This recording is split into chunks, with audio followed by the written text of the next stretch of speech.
Hello, hello. Anyways, so I've got a long run ahead of me, so I'm just about ready to start. So I'll count down the timer. 5, 4, 3, 2, 1, go. Okay. Thank you all for the good luck.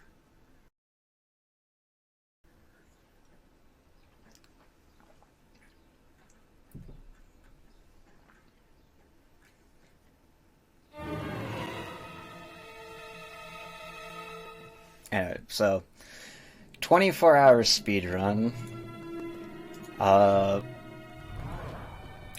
24 hours, because we got a lot of cutscenes to sit through. You can't skip the cutscenes in this game anyway. All you can do is skip the text. So, actually, typically runs of this game go for between, on average, 13 to 14 hours. Skipping cutscenes. When you let them play out, they add about 6-ish hours, which is what I timed when I did this a few months ago.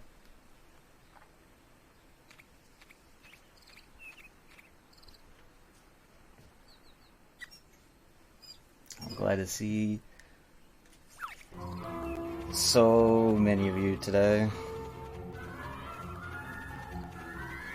And this game has a lot of voice acting in it, so you probably won't hear me speak too much during cutscenes.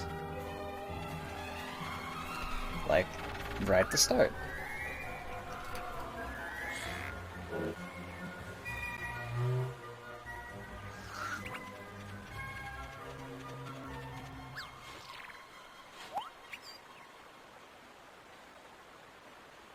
Oi, Gov! It's gonna get dark if we hang about here much longer. Let's head into town. There's better places than this to spend an evening. Shake a leg, Gov! Alright, so we get basic camera button controls. X is the action button in this game. Go back and talk to Yangus. I've probably said it before, but it beats me how you ended up working for an old codger like him. Not that I can talk, though, eh? Guess people say the same thing about me. Working for you. Old codger? I do hope you're not referring to me. What would you know? A lowlife like you wouldn't recognize nobility if it came up and bit you on the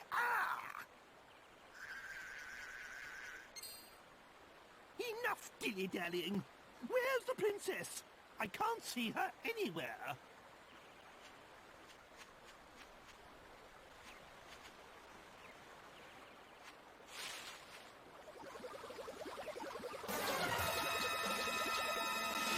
Uh-oh, here comes trouble, Gov. Anyway, tutorial slime fight. This tutorial is going to consist of me pressing the attack command. This is just a very basic fight to get you situated with the game's battle layout, or battle menu. It'll always give you a medicinal herb and some gold. Well, they certainly took us by surprise, but nothing we couldn't handle, eh? Now, where's the princess? Where's my Medea? My precious one and only daughter?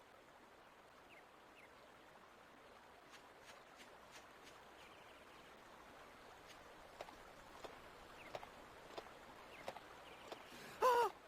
There you are! Thank goodness you're safe, Medea!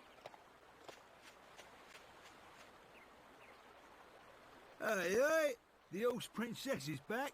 I say we make a move now, before it gets dark. Alright, so that's basically the intro of this game. So if you're wondering why I named the MC Hero, it's because that's what I'll be referring to him for pretty much the whole run. He actually does have a canon name. His canon name is 8, but literally no one ever calls him that.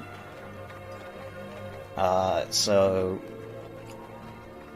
for the sake of not being confusing, I named him Hero.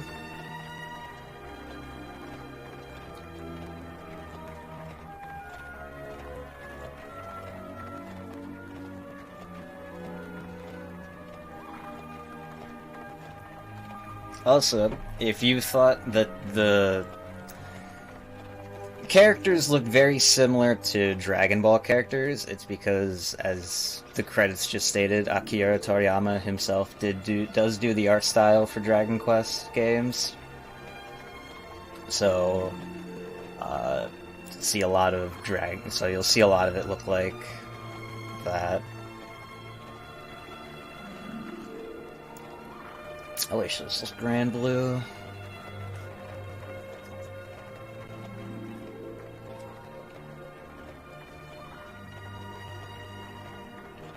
There are a few whose canon names are Hero, but typically their canon names are, for the most part, the number game they're in. Only a few have like actual names. Like the MC for 4, the female MC is Sophia.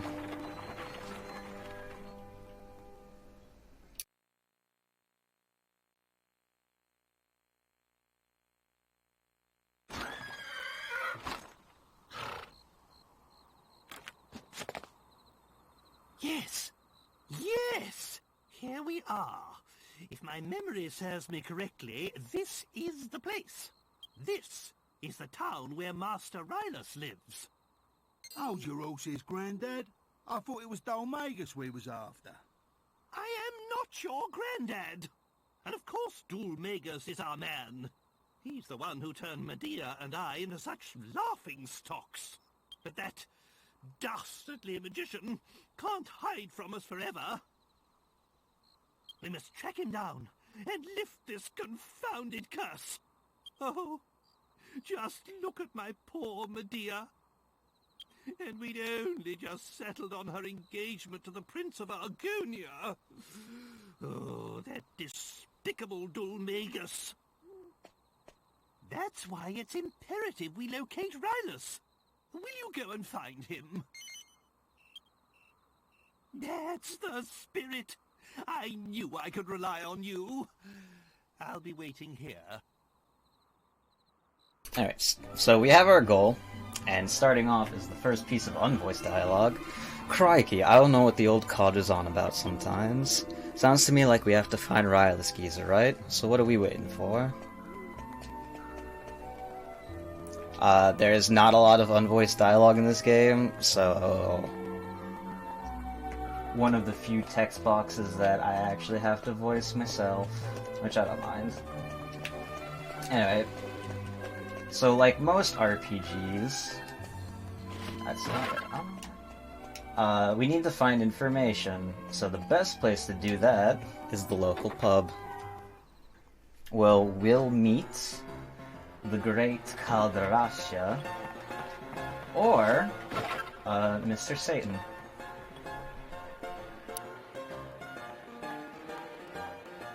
Haven't you had enough, Mr. Calderasha, sir? I'm sorry, but I've got a business to run. This haphazard fortune-telling of yours is costing me a fortune in free drinks. What? My fortune-telling? Haphazard? Are you a complete fool? Let me tell you something for free. All fortune-telling is haphazard. What do you expect? Anyway, So what if I saw it? So what if I foretold the fire? If I tried to stop it, then what? It would only have led to another disaster. That's what. I'm sorry, Mr. Calderasher, sir. I don't follow. If you're saying you knew about the fire, shouldn't you at least have warned Master Rylus? Yes, poor Rylus. How many times I argued with the old man. I cannot believe he's gone.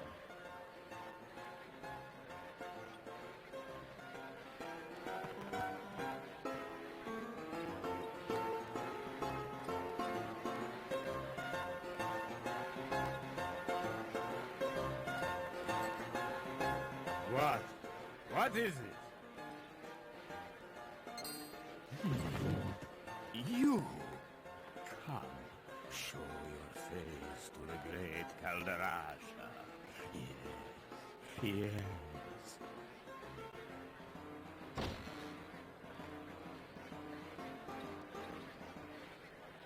Quick! Quick! Everyone come quick! There's a monster in town! What? Just come and see! The whole town's gone crazy! Anyways, so I can explain how to get true ending. True ending of the game is completed by, after I beat the final boss of the game, and I get the quote-unquote New Game Plus save. After you beat the final boss, who, spoiler, I won't spoil it, just because we'll find out in like 12 hours. The game gives you a save where you can go back to fight right before you fought the final boss. And from that save, you have to go to an optional dungeon to find Draconia Village. And that's how you get the true ending of the game. I'll go into it a bit more later. This ain't good, Gov. Come on. Look lively.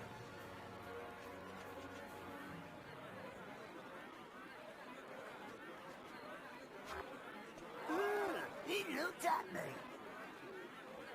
Oh, it's hideous. Get out! Get out, monster! You're not welcome here! Oh,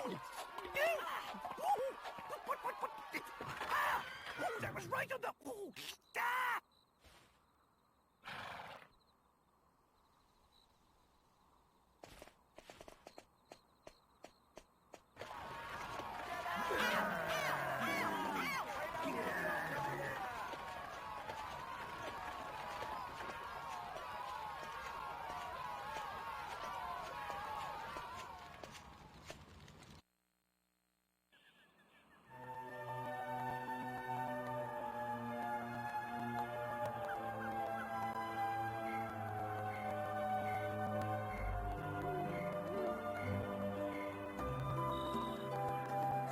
Well, that was a fine reception.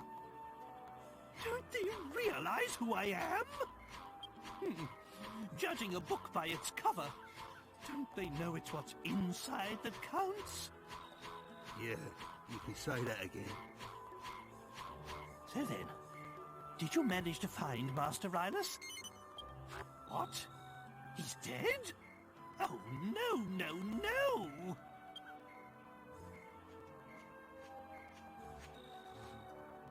Well, I suppose there's no point crying over spilt milk. It's Dulmagus we're after. He's the one who cursed the princess and I, after all. He's the one who made us look so ridiculous. I had hoped Rylus might be able to help us locate him. But it seems we'll just have to track Dulmagus down by ourselves. With Rylus gone, we have nothing further to gain from staying here. Let's be on our way. Wait! Please wait. I'm sorry to come running after you like this. It's just that I wanted to ask you a favor. Are you not afraid of me, young lady? I dreamt about you. I dreamt that some people came to town with a strange creature. It was sort of halfway between a human and a monster. And I dreamt that they could make wishes come true. A strange creature? Are you referring to me? I'm so sorry. I didn't mean to be rude.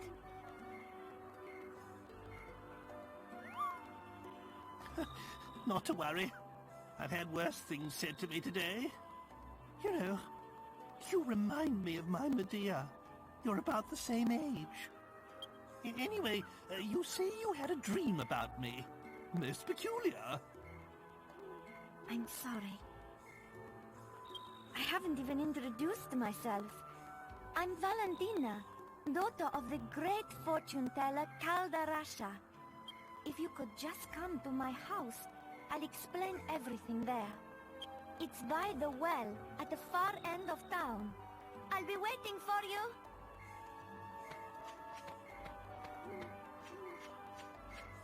What was she rabbiting on about? Come round my house, she says. Magnificent! She wasn't afraid to look at me at all, not one bit. Oh, she reminds me of my Medea. We must give this young girl a helping hand. Right then, my boy. Go and find the house by the well and see what it is she wants. Me? I'll wait here with the princess. We don't want to cause any more of a stir.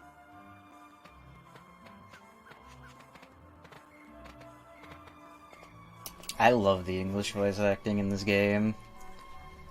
English accents are great. Alright, so Valentina told us exactly where to go, and we're gonna go right there. Which is actually, when I played this game casually, that's something I actually really liked about this game, is that if NPCs give you a location, they give you very clear instructions on where that location is or how to get to it. Which, surprisingly, not a lot of RPGs do, and this game is very, very good about it. Except in one instance, but that instance won't happen for like 16 hours.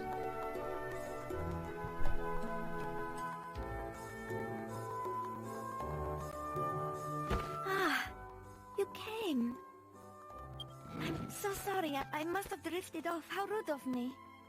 I wanted to ask you a favor about this crystal ball. Sorry, I'm getting ahead of myself. Perhaps I should start from the beginning? Of course. Let me explain. My father, Caldarasha, was once a really famous fortune teller. Lost treasure, missing people. There was nothing the great Caldarasha couldn't help people with. But then one day, he lost his powers. All of a sudden, nothing he foretold turned out to be true anymore. It's probably because he stopped using a real crystal ball. This glass ball isn't... Valentina, what is going on here? How many times have I told you not to touch my crystal ball? What? Aren't you that boy from the pub? What brings you here? Ah, never mind. I do not know what my daughter has asked you, but you can forget it. I do not need your help. I am fine as I am. I am going to bed. Valentina, say your farewells and show our young visitor to the door.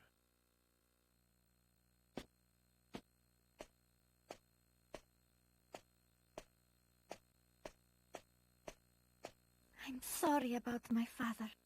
But whatever he says, he's the one who's really suffering since he lost his powers. That's why I wanted to ask you this favor. Can you find him a crystal ball? One that's big enough to bring back his powers? Really? You will? Oh, this is exactly how it all happened in my dream. So far, everything's come true. I also dreamt that there's a crystal ball hidden deep inside the cave, under the big waterfall to the south of town. I suppose only the daughter of the great Caldarasha could know a thing like that. Alright, so we have our first quest. And with that, we're actually gonna loot them out of house and home for some gold and herbs.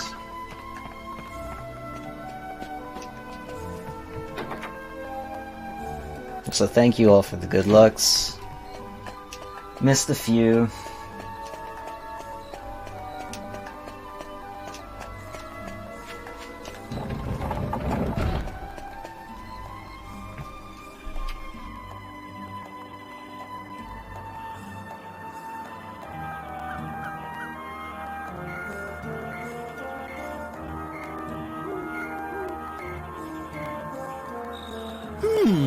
I see. Magnificent! Such devotion to her father. I'm impressed. Just how a daughter should be. And if this Caldarasha gets his powers back, there's nothing he can't find, am I right? Then we'll kill two birds with one stone. If everything goes according to plan, we'll find out where that hateful Dolmagus is. The time's getting on. Medea and I will stay outside. That's the last time we set foot in a barbaric town like this. But you should spend the night at the inn and rest well, so that you're ready to take on the world tomorrow. In the morning, we leave for the waterfall cave.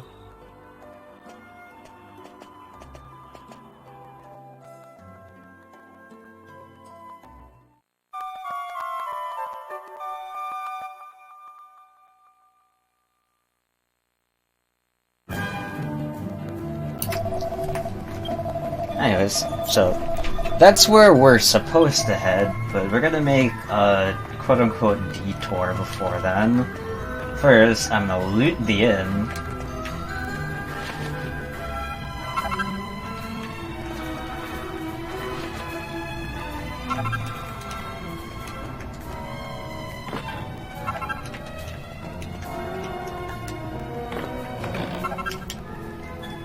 All the goodies an inn has. One day speedrun, hopefully less. When I timed this initially, my end time was 22 hours. So 24 is just a safe ETA, because this game can go pretty wrong pretty quick. Thank you for the alus, it'll help me out.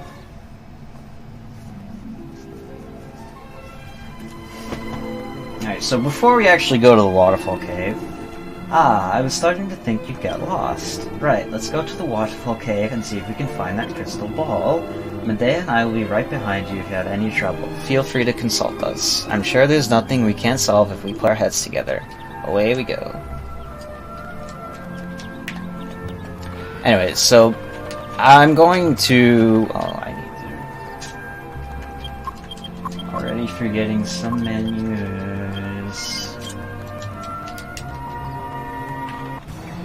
I'm gonna fight an enemy before I actually do the waterfall cave. And to fight that enemy, first I'm gonna hit, I need to hit level 2.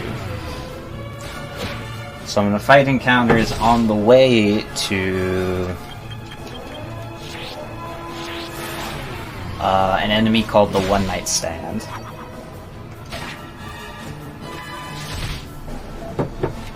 And I don't really have much options in terms of how I can fight, so it's just gonna be basic attacks.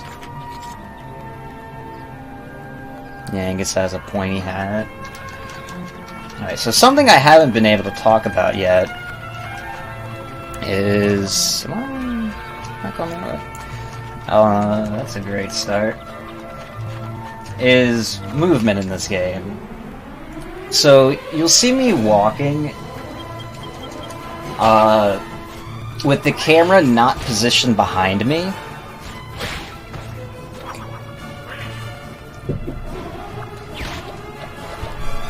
Capsicum's a great name.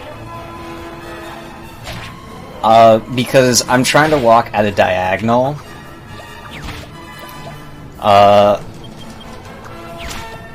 For pretty much the whole run. The reason why is because you actually move faster walking at a diagonal in this game. Which is fairly common movement in a lot of PS2 games, more specifically in like PS2 platformers like Crash, Bandicoot, or Pac-Man. But you move roughly 25% faster moving at a diagonal in this game.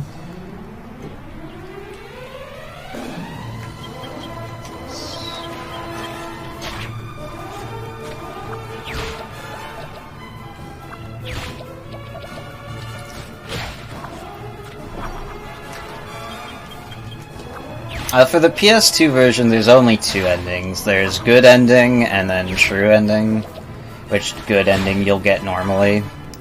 There's no bad end. The 3DS one is where they added different endings, where you can marry Jessica and stuff.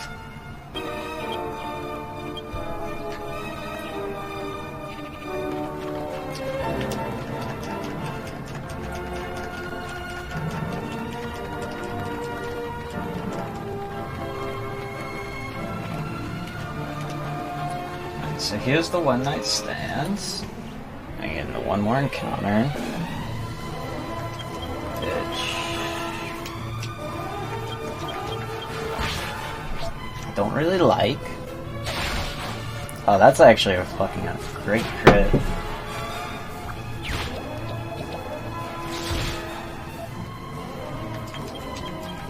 Or as I should say, Kaishin no Geki. And you turn off the PS2. Yeah, we're gonna hope for not that.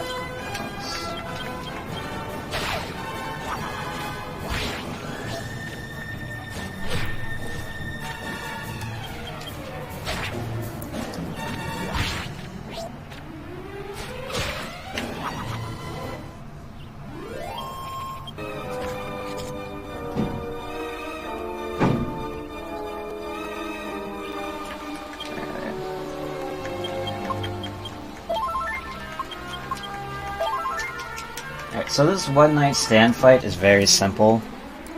I'm going to Psych Yangus to 50 and just kind of wail on him.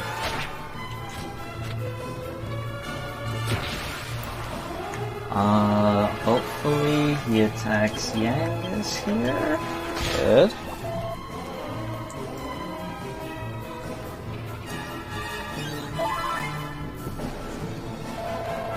Am I okay? I'm always okay.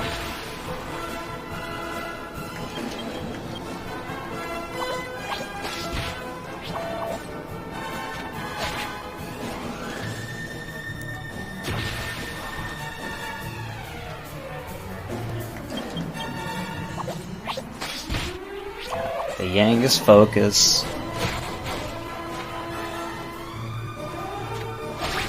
There you go.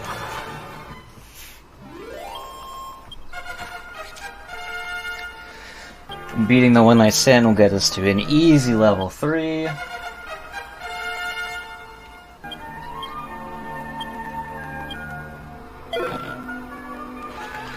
now that he's taken care of, we're actually gonna head back to Fairbury.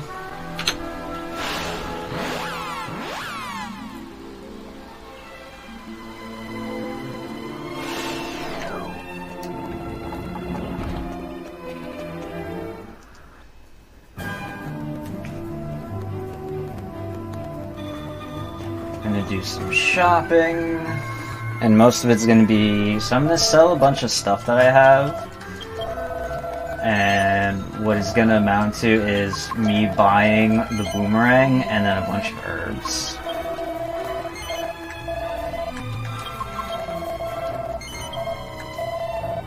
So, this is why I picked up all like the miscellaneous stuff from the inn. It was just to sell them for money.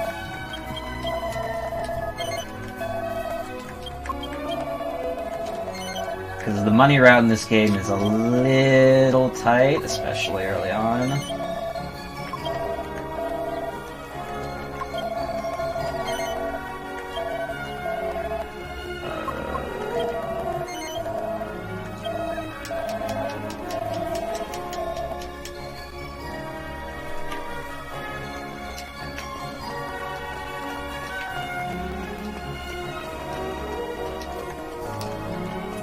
So early on, one of Hero's best weapons is boomerangs, which is exactly what I'm going to get. Boomerangs are very nice in the early game because they attack every enemy, but regardless of their grouping, which will change later, which will matter later. But there is a damage fall off, so the enemy that's in the first row takes more damage than the enemy in the last row takes less. All that fun stuff.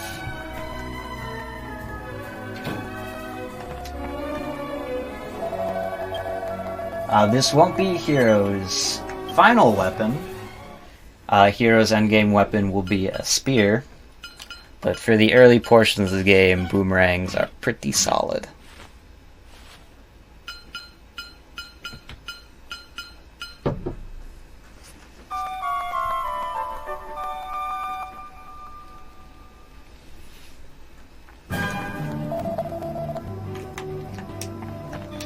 So now we rested at the inn, regain MP and health, because you actually start off this game with no magic power, and you don't gain any. It doesn't fill up when you level up. So resting at the inn. Yeah, Hero's final weapon will be spears. Yangus right now will go fisticuffs for a bit, but he'll eventually end on axes.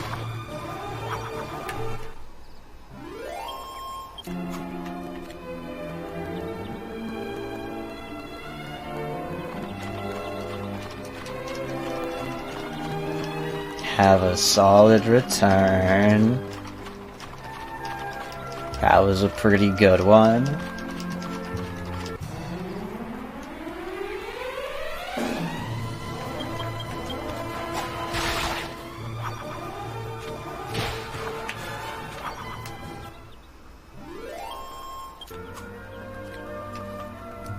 Thank you for the good luck, Sarun. Thank you for the rainbow wing Mothman.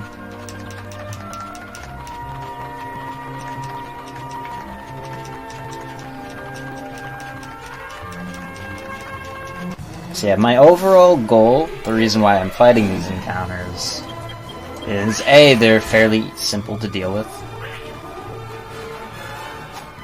With Hero's boomerang, he basically one-shots everything.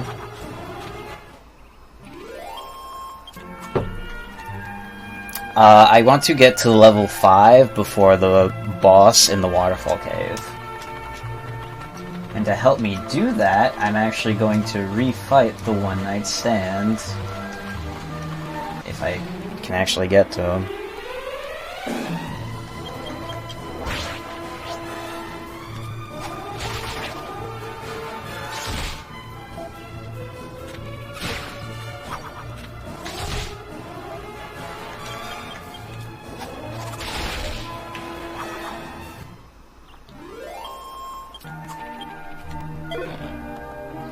Nice super stick.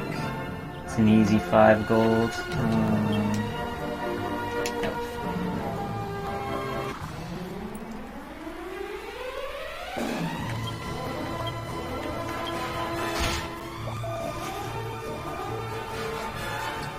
So this second fight with the one night stand is a lot simpler.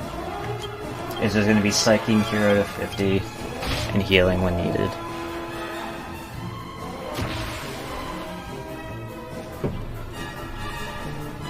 I hope he goes for Yangus here. Nice.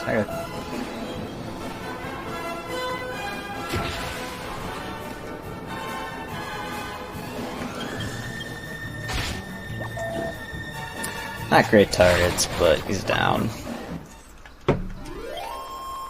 Why I run? So if you don't know anything about what I speedrun, people mostly know for SMT speedruns, like Persona, Nocturne, stuff like that. I just really like RPGs.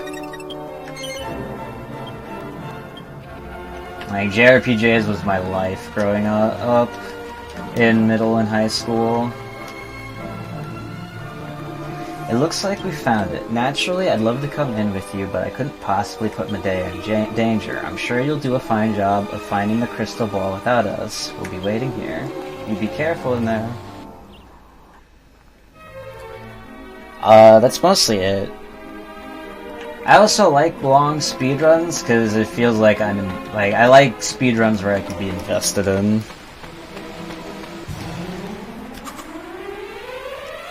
A speedrun ending in like an hour is very unsatisfying to me.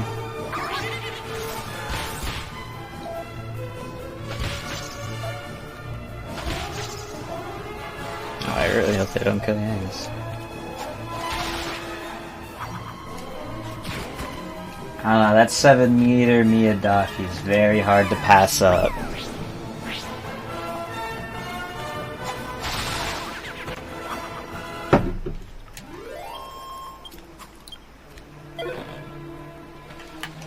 If I could actually stuff it fully, I'd probably get the Daki.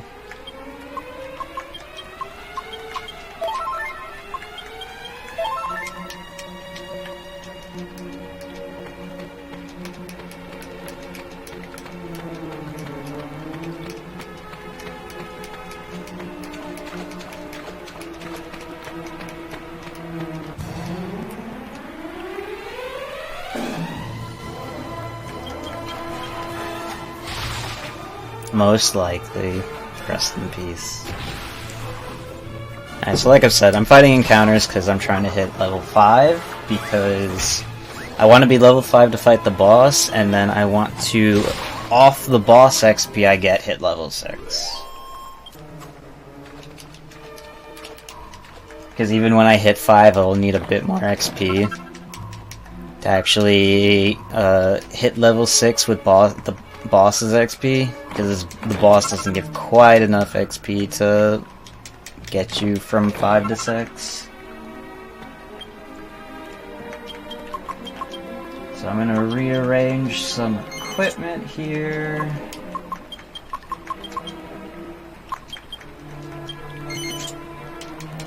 Yangus a bit more defense. I have the leather hat for hero.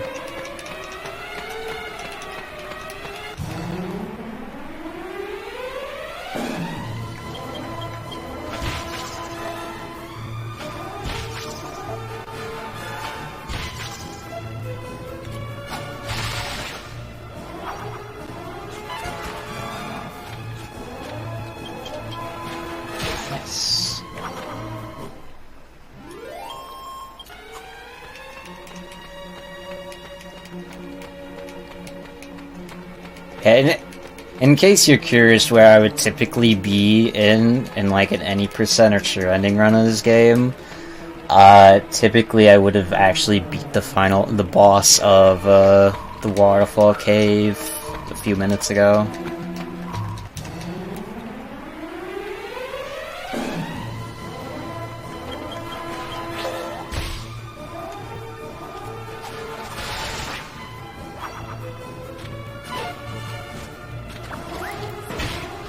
Smooth dodges.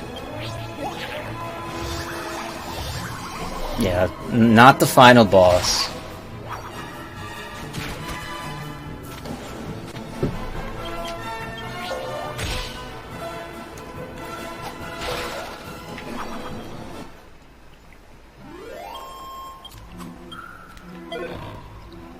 Bonus medicinal herb. I'm actually getting really lucky with the drops.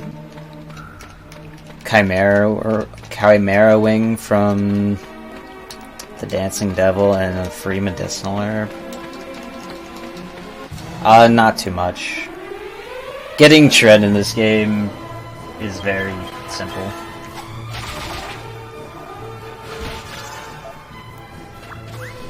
Because there's only the difference between sure end and any percent is just 2 bosses and 1 extra technically 2 extra dungeons, but it's like a dungeon and a half, which I will probably get lost in.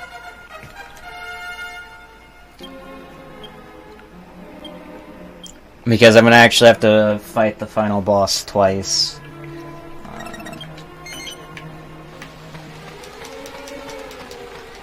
But we'll get to it when we get to it. Okay, so this is a lowly hammerhood. He's not gonna let us through unless we fight him. But I am going to fight him anyways.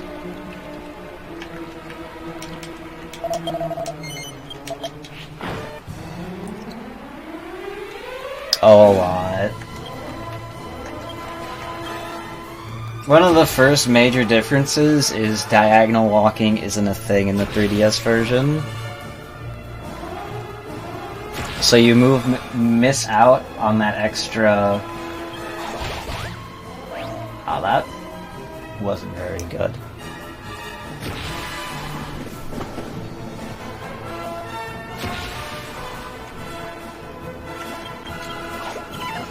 Okay.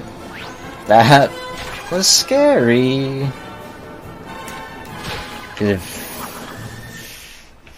I'll just leave it at that was scary.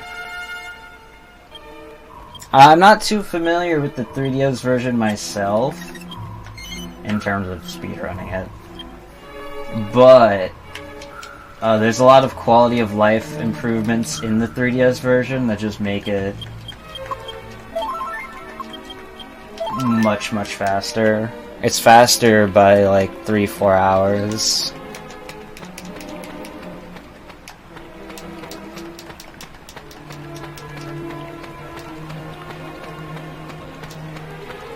The big differences is no diagonal walking. You can actually fast forward through encounters. Like increased battle speed.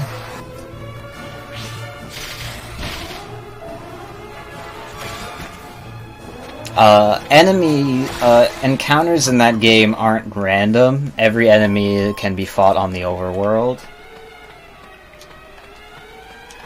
Or is roaming around on the overworld, which not only makes grinds faster, but it just makes like overworld movement faster, since you don't have to worry about getting bombarded by encounters.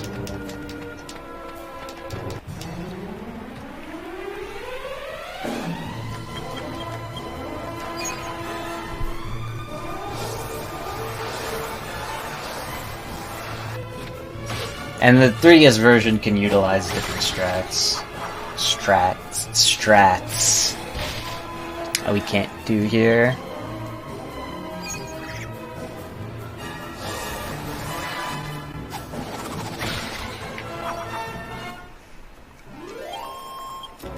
Yeah, and like I said before, enemies are all on the overworld.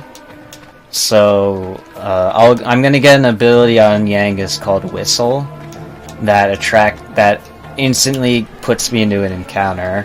You don't need that in the 3DS version when everything's out in the overworld. You can just be like, oh, that's a slime encounter, I need that.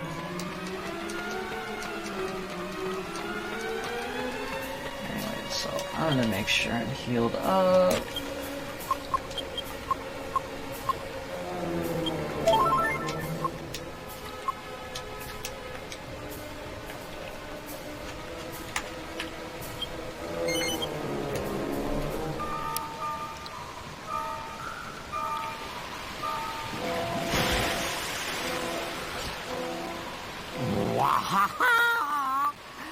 Surprise! Surprise! Meet Gezer. I am the master of this waterfall. Oh, how long has she been? How many people have gone and come? 10 long years and more. I've waited 10 years, I tell you. all the time hoping for the left one. I mean, the right one to come. But enough with the introductions. Now, for the truant of news. Does this Bristol call, crystal ball belong to you?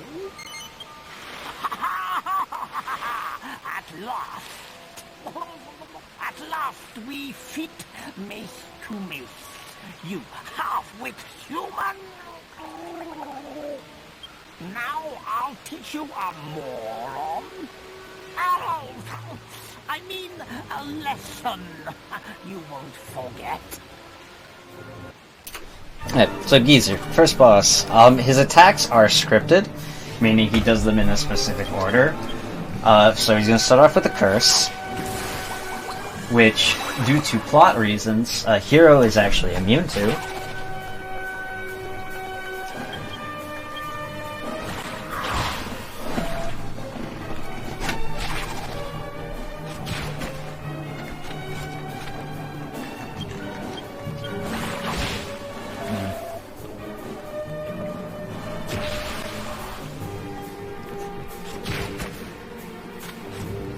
So I'm going to psych to 50, I'm going to psych to 50 with hero, and then just auto-attack him down.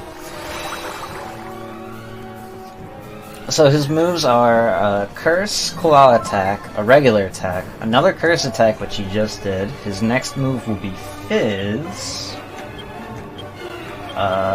which is an AoE fire attack.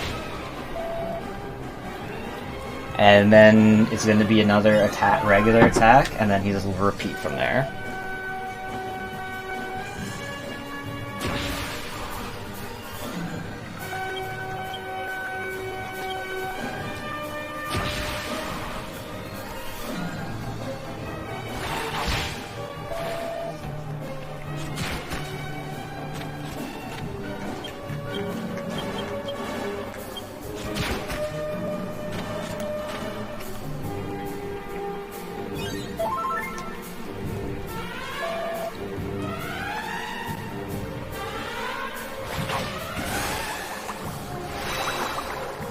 So,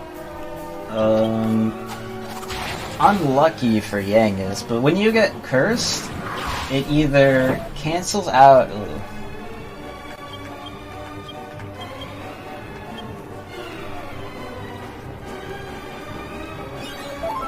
Yeah, it's speed. But it's still a good target.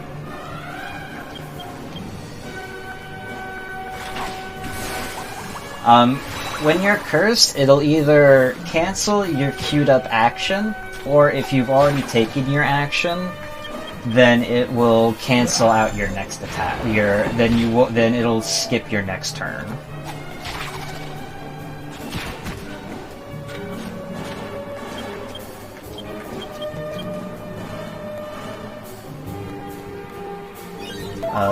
Luckily, Yangus broke through one of the curses.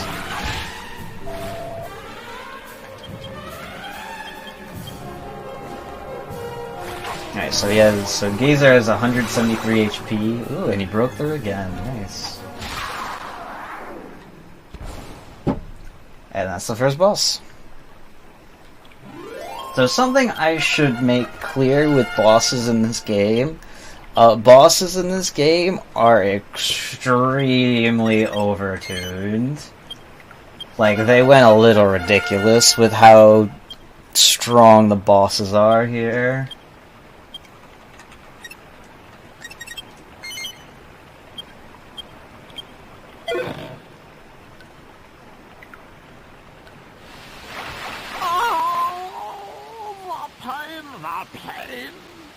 Oh, my old wound.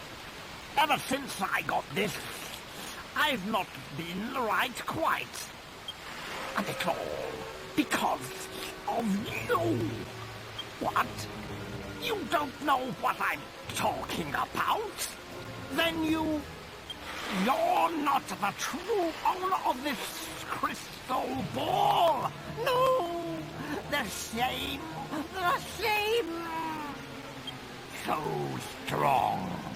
Strong enough to withstand my fearsome might. You are no tortune fella. Wait. Could you be...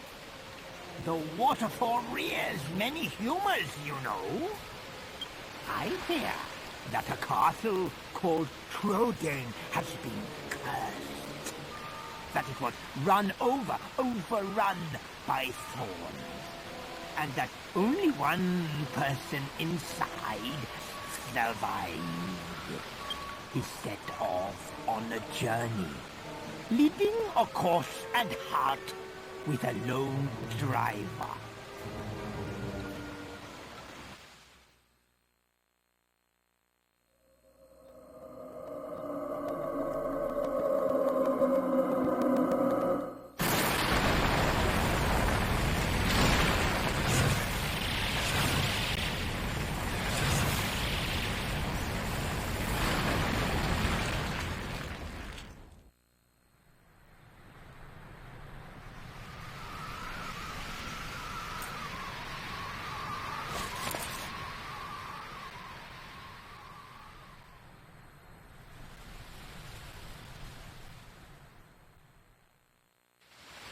As I thought, that was you! I don't know what you want with this crystal ball, but it's yours now. I accept the hands. Or is it defeat?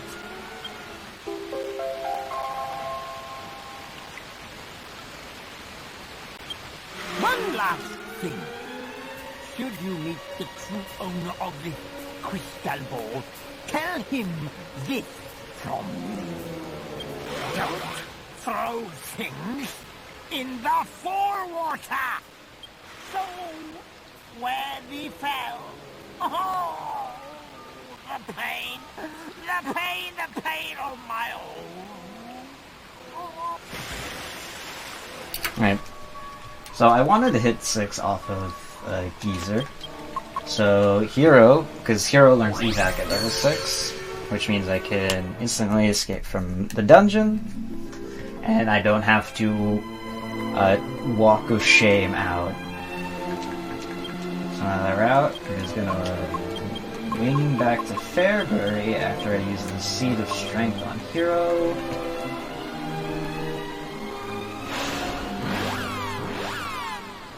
Yeah, so if you don't know, this game doesn't have auto-advance. So I have to manually go through each text box, which I don't mind, it just makes trying to plan out breaks annoying. Which means at at whatever point I am gonna have to, actually just AFK. Without having a cutscene running. Because I have dogs to take care of, and I also have to eat at some point.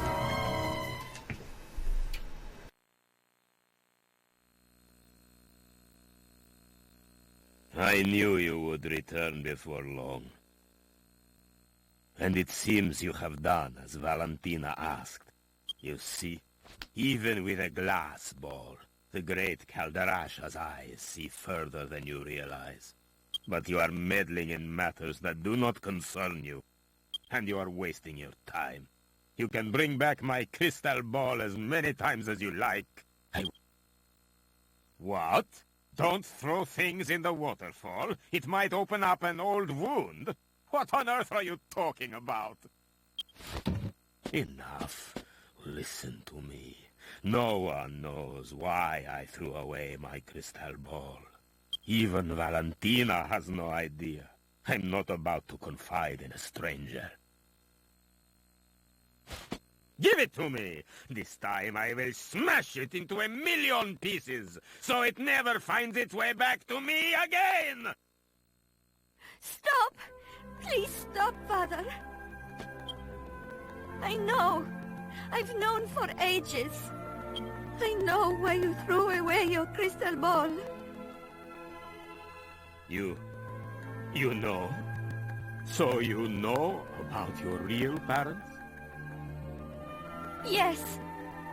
And I don't blame you for their death. Why not? How can you not blame me, Valentina? How can you not hate me? Because you were just fortune-telling. Just doing what you do best. I was too young to remember, but you were once a truly great fortune-teller, weren't you, Father? No one knew where my parents had fled to, but to you, it was as clear as day.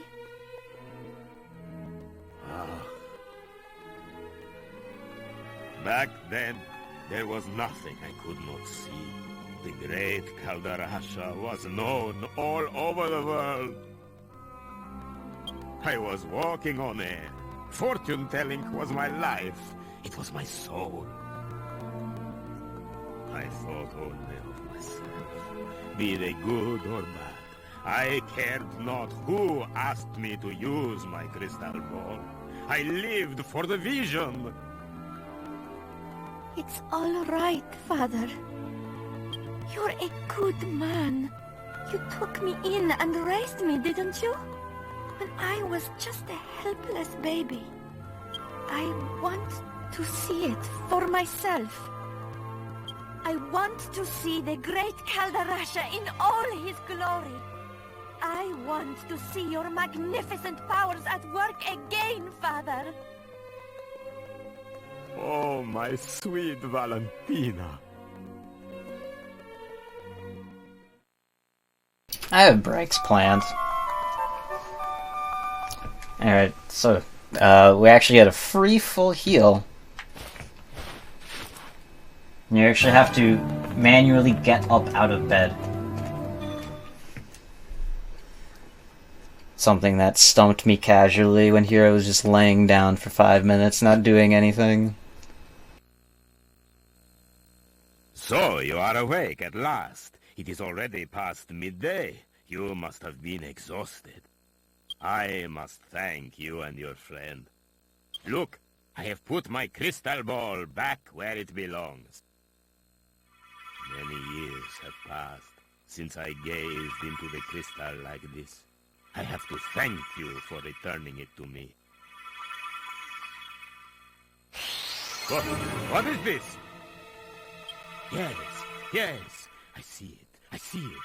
There is a jester breaking through the southern checkpoint. Yes, the mists are clearing. And the same jester murdered Master Rylus. Yes, the mists are clearing. Can it be? Surely not. He has changed. But there can be no mistake. It has to be Master Rylus' former pupil, Dulmagos. What? Gov, he said Dulmagos, right? That's our man. That's the evil magician you and the old granddad are after, innit? So where'd he go after that? What else can you deduct? What else?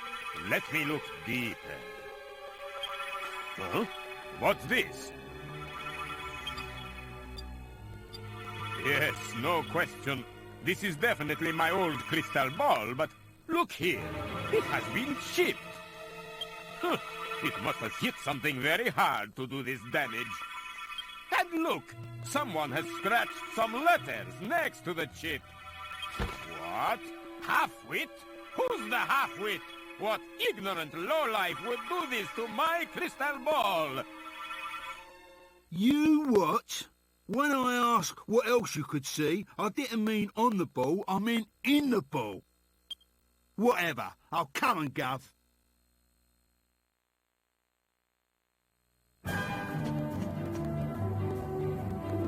Wait up, Gov.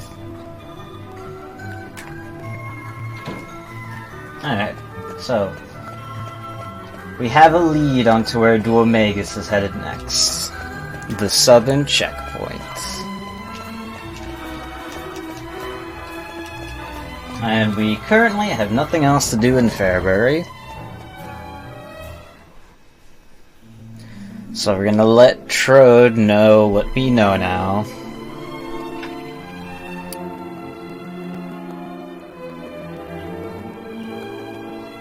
With glorious PS2 load times.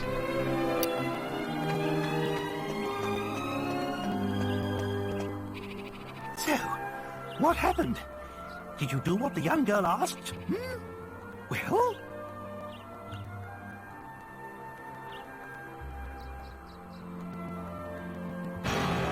What? Dulmagus killed Master Rylus? The same Dulmagus we're looking for? That fiend killed his own teacher? And you say he headed south? Then there's no time to lose. We must go after him at once. Let's be on our way.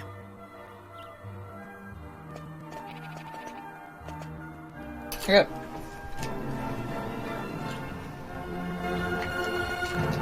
So, I am going... So that holy water I picked up that I didn't sell, I'm going to use it here, because it'll get rid of... It won't... It'll prevent any encounters in this area, because I'm too high of a level. As soon as I cross the bridge to the southern checkpoint, that's when I'm gonna start getting encounters again. Which is fine, because... there's no boss in the next dungeon we're going to. But there is a boss shortly after you complete that dungeon, who is in the speedrun, debatably the worst boss in the game.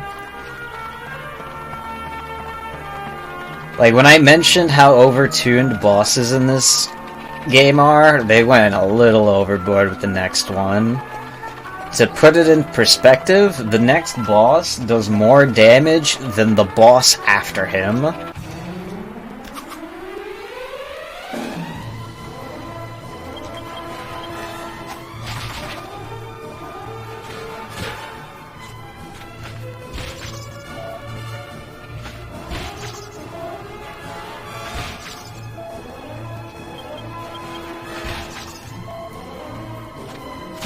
So the next town we're going to be headed to is the town known as Alexandria,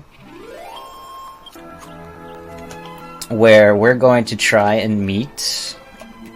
Well, not try, but it's where we're going to meet our third party member, although they won't be joining us just yet.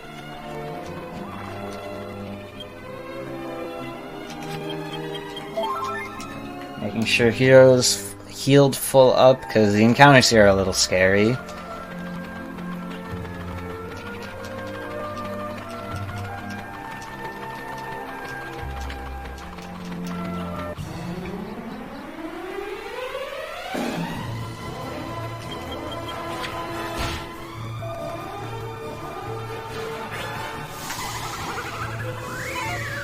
Yeah, I have a lot of fond memories with this game, too. This is like one of the first RPGs I played when I was growing up.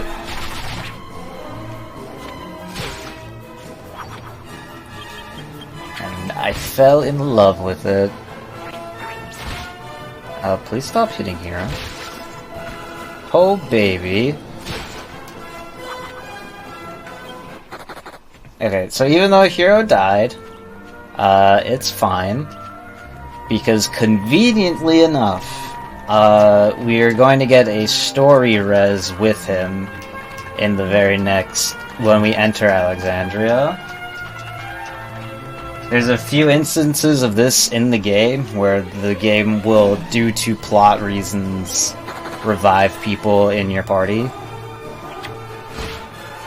You just gotta not die, because dying would be very bad. Okay. Yeah, that counts, Worldy.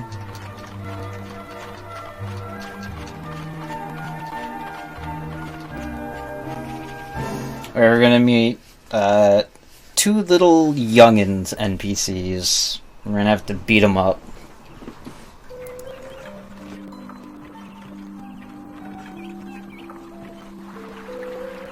Yeah, like I said, hero dying there, not a big deal. Party wiping there is a big deal, because we get set back to... I'll explain that a bit. Halt! Who goes there? Don't waste your breath, scoundrels! I can spot bandits a mile off!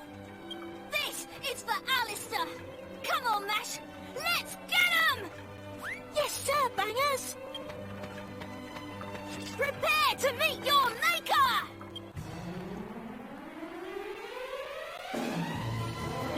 What on earth are you two rascals up to now? Stop it at once.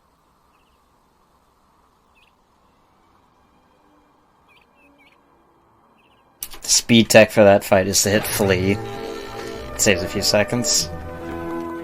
Where are your manners? That's no way to welcome travelers. Ow! Ow! Didn't Miss Jessica ask you to run an errand for her? And here you are playing around. I forgot! You'd better run along before Jessica finds out. Yikes! I'm so sorry. They don't mean any harm. It's just that our village has been through a lot lately. Ask around for yourselves. You'll see. There's nothing wrong with the place, mind. It's a lovely village, really. Make yourselves at home. Glad to hear, Shiner. You get to fall asleep to scuffed run galore. Zoinks! This is bad, Scoob. Anyway, so I am going to sell more stuff.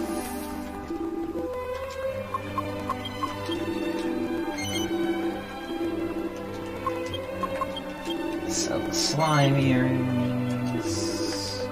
Sell that free cypress stick I got. Gonna buy armor for hero. And I'm gonna stock up on herbs. Gonna get 3 for Yangus, not 6 for Yangus. And then put 6 in hero's inventory. So I'm buying Chimera wings here. You'll see in a hot moment why. So our destination of choice in Alexandria is the Albert House, which is the largest house in here, and in the back of the town.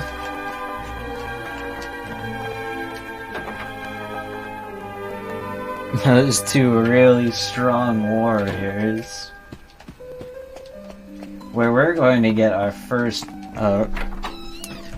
Poggers moment of the run, where we get to use Munchie. So just some more casual looting. Seed of Magic, gold, I forget if there's... no, okay. We're gonna send Munchie through the hole. Yeah, Jessica's family is actually really wealthy. Anyway, so Munchie sections. Munchie sections are very cute. Diagonal movement also works on Munchie. So you get to zoom quick with Munchie at a diagonal.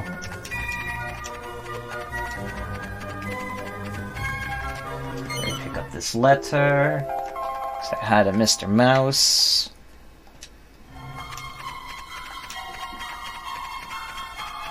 And for whatever reason, you can do this with Munchie. Tumbling. I have no idea why. We like to think it makes Munchie move faster. It seems pretty serious to me. Anyway, so we just picked up Jessica's letter. I don't know who will find this letter, but please consider it my last will and testament. For by the time you read this, I will already be gone. I am going to the tower in the east.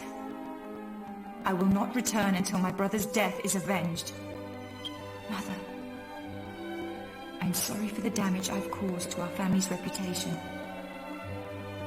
But this is about something far bigger than tradition. I must follow my heart, no matter the consequences.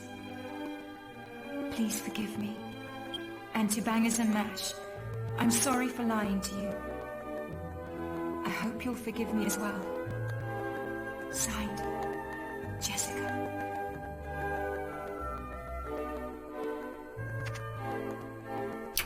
Barely know her. Munchie's very cute. You need more Munchie sections. That's what the 3DS game is. That's what the 3DS port needed.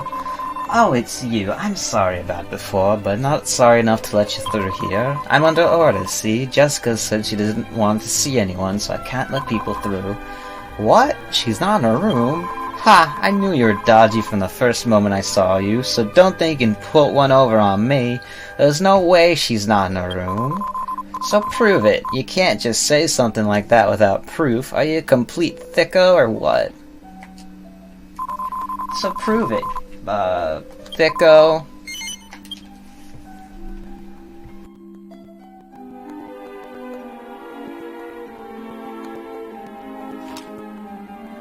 So, in case you didn't catch the first time, 10 seconds ago, here's Jessica's letter again. My last will and testament. For by the time you read this, I will already be gone. I am going to the tower in the east. I will not return until my brother's death is avenged. Mother, I'm sorry for the damage I've caused to our family's reputation. But this is about something far bigger than tradition. I must follow my heart, no matter the consequences. Please forgive me. And to Bangers and Mash, I'm sorry for lying to you. I hope you'll forgive me as well. Signed, Jessica.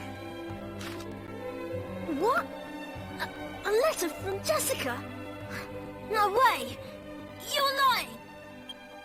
She's been in her room the whole time! So how could she give you a letter? I dunno. It sounds sort of real to me. Okay, fine. I'll check her room. But if I'm right, you better leave and never come back! Got it? Right, just wait here. No running away now.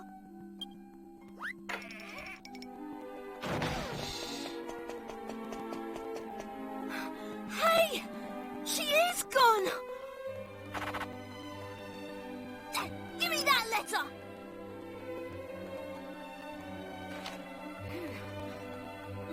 This is definitely Jessica's handwriting. But if she really did go to the tower, she'll end up just like her brother, Alistair. This is bad. This is really bad. We've got to do something. We've got to get her out of there. You! This is partly your fault. So, I'll open the door to the tower. You go in and get her. Got it? Okay, we've got to hurry. To get to the tower, go left down the path outside the village.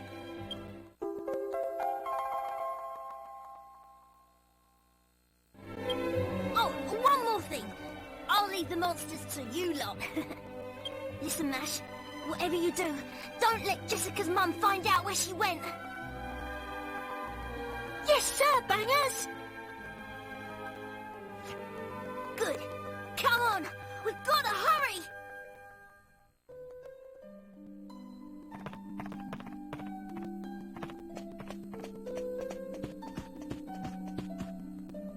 Anywho, so those Chimera wings I picked up, I bought from the store earlier.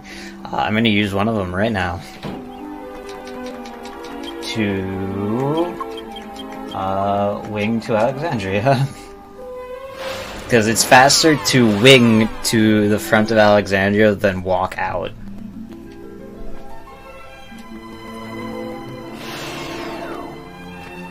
Should also heal my party.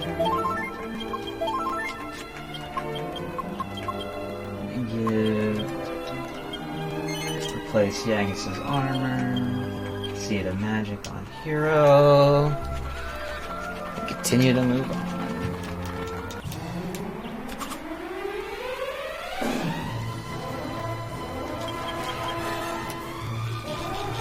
Yeah, we don't have zoom yet, so Chimera Wings are our best option at the moment.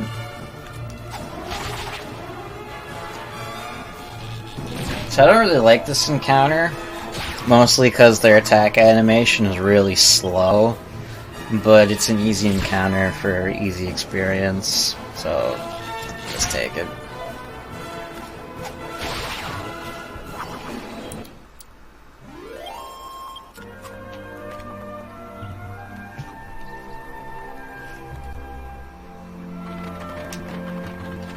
Beans on toast sounds like an interesting combination. I don't think I would ever think about trying if someone didn't recommend it to me.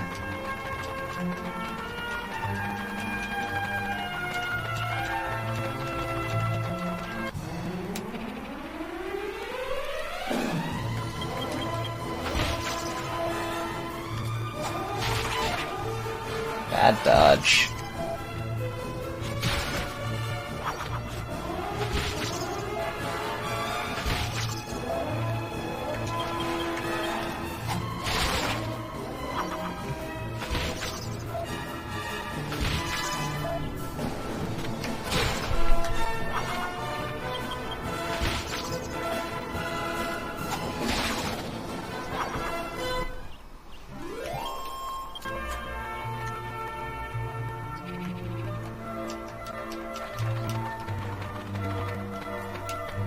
Anyway, so this tower, for whatever reason, the game developers loved this tower.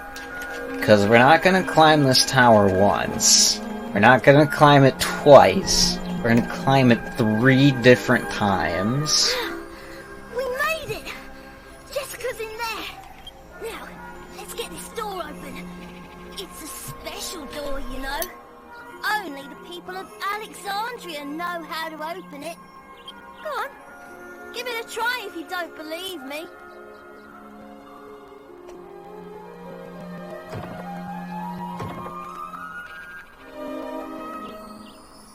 See? Told you. Only Alexandrians know how to open this door. This is an emergency, so I'll show you how to open the door. But you have to promise never to tell anyone. Okay, here we go. Open sesame! Pretty cool, eh? It opens from the bottom.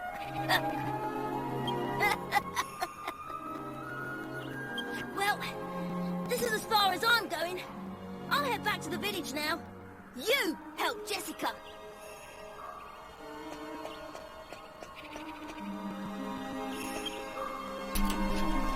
So that's the secret to the door. Need to remember to save 2 SP. So I'm going to use a holy water in an attempt to repel encounters here. I can't repel everything, but I can repel some things. Anyway, so like I said, we're going to be going through this tower 3 separate times. So if you missed going through this tower the first time now,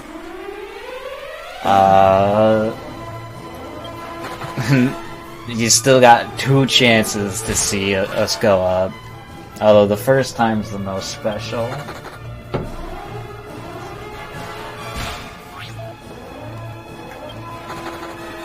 Nice. So I'm going to be running away from pretty much everything in this tower. The encounters here are very, very scary. And I don't want to die. So, funny thing about running away, you can only fail to run away 3 times in a row.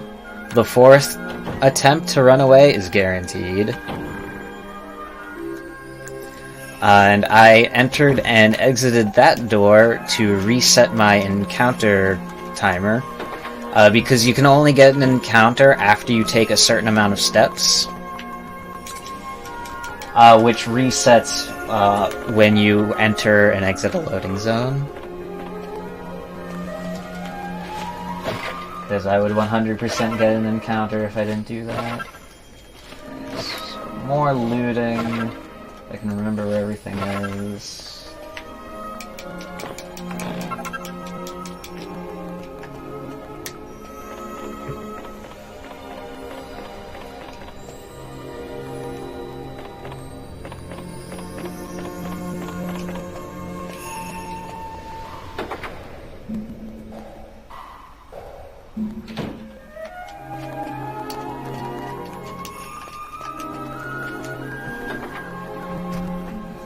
Important you unlock the door, because like I said, you will have to come here 2 more times. We just have to get through this last chamber. Yeah, like, this is a big fat no. There are some encounters here I can fight. Gold, seed of strength. Frogs, not one of them. Frogs, beetles, and imps. I'm gonna run away from all of those. But, like, a group of mushrooms, or there are also heal slimes in this tower, I'll fight.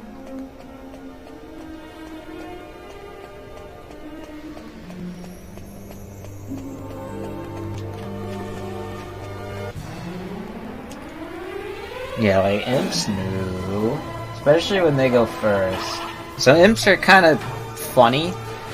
They try to cast really high level spells. Like, it just tried to kamikaze me, but it doesn't have the mana for it. And it'll keep trying to do this until eventually it actually can cast Ice Breath. And Ice Breath for a random encounter is super dangerous. Because, well, I'll explain after, because we got another cutscene coming. But Hero in particular has horrible resistance to cold damage. Where each character in this game has different elemental resists, and Hero's ice resist is awful. You! I knew you'd be back for the jewels. You killed my brother. Now you'll suffer the same fate.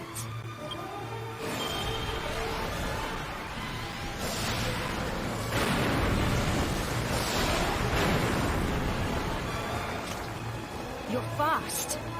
I guess thieves need to be quick on their toes. But you won't get away from me this time. Prepare to die! Wait! Jessica, it's me. Don't you recognize my voice? Alistair? Stay your spell, Jessica. I wasn't slain at their hands. Stay my spell! But it's too late!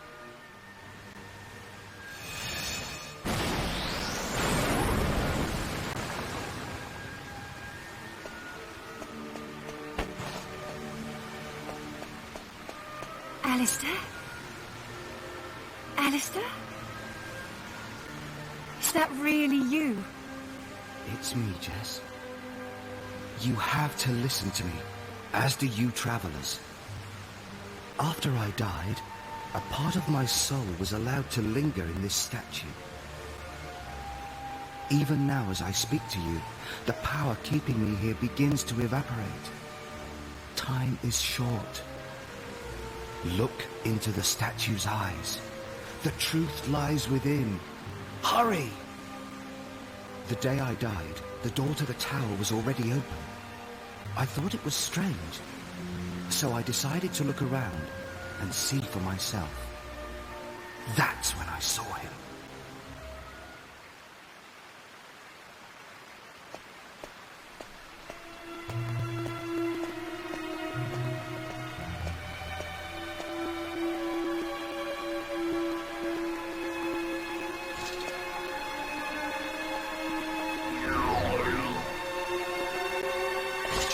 Who are you?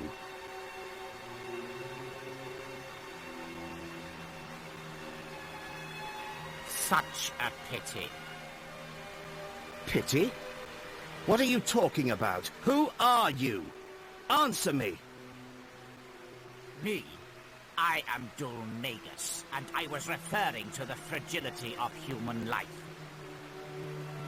Fragility? What do you mean? My sword! I can't draw my sword!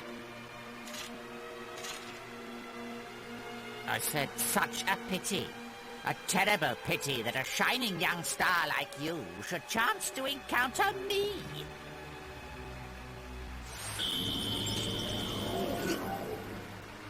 What have you done to me?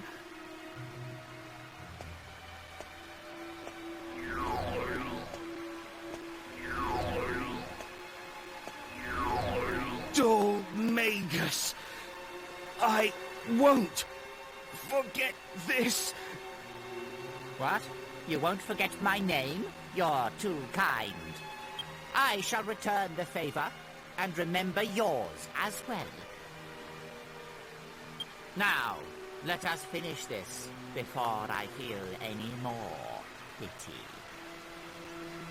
Dulmagus!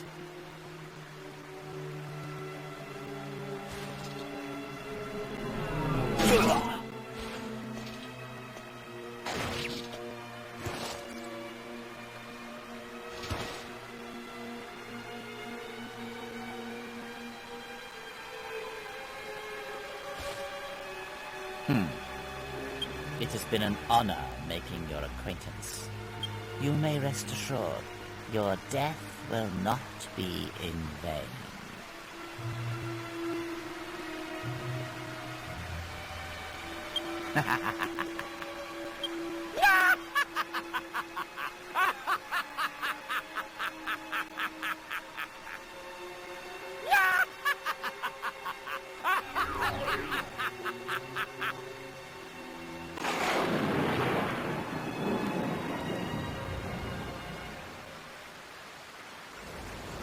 And now you have seen what the statue saw, my traveling friends.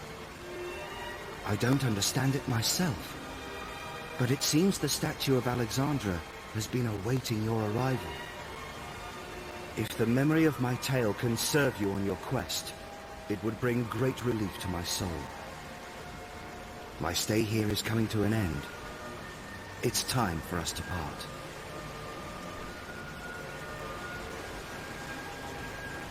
No! Alistair! Don't leave me! One final thing, Jess. Mother may try to stand in your way. Nevertheless, follow your heart and do as you must. Farewell, my little sister.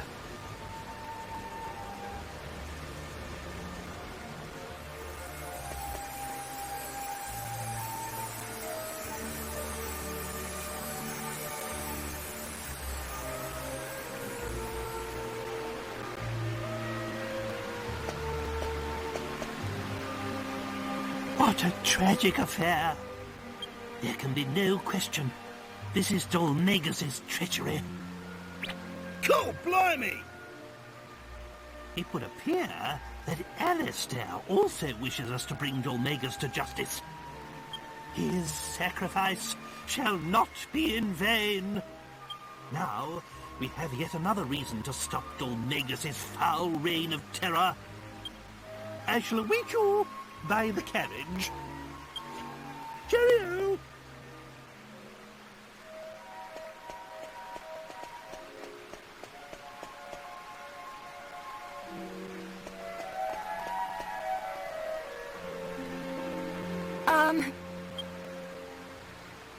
I really must apologize for my behavior. We'll talk more later, but I need to be alone right now. I'll see you back at the village.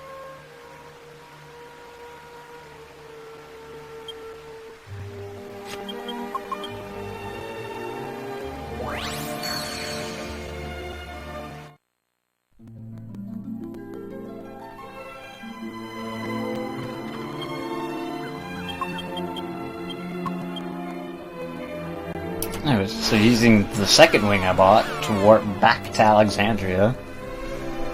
Just so I don't gotta walk there.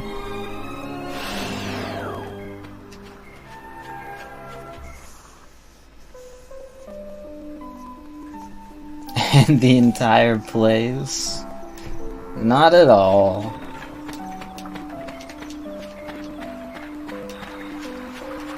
It's a high-tech show. Oh, you're... Oh. So you saw her in the tower? Well, it's not brilliant, but I suppose if she said she was coming back, then that's good enough. Thank you for your help. You were a bit of a pain at first, but you're pretty sound, I suppose. Oh yeah, I almost forgot. I asked at the inn if they'd be able to put you up for the night. Mash and I've put our pocket money together to pay for it, so you better not let it go to waste.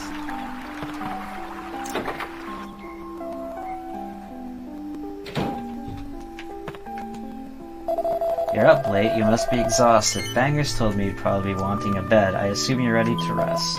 Sleep well. As we rest, we continue to see Trode whack on something in his cart.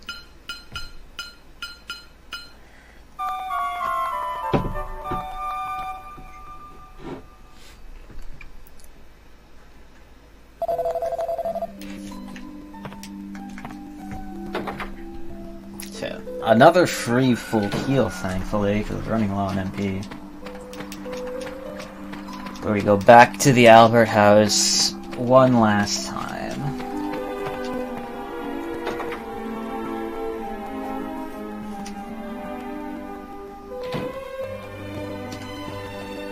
If I can get up the stairs.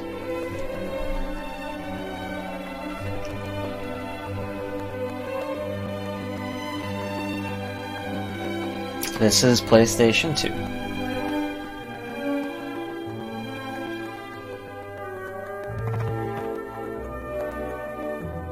Hold on there. This is a family matter.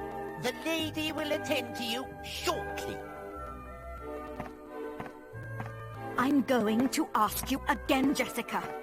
Are you entirely bereft of compassion?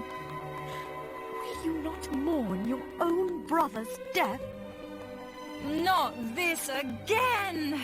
Of course I'm sad. I can't believe I even have to say it. But all you can think of is tradition and family obligations. I'm talking about avenging his murder. Avenging? You will stop this foolishness this instant. You are a young lady, not a warrior. Do you really think Alistair would have wanted this? You will mourn your brother's death like a proper lady. It's our family's way. Our family's way? I don't expect you to believe me, but Alistair spoke to me. He told me to follow my heart. That's why my mind is made up. I don't care about the consequences. I'm going to make Alistair's murderer pay. Very well. It's obvious there's no talking to you. Do as you wish. But, as far as I'm concerned, I no longer have a daughter. I want you out of this house at once! Fine! I was planning on leaving until you came to your senses anyway! Bangers! Mash! Let me through! I'm getting my things!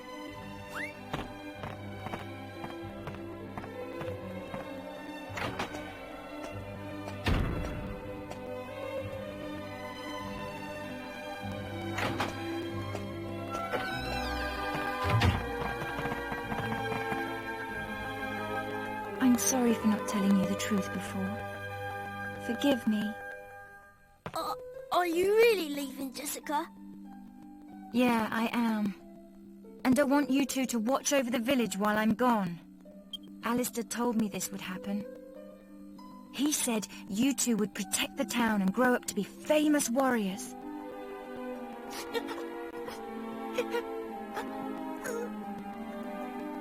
Come on, chin up. Your mission guarding my room is over. I want you to patrol outside from now on. Yes, sir!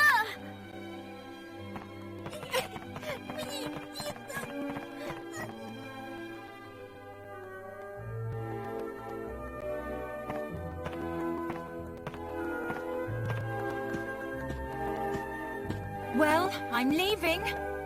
Thanks for being such a great mum. Have a nice life.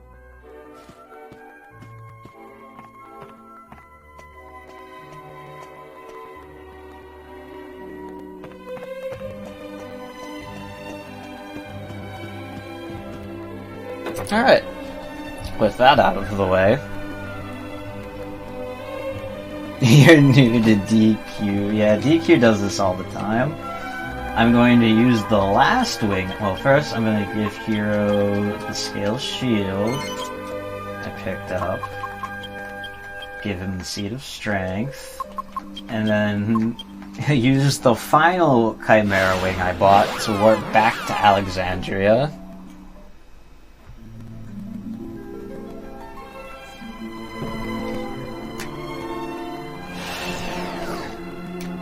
So now we're on our way to the next town, Port Prospect, because we're going to continue to follow Dual Makes' trail, which his trail is south.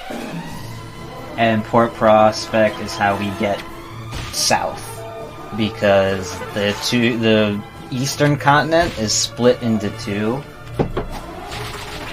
and it's split in between a river ocean thing. So we need a ship to get to the southern continent, to the southern half of the eastern continent.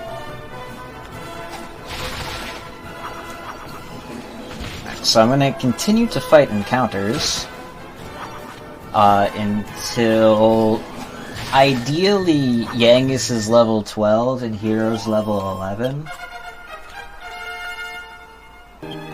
Wait, did I say 12? No, I meant 8. Yangus is level 8.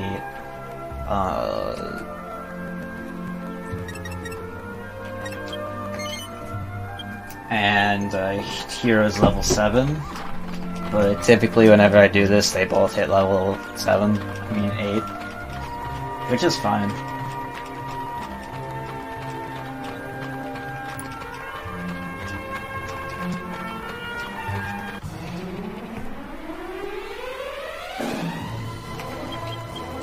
It's not Dragon Quest without awful puns, to be honest.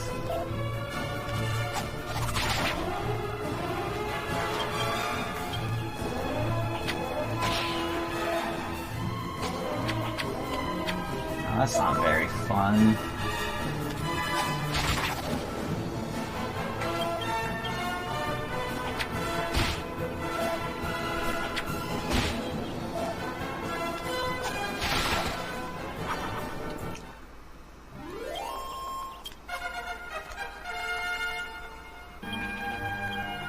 The cast of...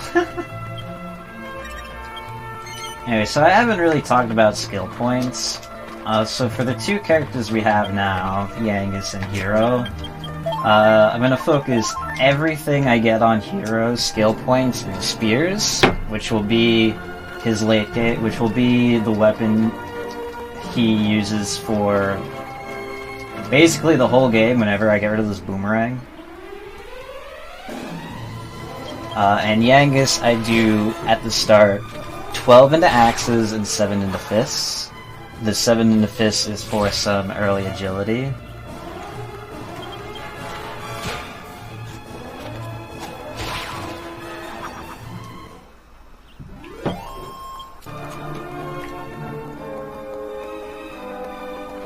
They have the skill known as Lunge. So, going through the water here is very dangerous. Water encounters you do not want to fight. The mobs themselves are terrible. And they just hurt a lot. But I'm going through the beach side here to get to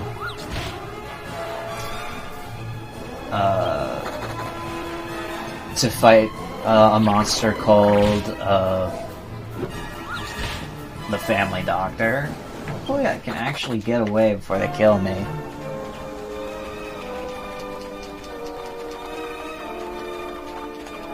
I'm fighting this guy, not for the experience, but for the copper coin he has, so I can sell it for cash. Because I'm gonna actually buy Yangus a weapon in the next town.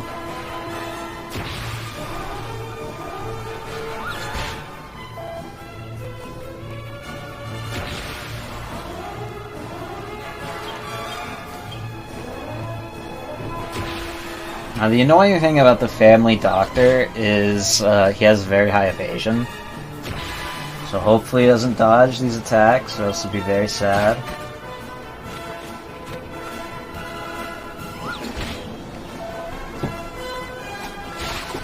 Nice.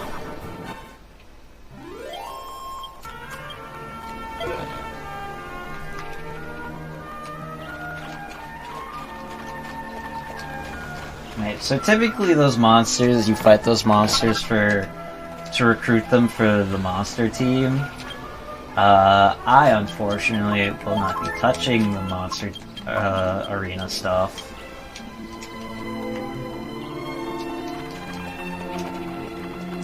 And that'll be the last one I fight of those kinds. Oh, it's not good. That's scary.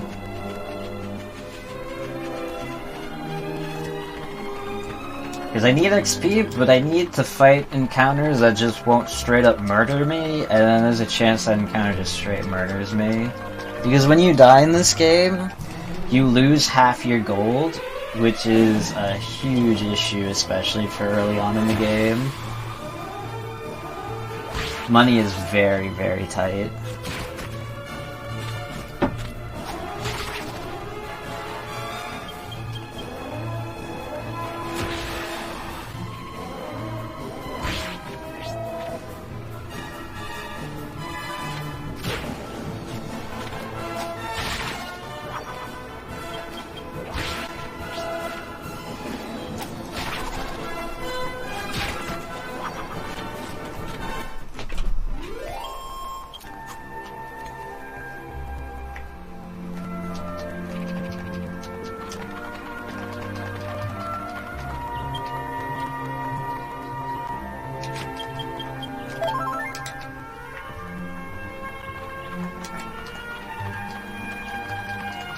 So I'm gonna hug this cliff here, because there's a chest on the opposite side of it that contains a seed of life that I really want.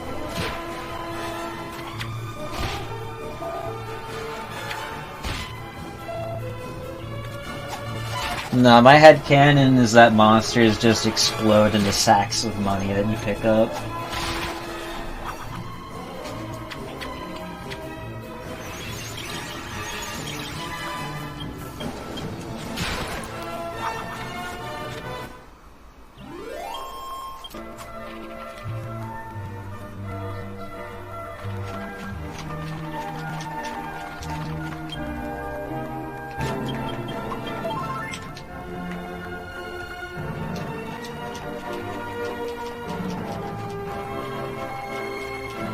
I wasn't refuting it. Please. Seed of Life, and Port Prospect is right there. This is a fine encounter. The really scary encounters here are the rabbits, because the rabbits are quick. They can they typically psych to like 20 tension and just one-shot you. Ideally, the hammerhoods just flop on their face. Hey, what you want to see them do is just psych to, like, 50 or something, and then just flop. But sometimes they actually get an attack off.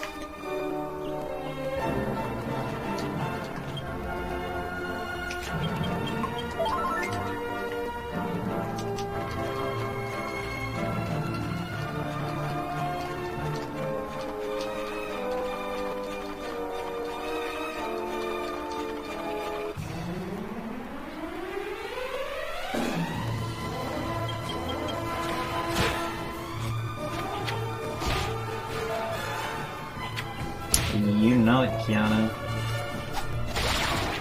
If you guys want to see... oh, that's bad. Oh, jeez, okay.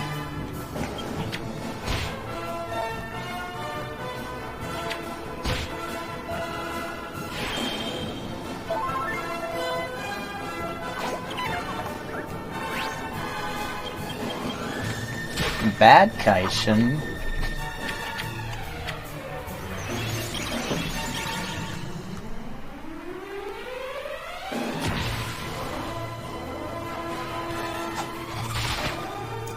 Now, if you want to see a not scuffed runner of this game, Keanu lookalike is a very, very top runner.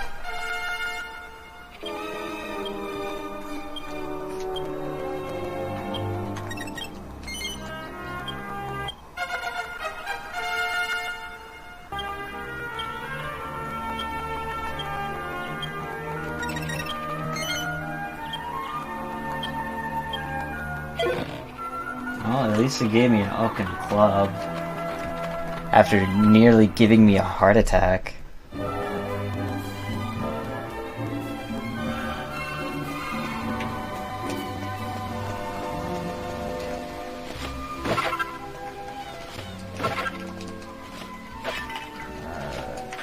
Got some more, if I can find the right supply barrel.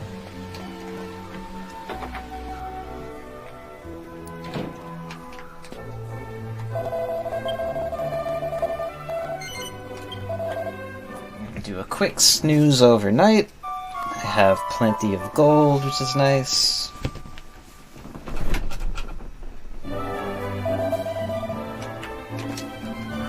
And I'm going to do some shopping.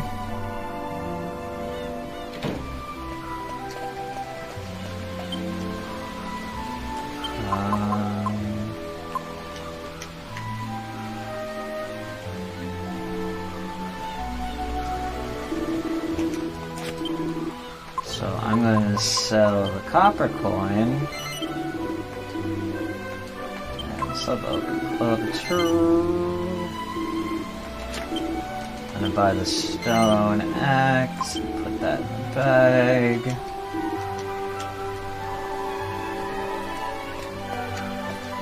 I'm also going to save here.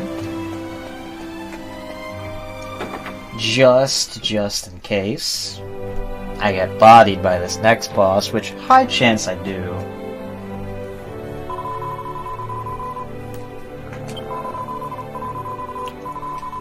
Saving is very, very unnecessary in this game. I'm just doing it mostly because I've had kind of bad power storms here where I live, and my power has gone out 3 times in the last 2 days.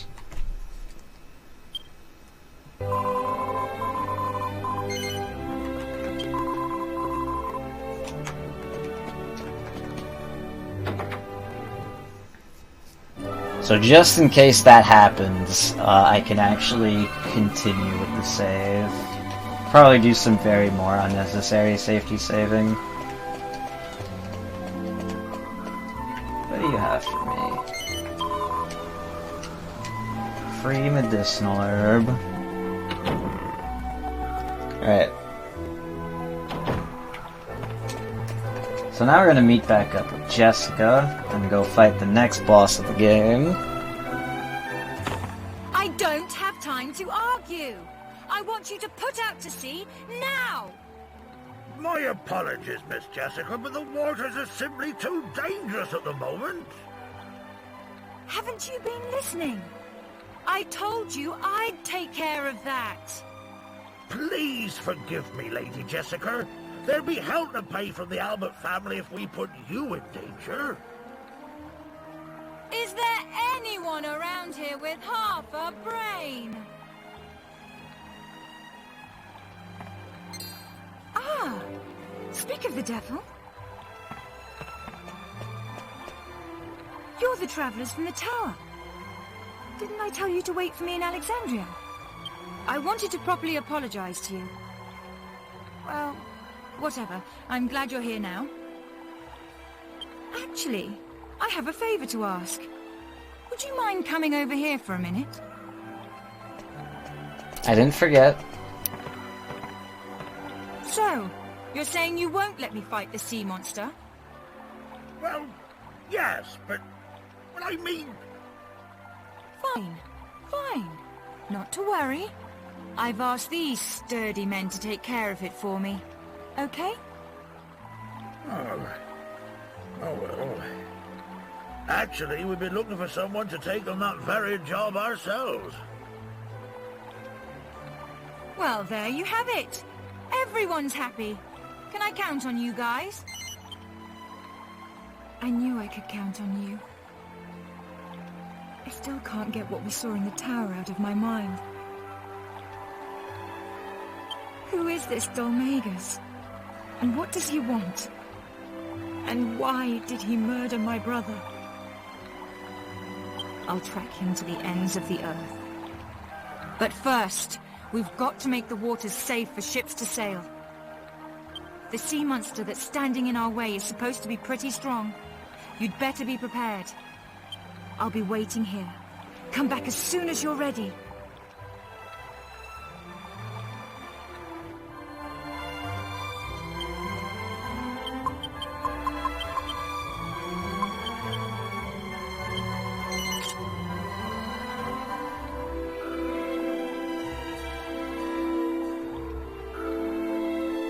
Are you ready to set sail? Okay then. Quartermaster, prepare the ship! Aye, aye, sir. Alright, like I was talking about a little before, so this next boss is Calamari. Typically for any percent runs, Calamari is a major run killer.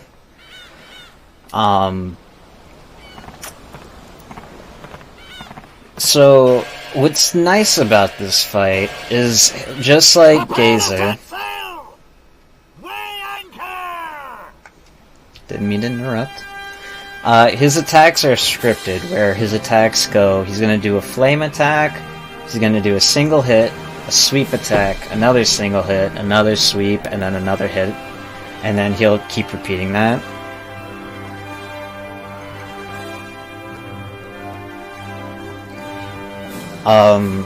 Just because we know what he's going to do does not make this fight any easier.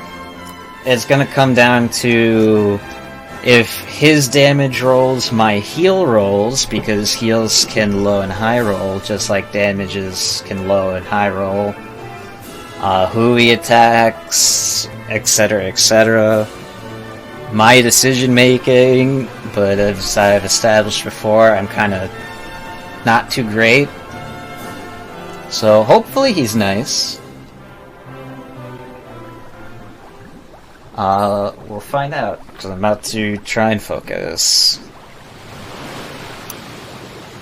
Oh, I hate this tender. No, I hate it too, Tickles. These nasty humans and their ships. Always sailing over poor Calamari's head. Yeah, Teddy, yeah. Humans don't have no manners. That's right, Tickles. They don't have none at all, they don't. No. That's why Calamari's gonna stand up for all the poor creatures of the sea, starting by eating these here humans. Yeah, Tickles, yeah. He'll eat him right up.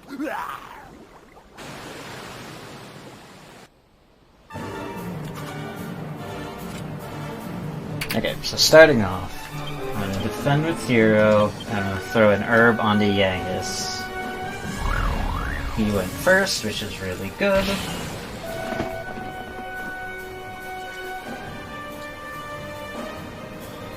I typically always want... if things go how they should, Calamari always goes first. It's not a great target.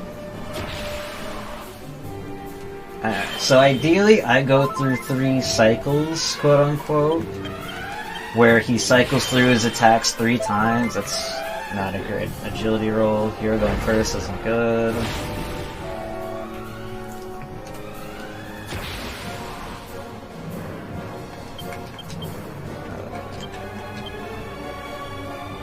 go to target.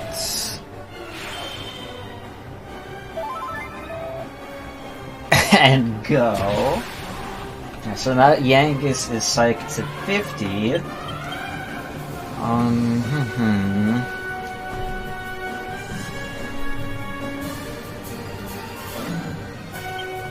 I'm going to Helm Splitter him.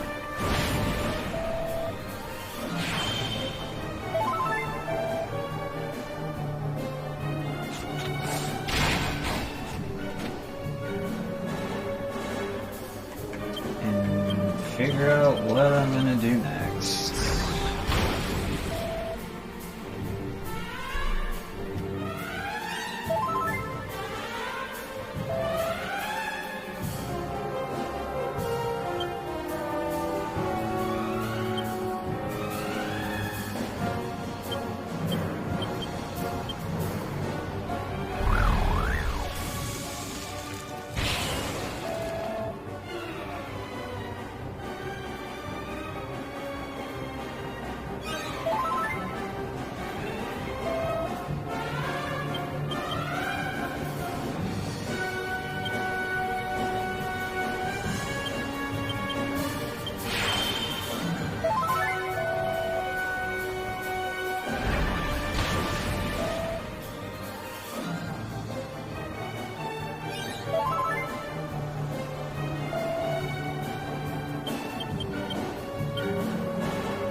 Very tense. I should be fine.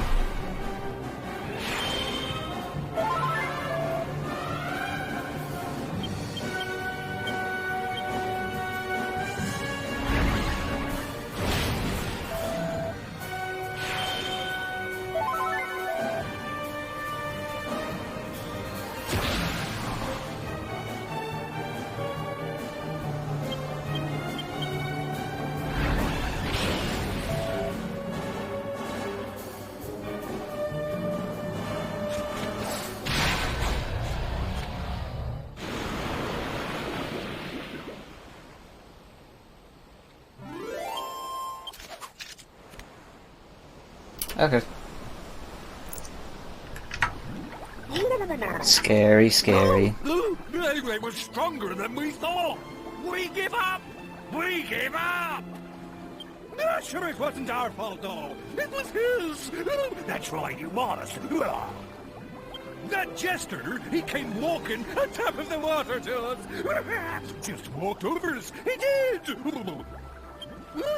Pretty cheeky of a human to pull that little trick off, me thought. So we talked to him, we did.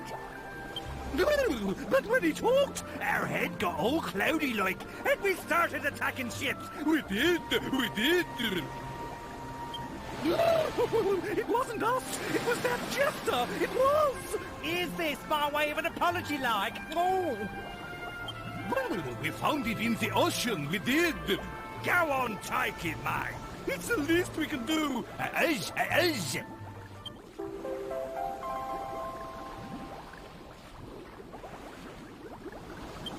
Well, that is all from us. We are leaving now. We are. Have a pleasant trip. So long.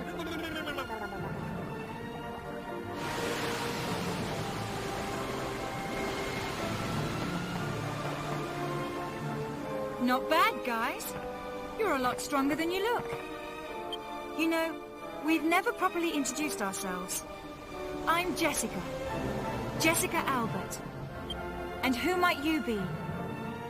I'm Yangus, and this is the Gov. Yangus and the Gov, is it? Right. Thanks again for your help with the sea monster.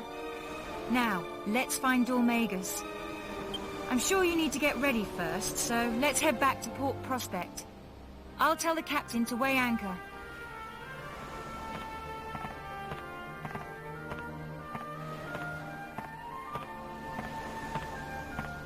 Oh, I almost forgot. I called you two thieves back at the tower, and I never formally apologized, so... forgive me. Anyway, I'll talk to the captain. All hands on deck! Weigh anchor and prepare to come about! We're heading back to Port Prospect! Anyways, so now that that terrifying mess is over, we got a lot more lore coming up. And goes to the Gov. We took care of the sea monster, so I got them to agree to wait for us.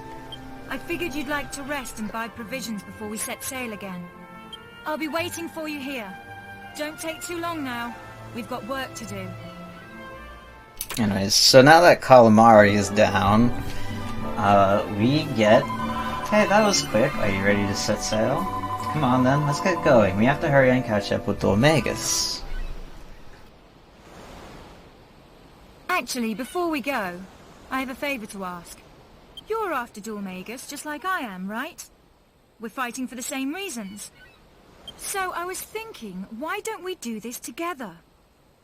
I haven't been studying magic for long, but I still have a lot to offer. What do you say?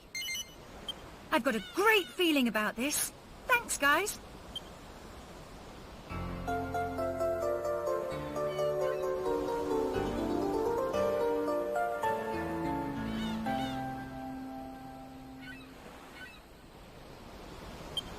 Well, now that that's taken care of, let's go.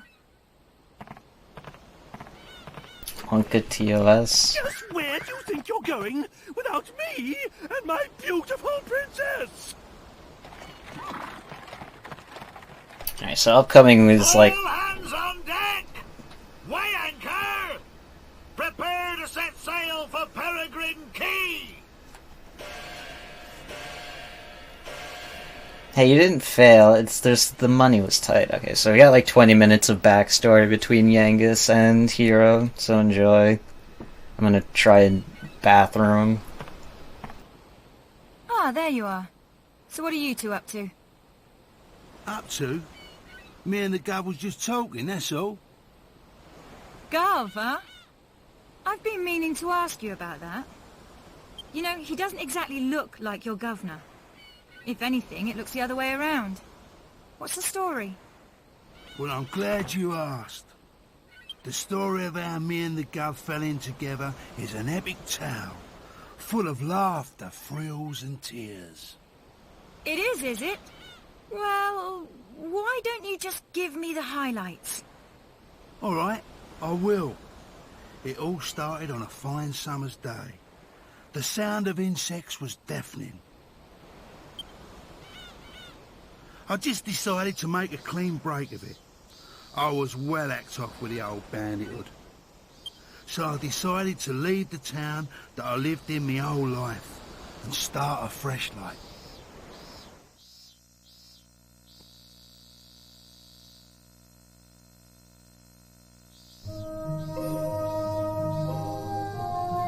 I ain't exactly a looker, as you can see. Perhaps that's why people treated me funny, everywhere I went, like I was a thief or something. I didn't have no place to go, and not a penny to me name neither. So I ended up going back to the old game.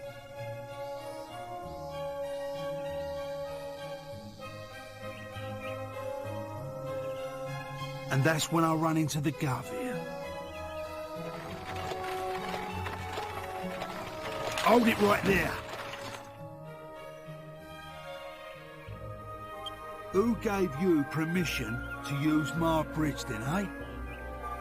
Permission? Permission? Your bridge lies within my kingdom, you oaf. What are you on about? A creepy old codger like you? A king? Don't make me laugh. I see your mouth is as vulgar as your face. Yes, I'm the king. And who exactly do you think you are? Me? Hearing my name is enough to make anyone wet their knickers. That's right. You're talking to none other than Yangus, the legendary bandit himself. Yangus? The one and only. Time to cough up. You have to pay if you want to cross my bridge. The one and only Yangus? What a shame there aren't more of you. Now kindly remove your one and only self from my bridge and clear off. Don't push your luck, you green-faced freak. I would have let you go if you'd have kept your gob shut and paid up. But you want to do this the hard way, eh?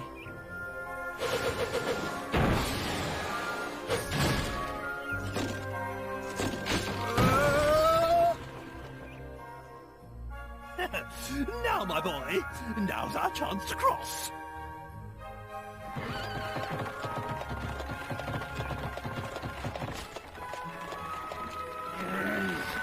Just my bleeding luck.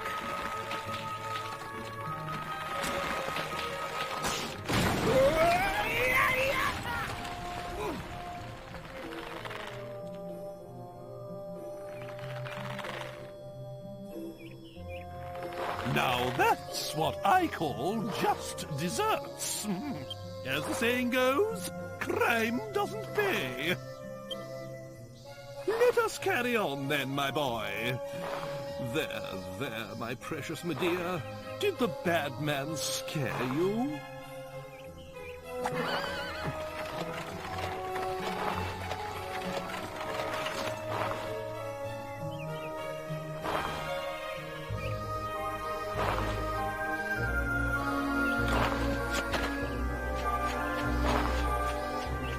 What are you doing? But he attacked us. Why the devil are you helping him? Just leave him. It's poetic justice. Nay, divine justice.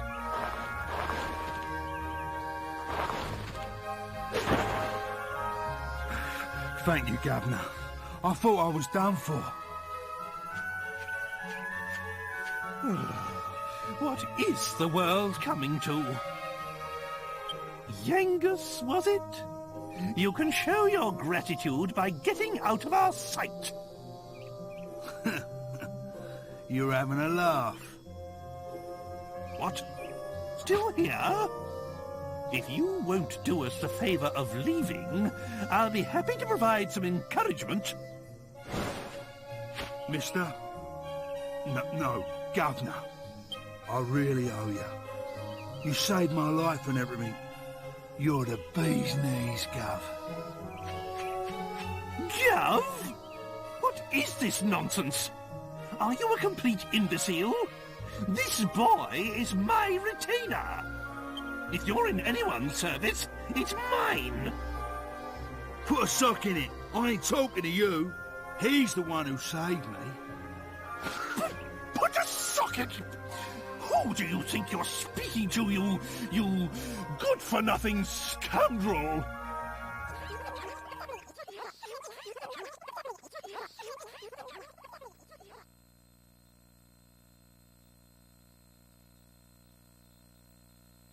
So that's how you met. But what happened to all the laughter, thrills and tears?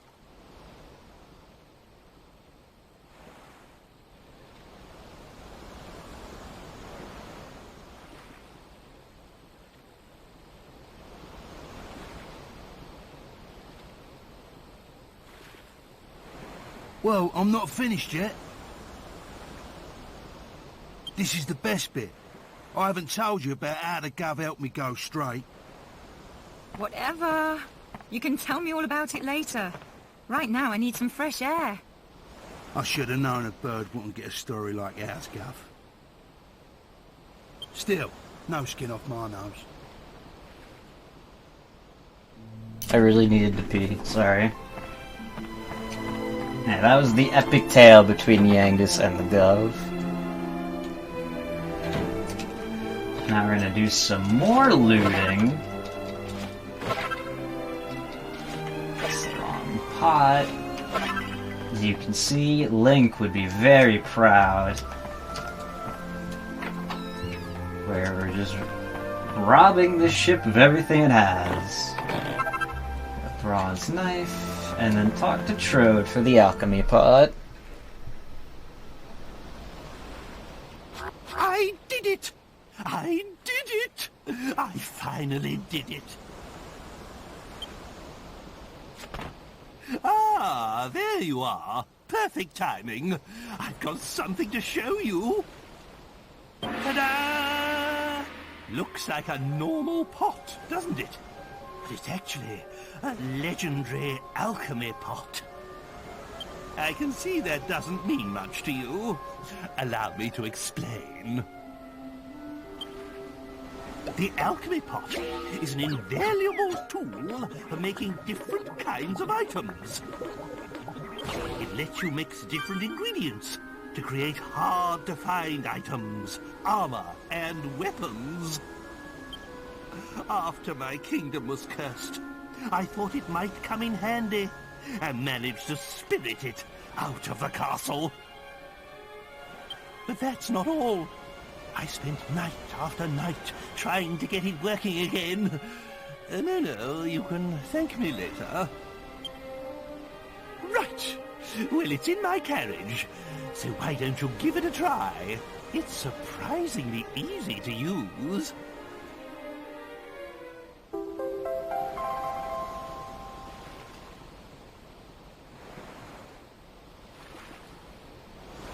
Captain, land ho! Belay the rigging and prepare to make port.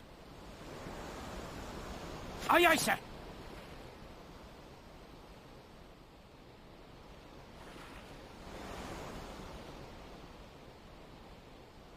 Helmsman!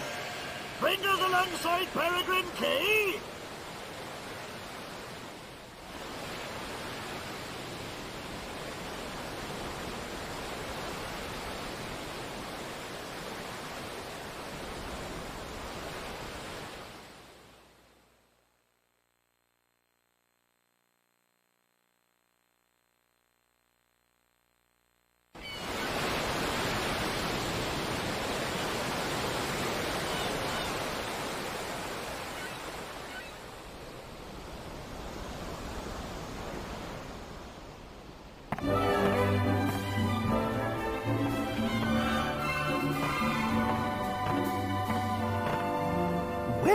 Well, it looks like we've arrived. I'll meet you outside town with Medea and the carriage. It wouldn't do to stir up the natives again with my extraordinary appearance.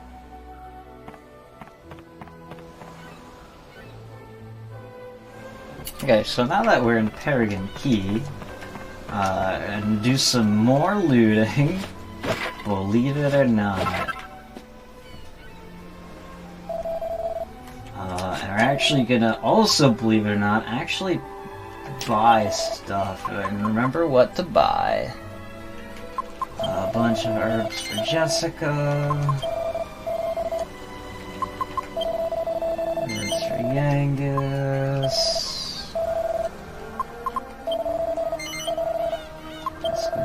Bag. These go in the bag.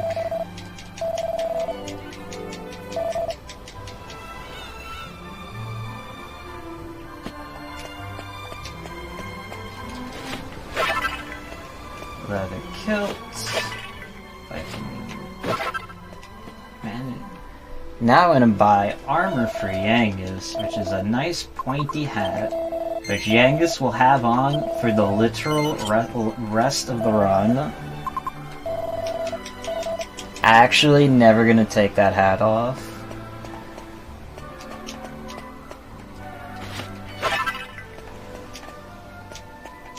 Alright.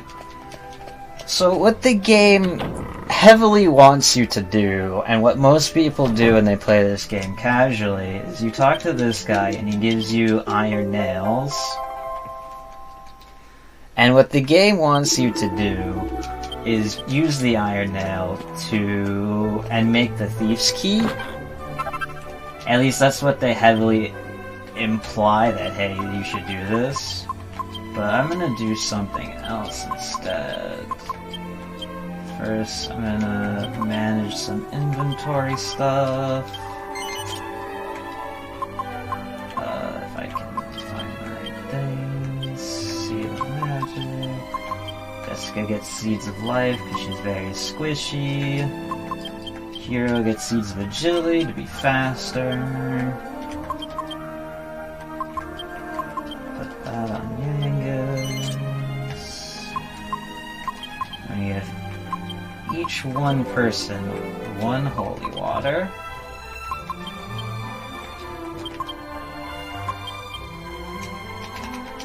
Okay. I'm going to go into the alchemy pot. Instead of making the thieves' key, I'm going to make... I'm going to put the boomerang in and the nails to make the reinforced boomerang.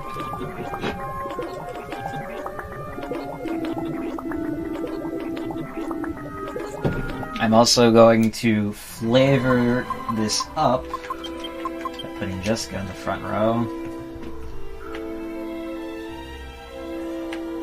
I get to run around as Jessica.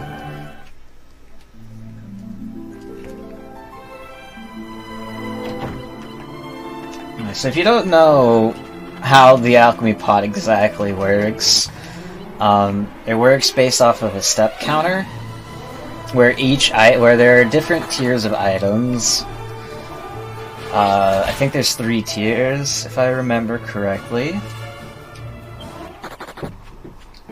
And each tier of item Tier 1 takes less footsteps than Tier 2, takes less footsteps than Tier 3, etc. I can open this chest.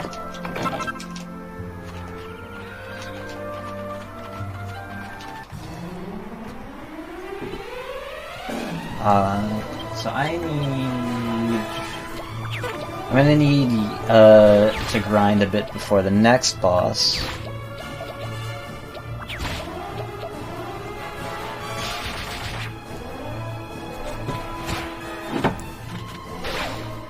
So any easy encounter like these she slimes I'm gonna take.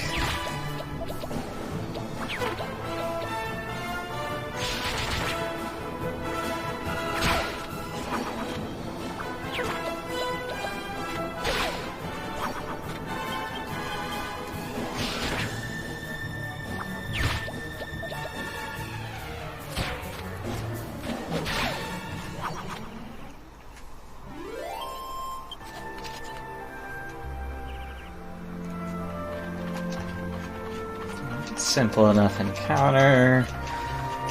So the first location on our the first fucking move. So first place we're gonna go to is Maella Abbey. This is also a fairly nice encounter.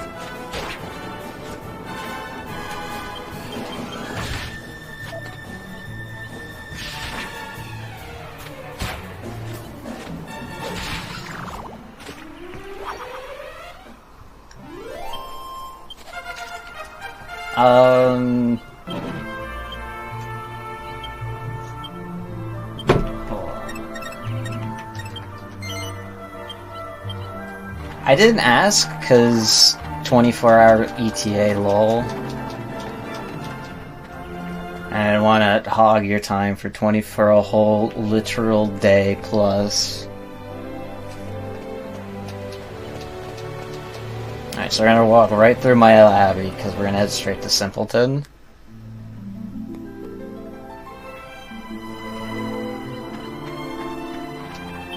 So also heal Jazz.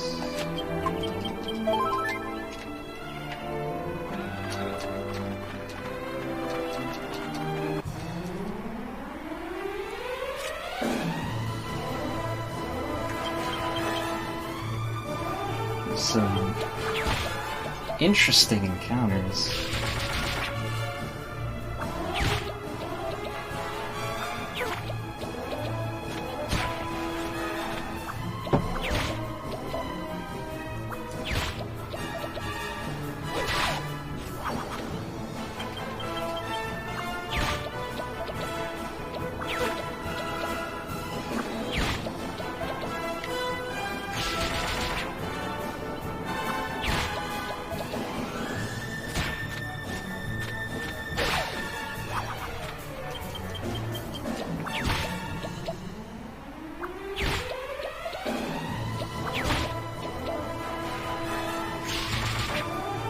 This game's localization is very good. Dragon Quest games, Square is typically really good about their localizations.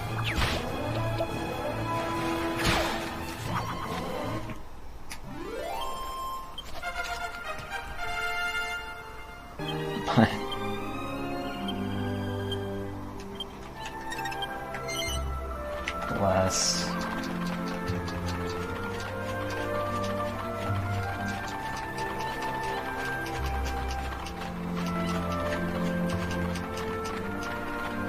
So Simpleton is where our next story trigger is going to be, where we're actually going to meet our fourth party member, Angelo, in a very infamous bar scene a lot of people enjoy.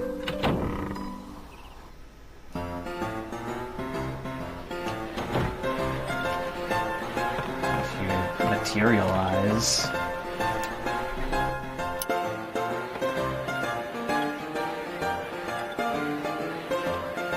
Not now. I've almost got this game in the bag.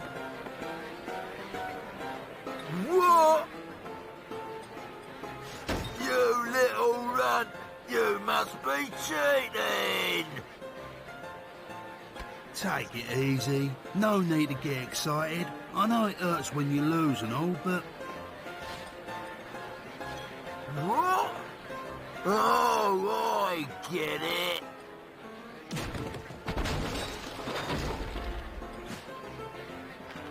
You're with him!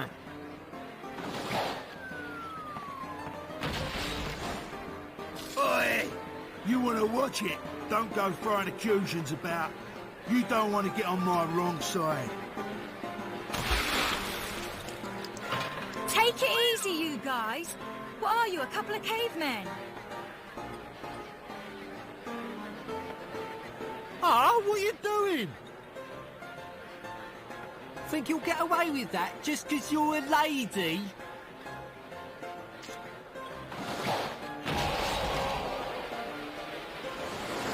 Hey, what's with you two, eh? Two blokes ganging up on one bird? Behave.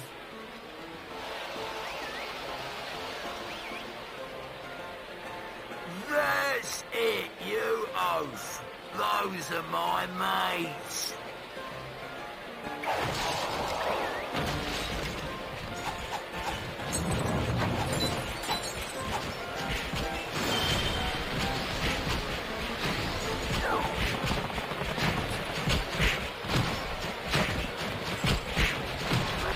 That's it.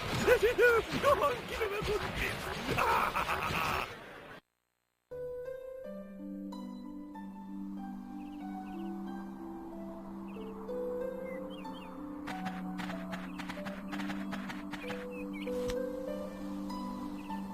So who are you?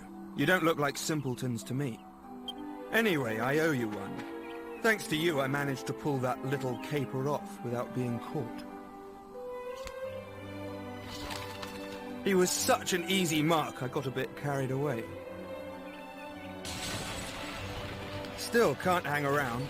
Don't want any more trouble.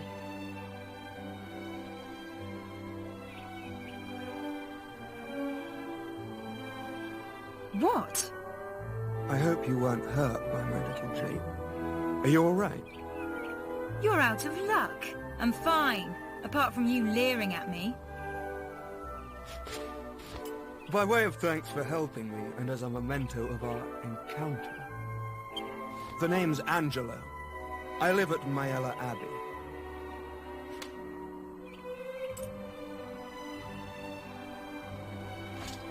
Show them that ring if you'd like to see me.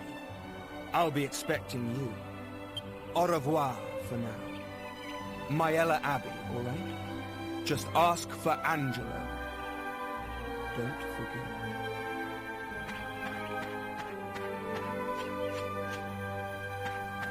Oh! Here you are, Gov. I've been looking all over for you. Gave that lot what for? Hey, I hope you don't plan on keeping this ring. We're going to Myella Abbey right now to give it back to that smarmy cheat, whether he likes it or not.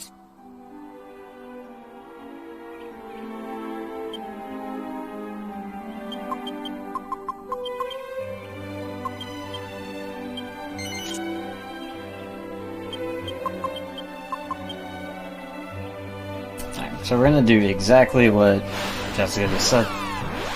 It's why we don't... It's why I just passed through Myella Abbey, because we have to go there anyways. Because there's a cutscene...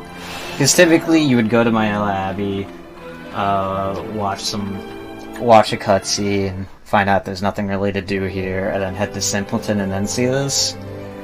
But we can kind of just go straight to Simpleton and then do all the stuff in Myella Abbey. Where we get to meet the head guard of the Templars at Myella Abbey, Marcello, and find out that the Templars are very rude.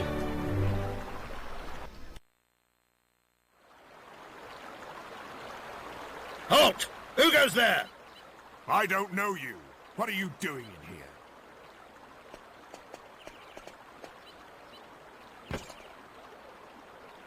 You need special permission to enter here.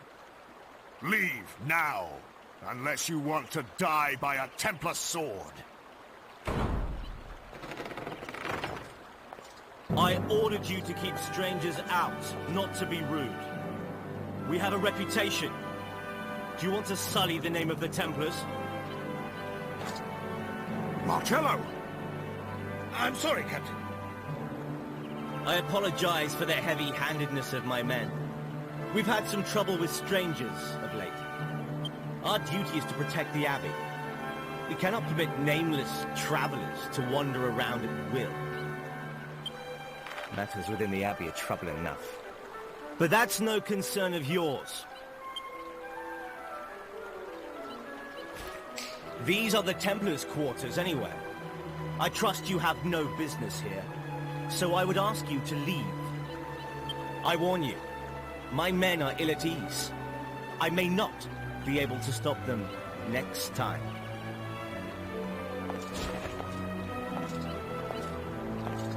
Alright, so the game wants you to see this cutscene first, and then head to Simpleton. You again? What is it this time? What? You've got Angelo's ring?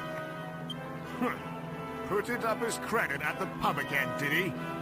That boy's a disgrace. Very well then. Angelo's inside. Now hurry up!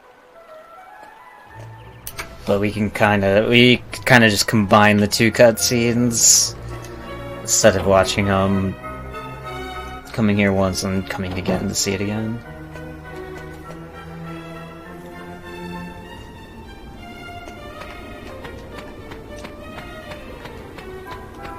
Then I hit another cutscene trigger down here in the basement between Marcello and Angelo.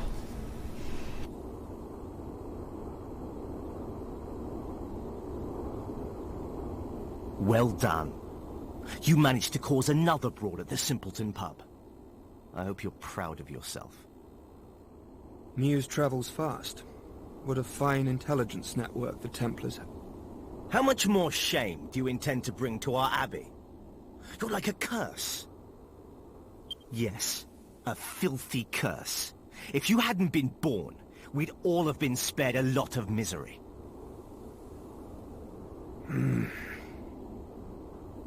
You're nothing but a petty crook with a pretty face. It sickens me to think we share any common blood. Enough! Templar Angelo, by order of the captain, you are sentenced to a term of penitence. I'm hereby stripping you of your right to leave the Abbey. You do not leave this place.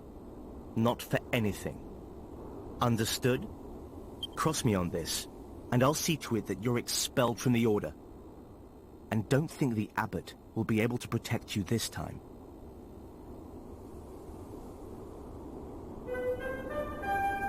Okay.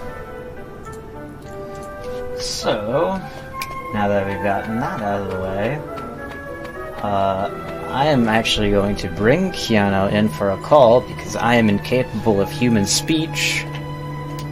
So you get someone who actually knows what they're talking about to help commentate for this game.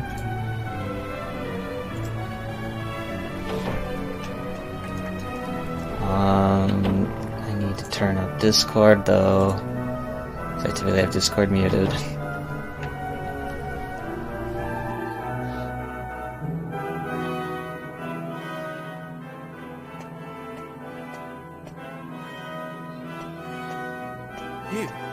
You're the people I met at the pub, right? What are you doing here? What do you mean, what are we doing here? You told us to come. Now you can take back this stupid ring and we'll be on our way. My ring? Woof woof. I can still play that card. Listen, I've got a favor to ask. A favor? You're kidding, right? What makes you think we'd want to help you? Just listen, all right? There's no time to argue. Can't you feel it? Can't you feel the sinister presence in the Abbey? I heard that a jester got into the Abbot's residence. I'm convinced he's the source of the sinister air. A jester? I don't know what he's planning to do, but I'm sure Abbot Francisco's life is in danger. You've got to help. I need you to get into the Abbot's residence and make sure that he's all right. Thank you. I'm in your debt. Now listen carefully to what I'm about to tell you. You may have seen them already, but there are some obstinate idiots guarding the bridge to the Abbot's residence. You can't go that way. But if you're prepared to go the long way around, there is another way to get there. You have to leave the Abbey as if you were going to Simpleton, but turn immediately left along the river. Just follow the river along, keeping the Abbey in view. Keep going along the river, and you'll come to a ruin. It's the old abbey that was used before this one. There's an underground passageway leading from there to the abbot's residence. I'm afraid that's the only way. The entrance to the ruin can be opened with the Templar's ring I gave you. So you just keep hold of it, all right? Anyway, there's no time to lose.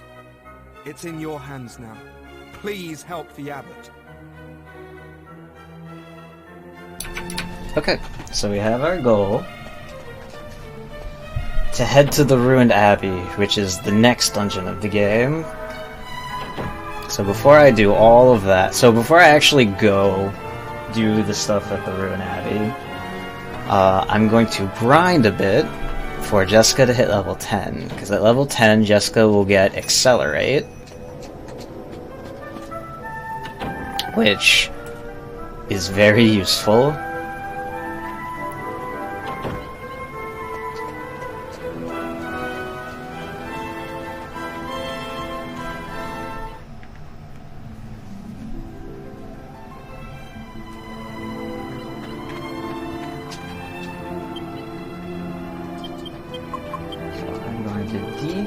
With a few things. And go back into the Alchemy Pot, where I'm going to take out the reinforced boomerang and put in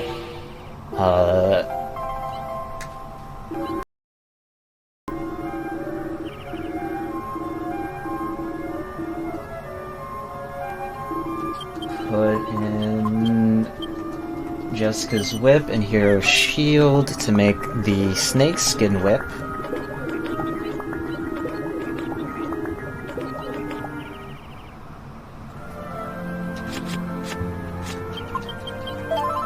So Jessica's topped off.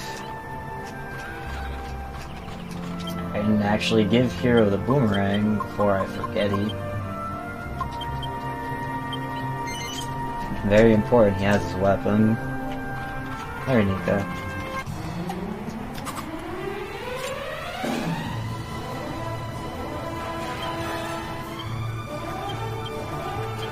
These are typically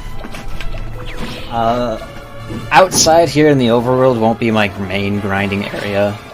The area I'm going to grind the most in is going to be at the at the entrance of the ruined abbey.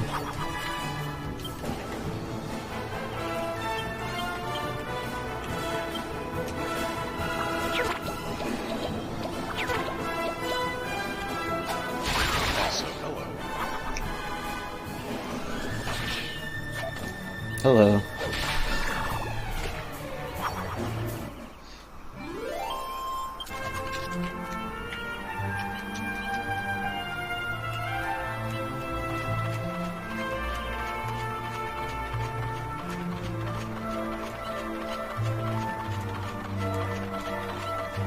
Whoopsie. I don't want to fight him. I'm just gonna run away. Lonely Joe is not a fight that you want to try to pick, especially with current level and current gear set. As much as we'd love to get the monster coin that he is holding, it's not a very good idea to try and fight him. I need to turn you up on Discord.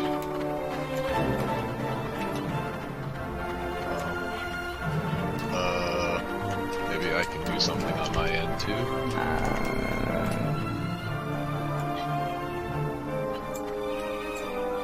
Hopefully that should be good.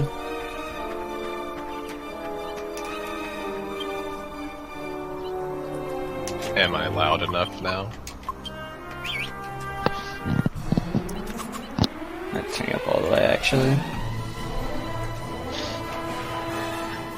Okay, just be warned. If you turn me up all the way and you hear my kids are awake. They're leaving soon, but they are here. People are saying that's good, so we'll just leave it at that for now. Alright. So yeah, as Flutter was saying earlier, we have to do a little bit of level grinding. We need to get Jessica at least to level 10, so that way we can allocate a few skill points into her staves, and that'll allow us access to Accelerate, which is probably like Jessica's number 3 most important skill in the game.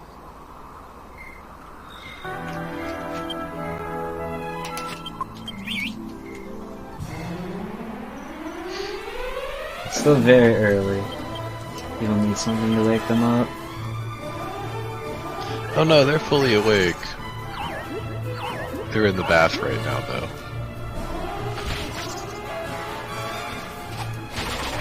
Also, Drackies suck, in case nobody had noticed. Drackies suck. Them putting to sleep my entire party isn't really ideal.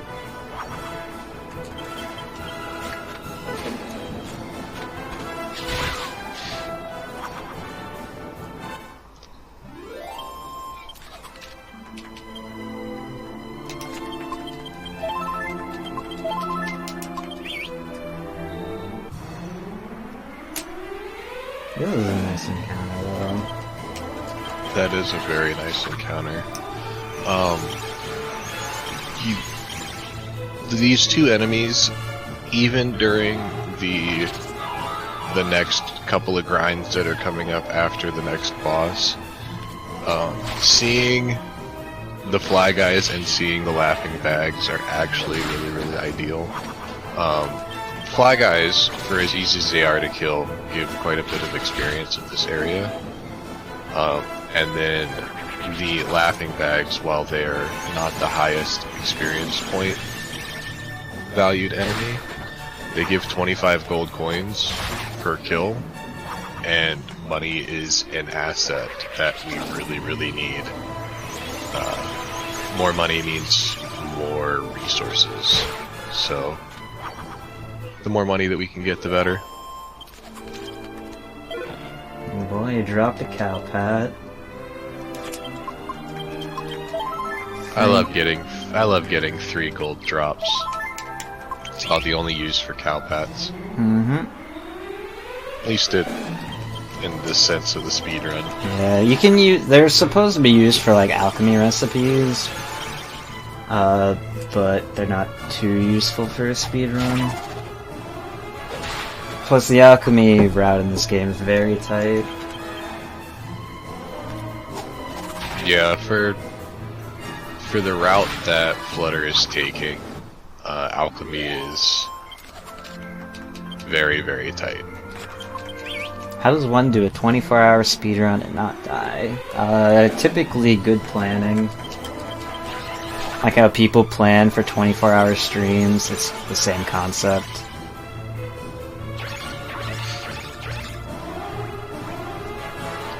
Ooh, backup call. Those are nice. It's like, here, enjoy this extra 18 experience points. Yeah, when the laughing bags will always summon backup will be a heal sign, which are very easy to kill. Because they're an enemy that that you can fight back in Alexandria Tower, so they're very trivial.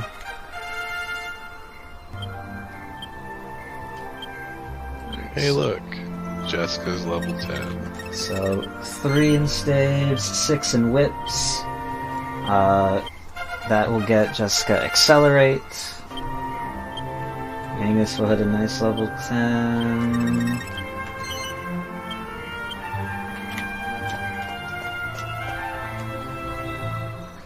Alright. So, I hope you like the Ruined Abbey, because I'm going to spend a lot of time here. My first visit here will be fairly quick, because I'm just going to come in here... I'm going to come in here, just rush to the boss at the end of this level, who's the boss's tortured soul.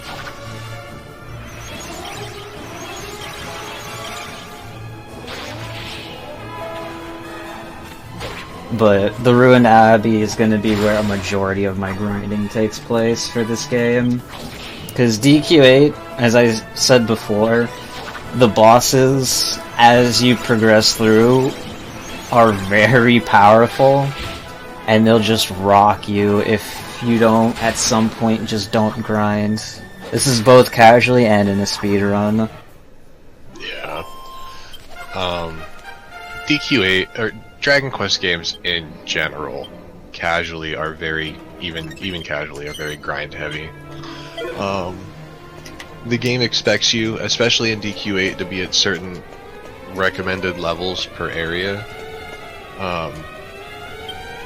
And if you aren't those levels, or you don't have, like, all the best gear that you can buy that's available to you at this point in the game, these areas are very scary. There's encounters that Flutter can get into, being at only at level 10 right now, that if he's unlucky and doesn't get to run away from, could easily just wipe the party.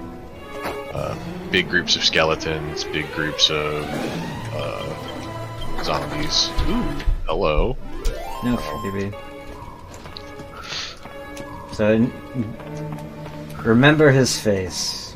Metal slimes are key to grinding in this game, and you see a lot of them. Hopefully. We'll explain more about the slimes in a little bit. Luckily, on our way to Tortured Soul, this should be our last encounter. We had pretty nice encounters. They weren't too damage dealing. Yeah, no undead, which is really... Undead are the scary enemies here, at least for right now. Alright, so I'm actually going to take Jessica out of the front row.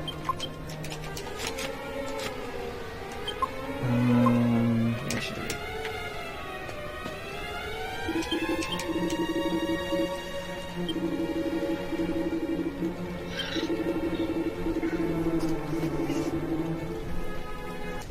Alright, Tortured Soul. Tortured Soul can do one of three things. He can basic attack, he can call for backup, and he can cast Sizzle. I don't want... that's exactly what I did not want. Calling backup on turn 1 is the worst thing you can do on turn 1. Yeah. Turn 1 backup call is only outdone by turn 1 backup call with turn 2 Sizzle. Yeah, so hopefully we see neither.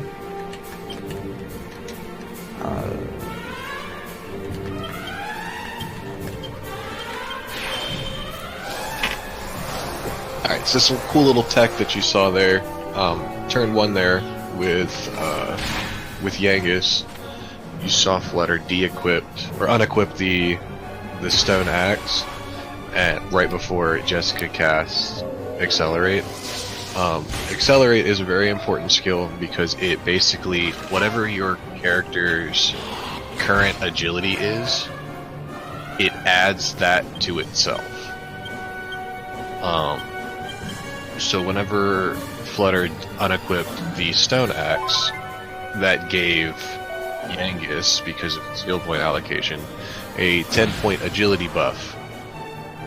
Coupled that with the agility boost from Accelerate, he gains 25 agility points, which with 1 Accelerate is pretty much enough to guarantee that they go first. So right now, he's just basically trying to deal as much damage to Tortured Soul as possible, while mitigating as much damage that he takes. And the easiest way to get as much damage in as possible, continue to Helm Splitter to get the saps on Tortured Soul, Tension Hero to 50, so that way he can one-shot any of the ads that are spawned.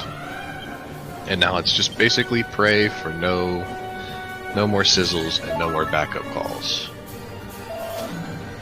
Yeah, if he calls for backup again, it's not the worst, because I can just re-psych Hero to 50 and kill him. Yeah. But at this point, the fight's pretty hard to lose. It's really only the first couple turns that can be a little oof.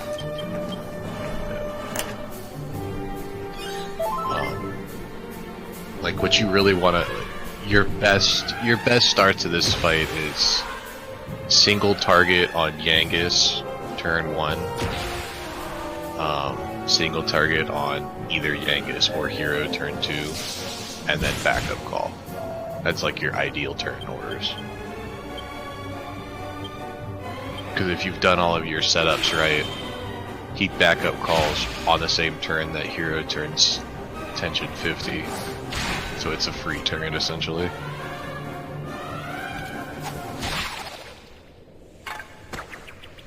But otherwise, that was a really solid fight. Yeah, the only meh thing was turn 1 backup, but thankfully it was fairly nice. They didn't gun down Jessica like I thought they were going to do at one point. And the zombie didn't, because the zombie's basic attacks can actually decrease tension. Yes, Steven's high fives are a little painful.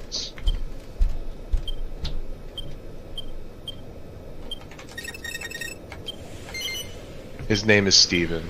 Don't call him Steve, he doesn't like that. Oh my goddess, my dear sweet goddess. At last I shall rest, cradled in your blessed arms. Nice quick full heal. And now it's basically just going to be cutscenes, triggers for probably like another 15-20 minutes before we can actually get back to gameplay. Okay. Yeah, that's fine. One of the cool mechanics about this game is if you surprise an encounter, so if you get they don't notice your presence or anything like that, regardless of your level, if you flee from that encounter, it's free.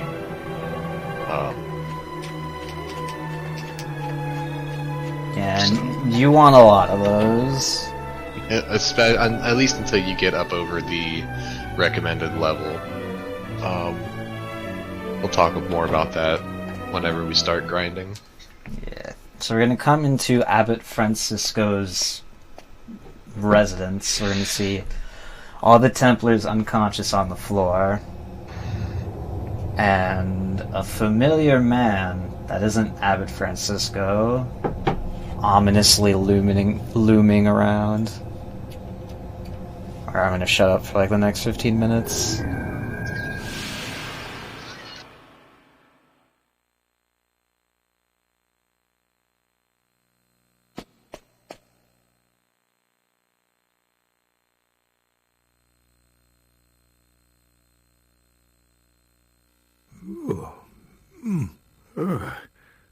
What sinister presence lingers in the air? And who are you? Did you want to speak with me?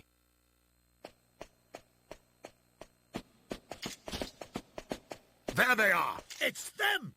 You'll be damned for trying to take Abbot Francisco's life! What on earth? What's going on?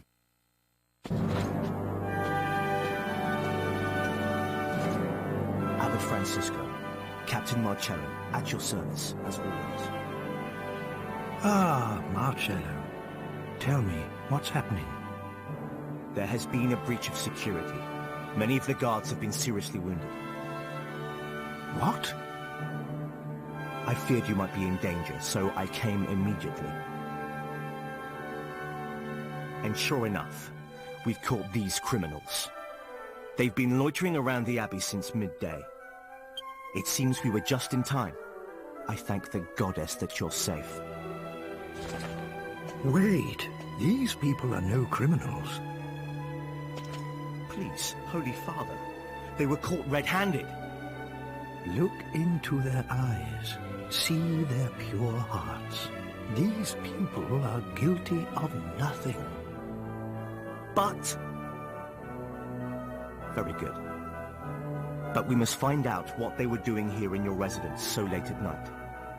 At the very least, let us ascertain that. Please. You really are a warrior, Marcello. Very well, if you must. Thank you, Holy Father.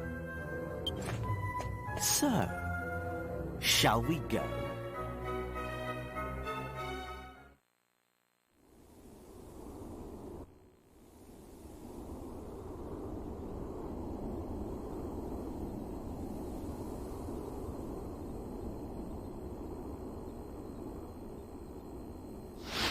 Now look here! We ain't done nothing wrong! Yeah, we told you. It was your man who asked us to check up on the Abbot. What right have you to keep us here? The Abbot is too forgiving. If you're innocent, then who attacked my men? I, on the other hand, am not so forgiving. You won't fool me, so don't try. You'll confess in... Who is it? You sent for me, Captain. Come in.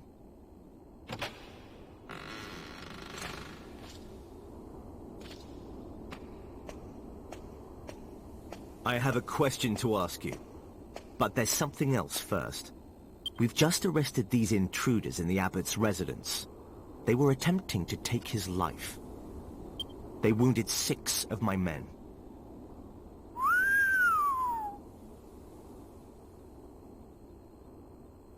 Very well. The problem is this. My guard is watertight.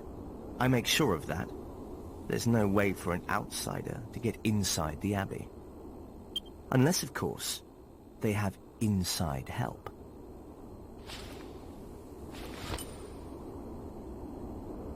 And would you believe it? When we searched their possessions, we found this ring. Templar Angelo, where is your ring? Show it to me now, if you have it. Phew, it's turned up. Thank the goddess. What? Someone stole it from me at the pub.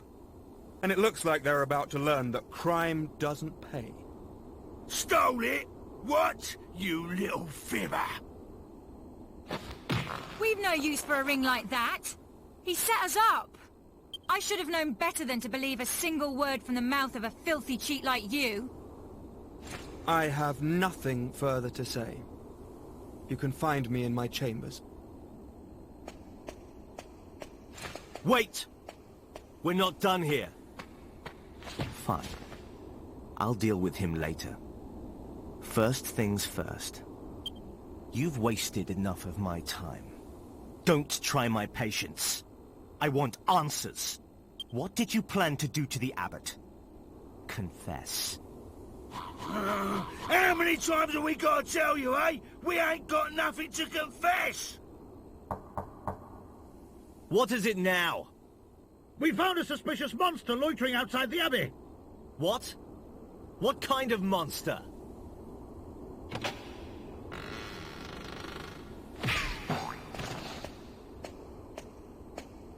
Ouch!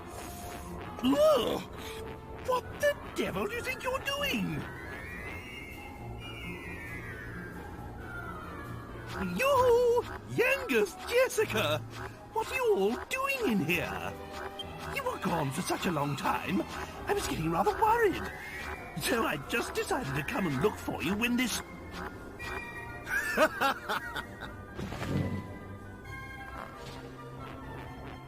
So, this monster is a friend of yours, then? So much for your pure hearts.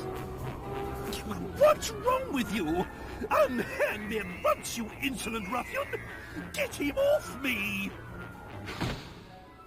You are in league with the monster. You may have deceived Abbot Francisco, but you don't fool me. It was the monster who ordered you to steal the ring and infiltrate the Abbey, was it? You cursed heathens. Thought you could scare people by killing the Abbot, did you? Make them question their faith? And then move in and take control, I suppose. Take these monstrosities to the cells. Come dawn tomorrow, I will have you tortured. Perhaps then you will realize the gravity of the sins you have committed. Until sunrise, then. Sleep well.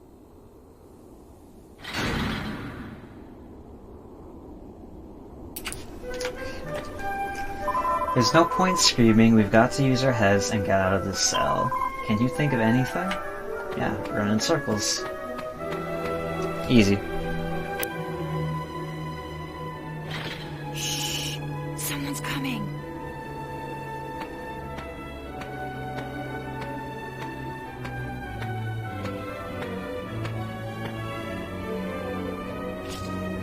Good evening, everyone. Glad to see you're all looking so well. Come here, you! Now, control your temper. I must apologize for before. Perhaps you will accept this as conciliation. What are you up to? The guard upstairs might hear if we talk now. I'll explain later. Come on.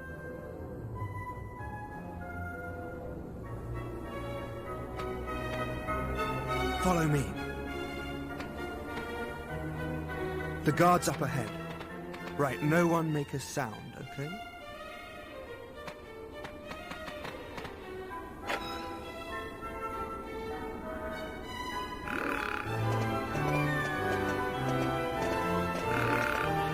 I seasoned his supper with a generous pinch of sleeping powder. Perfect. It worked. Sleeping like a baby.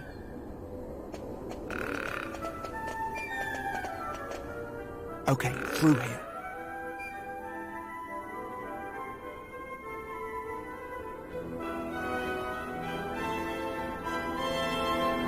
Great, we're safe in here. You can talk again now.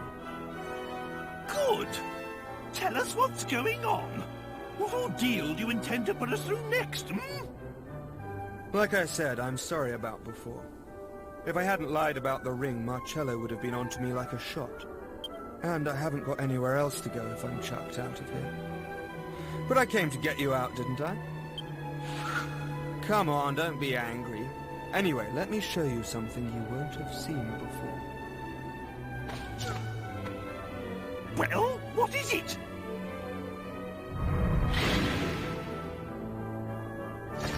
There. And that's real blood on those spikes, you know. If I were to throw you in there and shut the door, your whole body would be skewered. I could make you holier than thou without so much as getting my hands dirty. Not bad.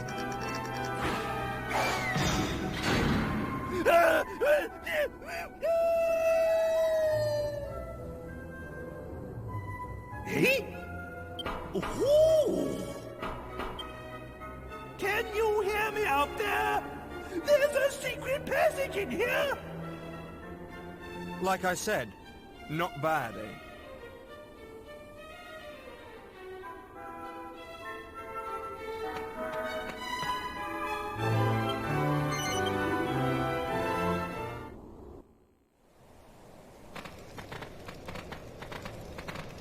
What's your game, eh?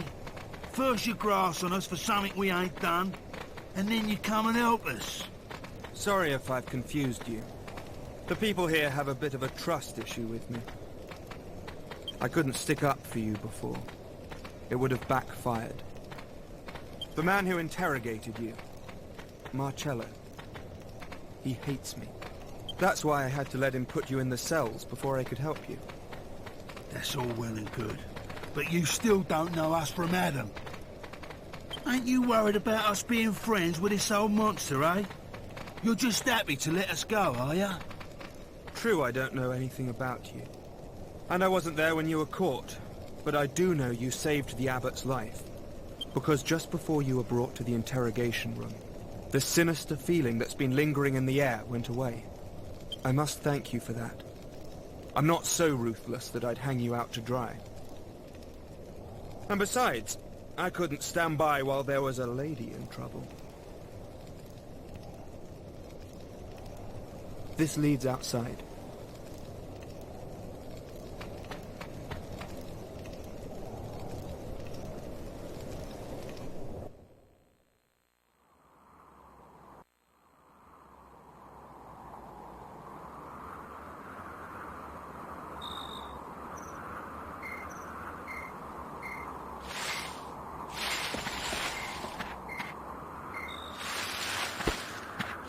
Medea! My Medea! You're safe. Were you lonely without me? There. It's all right. We'll leave this horrible place at once. The princess and I will go on ahead. Make sure you're not too far behind.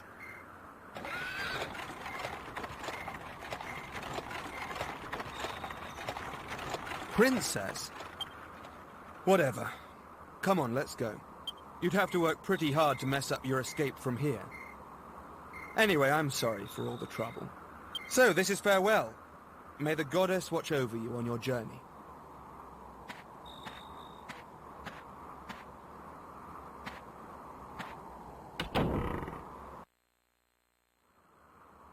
Welcome, Raiders. Enjoy comfy cutscenes. Cause we still got a bit more.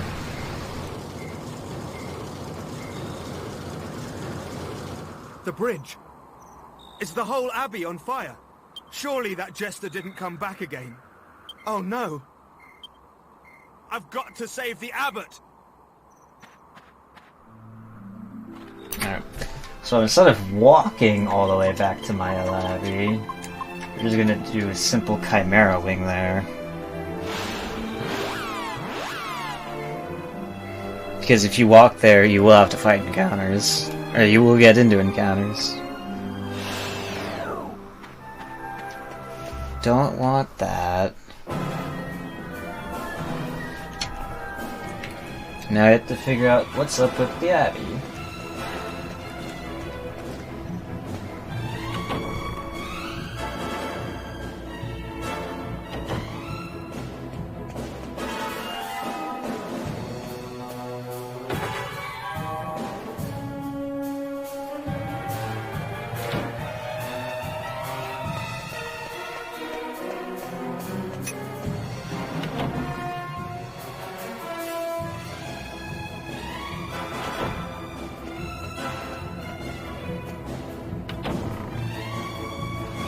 I'm gonna just casually stroll over a bridge that's on fire while no one else will.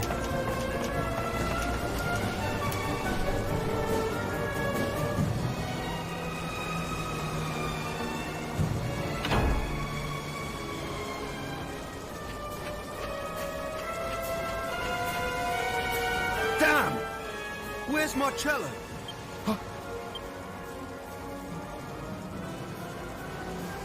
That sinister presence again. No, not sinister. It's worse than that. It's pure evil. As if all the demons of hell had gathered to feast upon Abbot Francisco!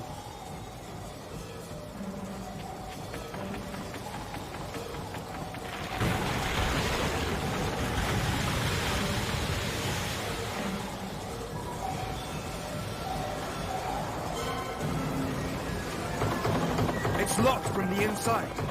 Marcello? Are you in there? Damn! What's going on? It's no good! Won't budge. You lot! Did you follow me here? Doesn't matter. I need your help. Just one last time, alright? We're going to have to do this by brute force. There might just be enough of us. The door's locked from the inside.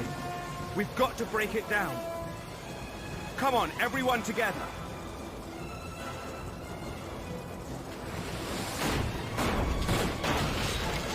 Yes!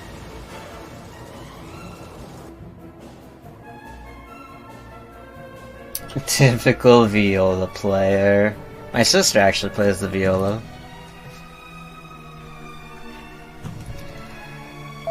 What happened? Come on, stay with it. Tell me what happened. Thank the goddess you've come. Help the Abbot. What on earth did this? He's dangerous. Captain Marcello is in trouble.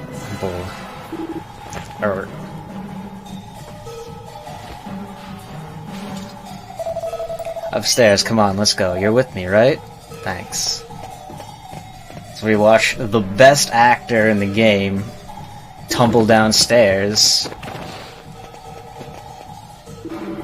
The Jester must save the Abbot. So the body count just keeps rising.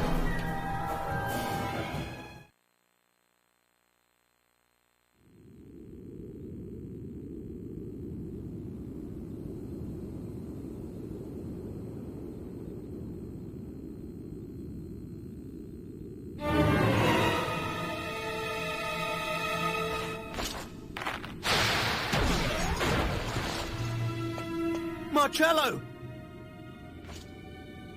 It was all that Jester. I couldn't stop him. He's strong. But you can't let him. This is an order. Templar Angelo, get the Abbot to safety.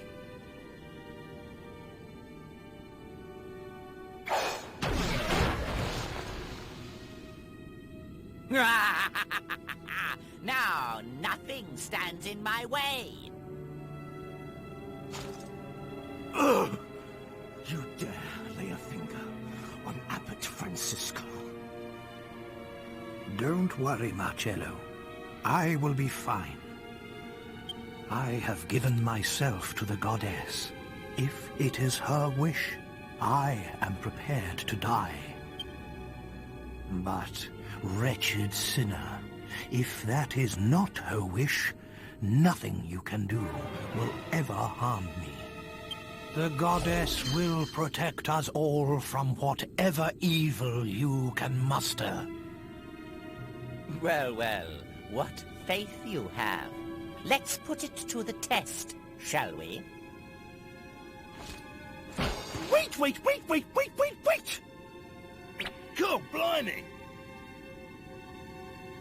It's been a while, Dulmagus. Ah! If it isn't King Toad, looking as small and ugly as ever. Shut up! Return my daughter and I to normal at once! Do you realize what you've done to my castle?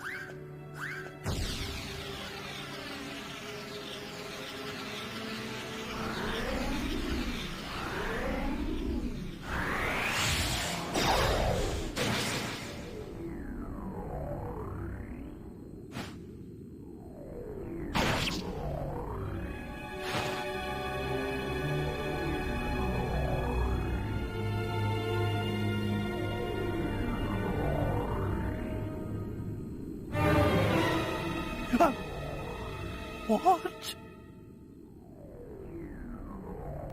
Such a pity.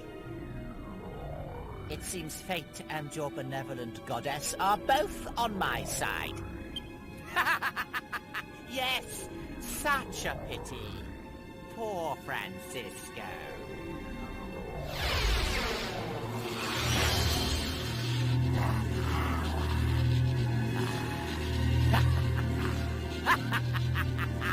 My work here is done.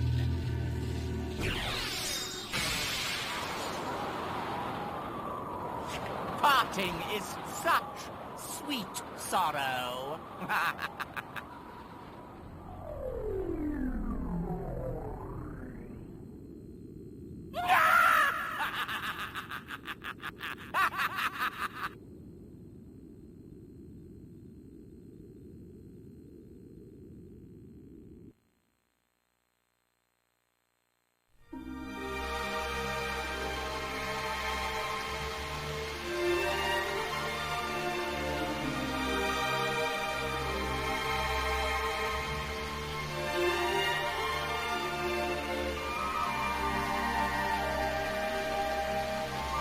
The following day, under a heavy cloud of rain, Abbot Francisco's body was committed to the ground. I think they may need a bit more dirt.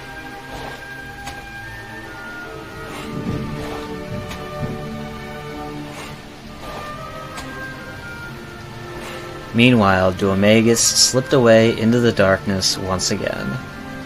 Marcello, who somehow managed to escape injury, explained to everyone the events of the previous night. Hero and the party were cleared of any suspicion.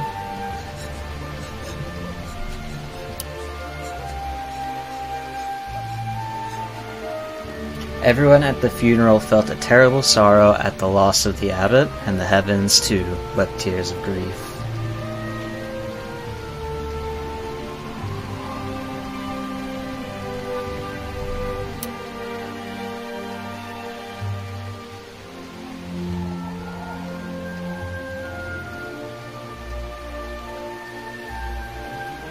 The rain continued until dawn, the start of a new day.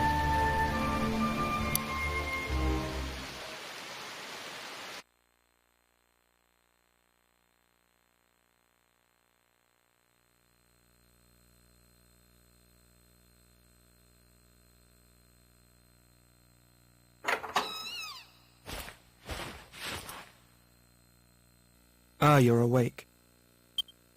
I realize I said it before the funeral, but I just wanted to assure you that everyone knows you're innocent. If it weren't for you, Captain Marcello could well have been killed too. We're all in your debt.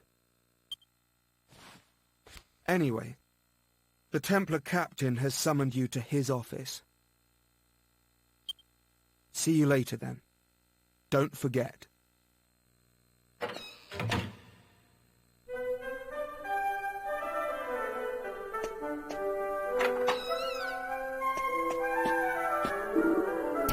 Oh, you. The captain's been waiting for you. Hurry up.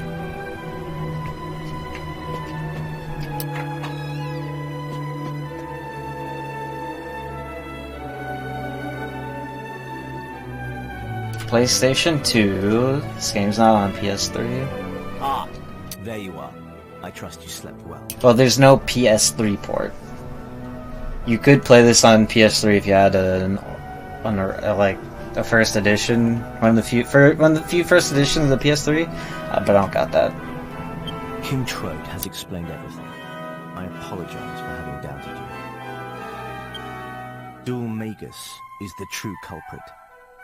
In the name of the goddess, we must strike down that diabolical jester. But I cannot leave here now. As the new abbot, I have much to do. I must be here to guide my people. So, I was wondering, according to what King Trode tells me, you are all pursuing Dual Magus.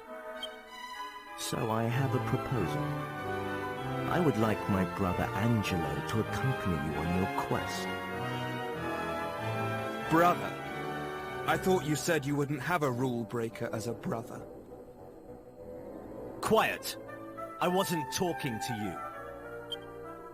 Angelo, you are the only one we can spare at the moment. Everyone else here has duties to fulfill. Only you are without such responsibilities. I'm useless, you mean? No need to beat about the bush. Fine, I understand. You've made yourself perfectly clear.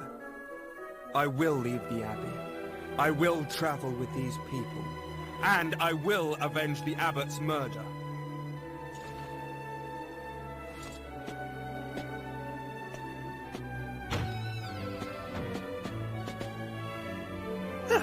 I'll be waiting by the carriage with Medea, then.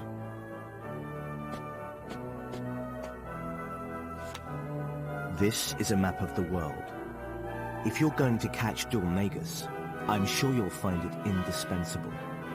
Consider it a peace offering for having doubted you and your friends. Please.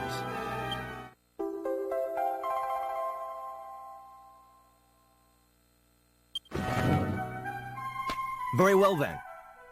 I entrust Angelo to your care and wish you well on your journey. Alright, so the last thing for us to do in Maella Abbey, for now, because we'll be back here one more time, is to leave and get Angelo. Then we can start the fun, grinding, comfy grind. Oh boy, the fun begins. Yep. So this is where I recommend everyone, if you haven't already, get cozy, get your hot cocoa. Hello again. Well, it looks Because we'll like be here for a we've bit. seen more of each other. I hope you don't mind me coming along. Like, I'm not like doing 2 this hours a because bit. Marcello ordered me to.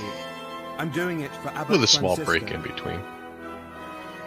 He was like a father to me. That jester, Dulmagus. He can't get away with this.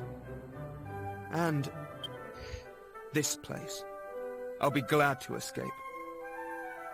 It's no hardship being asked to join you, believe me.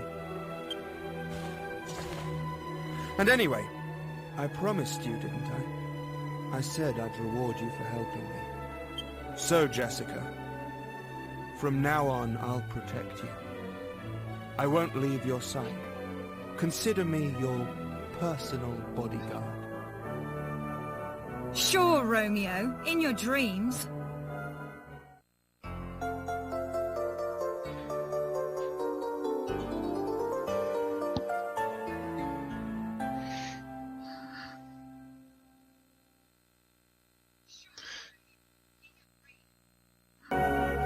Okay, let's hit the road.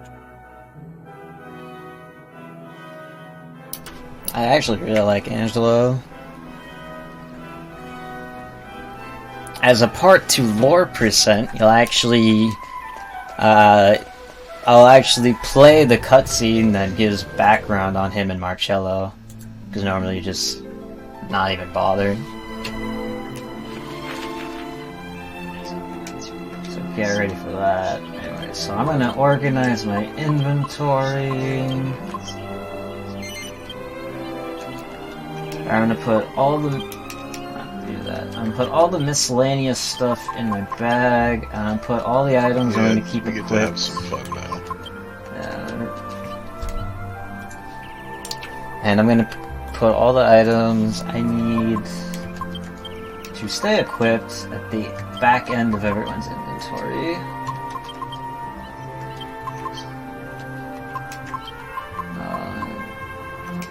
Either of those.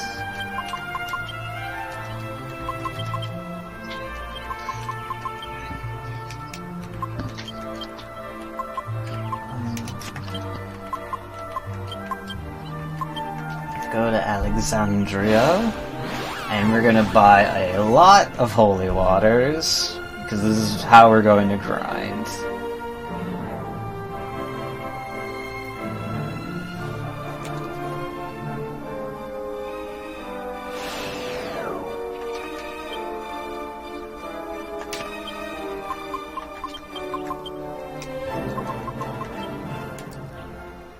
Now, ideally, you put Yangus in the first row, but to make grinding and just overworld movement bearable, I put Jessica in the front row. Alright, so now we're actually going to make the Thief's Key, which the game wanted us to do like an hour ago. Because we will need to open locked chests with it.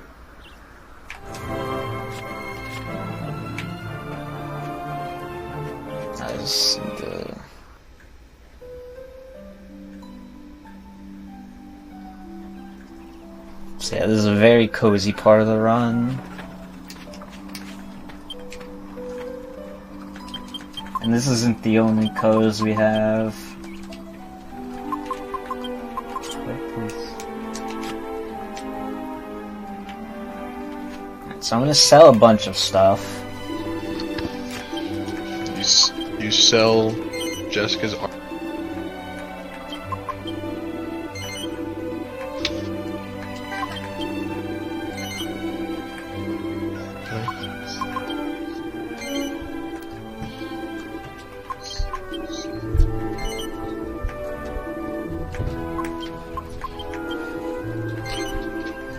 All that stuff early.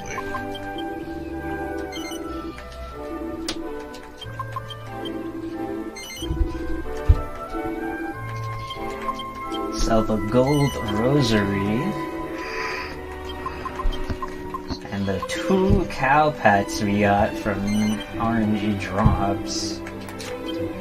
Hey man, those 6 gold coins are gonna come in mega handy.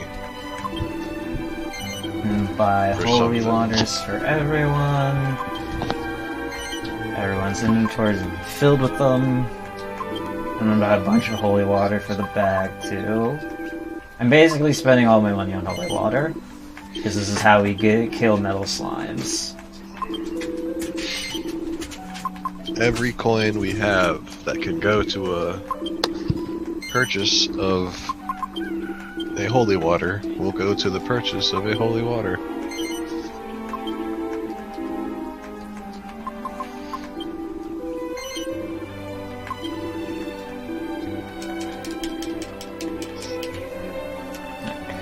And now we're gonna head back to the ruined abbey.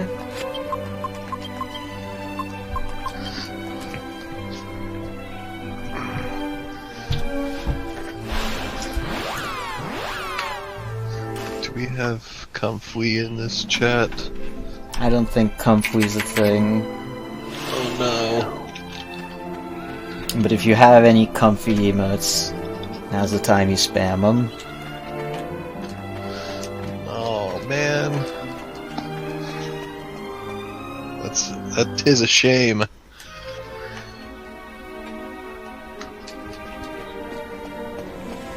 Yeah, so the ruined abbey is where we want to grind. Specifically, we want to grind metal slimes because at this point of the game, and for future parts of the game, this is the highest experience enemy we can get. Yes. I'm heading towards the poisoned room in the back here. Oh, hello. Hopefully it doesn't run away. Alright, ran away. Great start.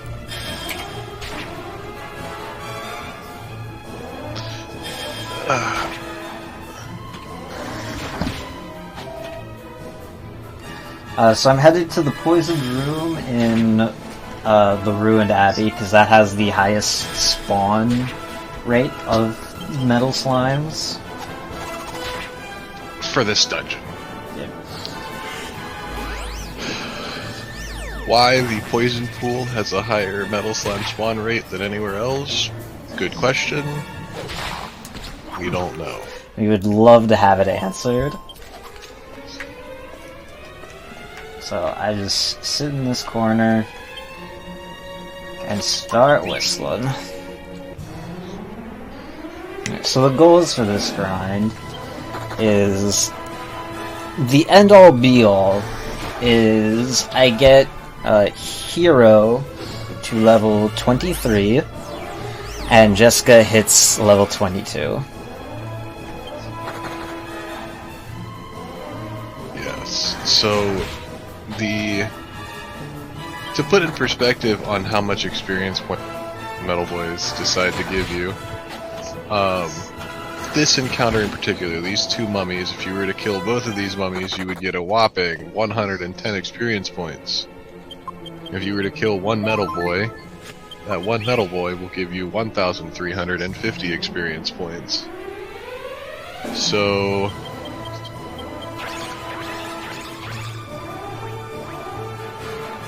we want lots and lots of Metal Boys. The cool thing about Metal Boys, they have exactly, in this game, 4 hit points. And it is a 50-50 chance, supposedly, if they run away turn 1 or not. So if you manage to win a coin flip and they stay, each holy water that is dispersed onto a metal guarantees 1 damage. And by my count, we have 4 party members, which means 4 damage. Ooh. That's... yeah. Good call. Yeah, so even though a metal slime spawned there, Drakis at my current level are very annoying to deal with because they can just put people to sleep. Which isn't good. Snooze is the worst. Yeah. If it's 1 Draki, like me in particular, if there's only one Draki mixed in with one metal, I will take my chance. Because I believe it is I believe it's like a 40% chance that they cast Snooze. So I'll take my chance on it. But any more than that, it's just not worth it. Nothing sucks worse than getting 3 holy waters off, and then the Draki casts Snooze and puts Yangus to sleep. And you're just like, nah. Yeah, it's very sad times.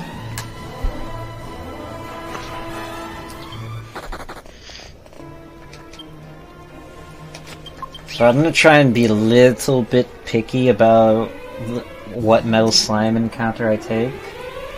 Like Drakis, at this level, Drakis are just a no, unless, like Kiana said, there's just one of them. Am I getting 2? I've seen 2 of them already, but I'm just not... Well, technically, I've seen 3 of them, if you count the one before Tortured Soul. But I'm just not... wasn't able to kill any of them yet. With, especially given how Flutter has his armor set up, I would personally be only taking single slimes that are by themselves. Like in this situation where it's all alone. Just because, especially if you find one that's paired up with any undead, those undead enemies will put out a lot of damage, and we don't have a whole lot of health right now.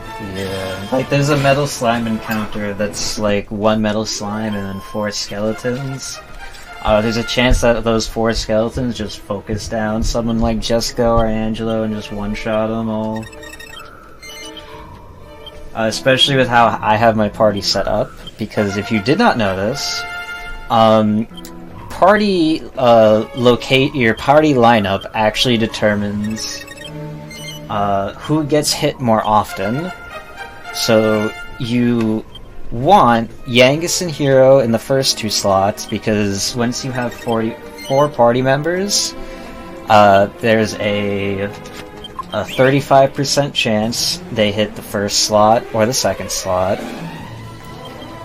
And then you have Jessica third, because that is, I believe, a 15% chance. 20. No, it's 20, yeah, can't math. And then Angelo stays in the 4th slot, because that's only a 10% chance for Angelo. Which may sound weird, because you'd think you'd want Jessica in the 4th slot, because she is the squishiest member you have. But Angelo is, for the most part, our designated healer for majority of the run. And you want your healer safe at all times. He's also the first person that gets access to our res skill. So he's the first, I think it's level, I want to say like 16, I think his level, 16 or 17, where he gets access to Zing. Zing is our 50-50 will this res me or not skill. For some reason, Dragon Quest games love coin flips.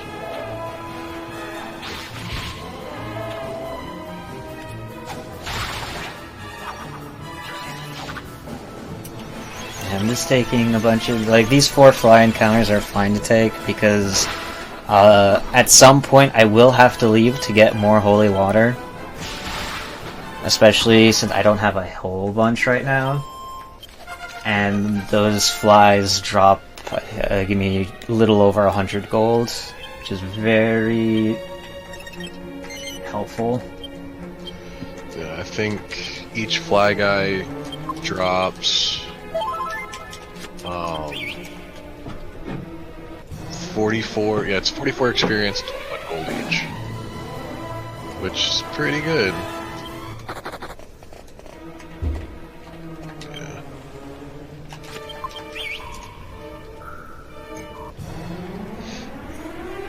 So I think we have You have 2 kills right now? So far it's just 1. Just 1. Yeah. Anyway, so these grinds are kind of why the estimate's 24 hours, and why the estimate I can easily go over estimate, especially with how this is starting out. Because like I said before, you have to grind in this game to be able to progress and beat the game. Where if I get bad grinds, then that just delays the run even further. And the unfortunate thing, especially with this first grind, like Flutter was saying, we have to have a minimum hero level 23, Jessica, level 22. Like those are our experience. That's like those are the levels that we need to be at the end of this grind. In order to reach that level, it requires somewhere in the realm of 43 to 45 metal slime kills, depending on how many extra enemies you decide to fight. So we could be here a while. Yeah, I expect, with how this is starting out, not looking too right. That's why I asked for everyone to get cozy, because this is the cozy part of the run. Like, I really hope they give me a break here. Thank you. Even had that slime run, I would have taken that encounter all day. Yep. Just because even if it runs, you still get, like I said, the 44 experience points plus the 21 gold coins per kill for the flies. So it still would have been a decent encounter.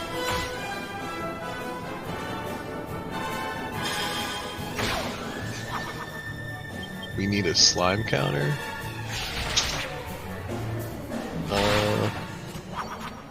We have 2. There you go.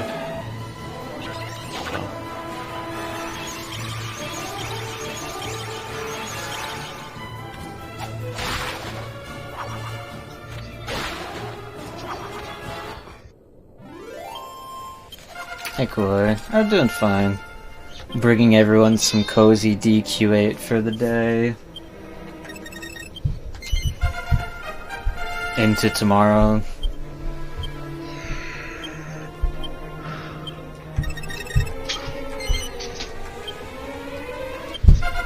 Alright, so to be more specific on why I'm putting skills to where I'm pointing them, like I'm putting skills into heroes, skill points into hero's spear. Oh, plain cheese.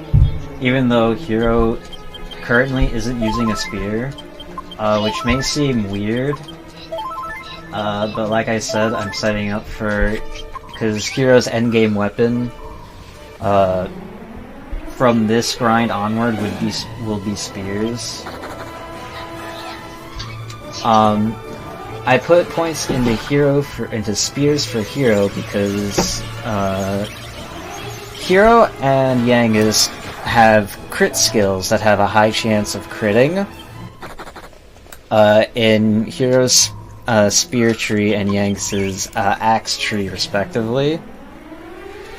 And later on, past killing these small metal slimes, yeah, the Keanu's kids. This holy water strat won't work because the other slime enemies I need to kill just have too much health to try and risk holy water strats, because you need them to stay for multiple turns, which even trying to get them to stay for one turn is kind of suspect.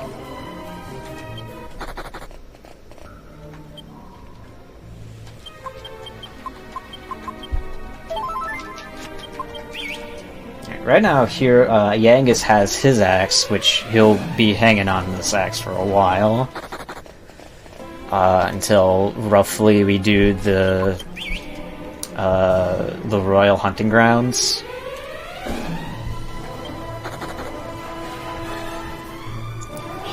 And then once this first part of the grind is over, where I hopefully rack up around 15 metal slime kills, because that'll put me at a nice hero to be around level... Try it, just because I'm kind of desperate for something.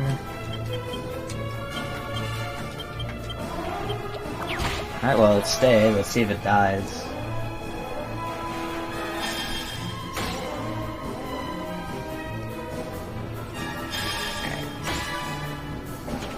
Jessica and Angelo can sleep. Hero can sleep. I just need Yangus to either not fall asleep or outspeed. Okay. It's fine. Okay, we're fine.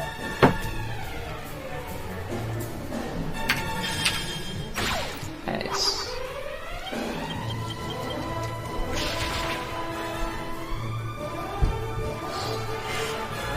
Early on, the Drakis are annoying, but once I hit a certain level, they become way less annoying because I actually have a way to deal with them later on.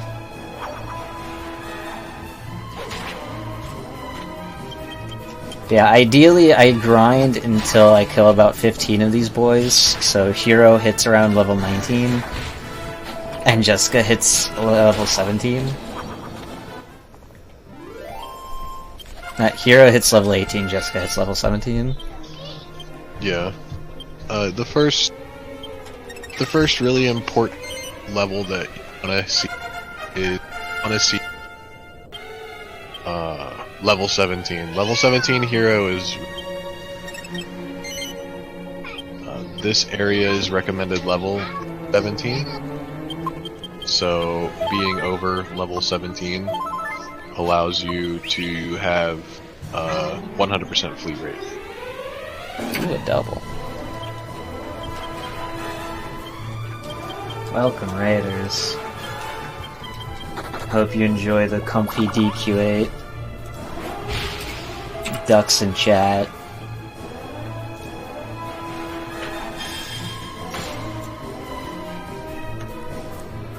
I also hope you had a good stream.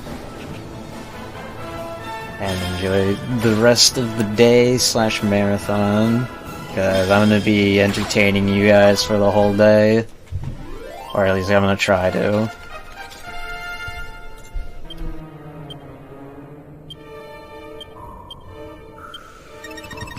I am correct in that. That is number 4. Yep, that's 4. Yeah, you're at 14. Okay. So for Jessica, I'm going to start off by putting all of her points into whips. If you do different routes, you would typically put points into Jessica's fisticuffs, where so you can actually sell the snakeskin whip I made for her for more holy waters, which I'm going to do anyways.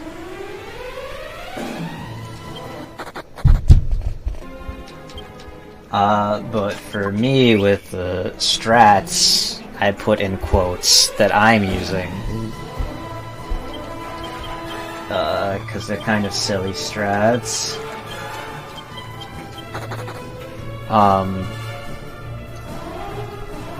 I put points into Jessica's whips and then her sex appeal. I don't know the 12 speed run. Oh.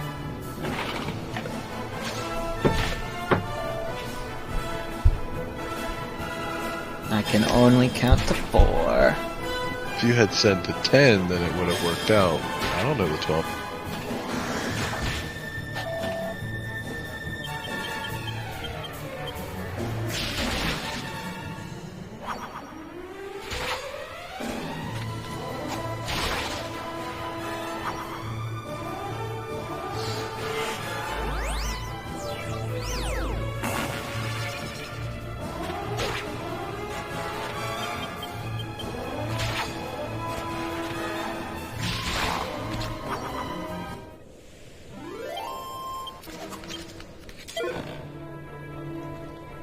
freebie bandana is very good.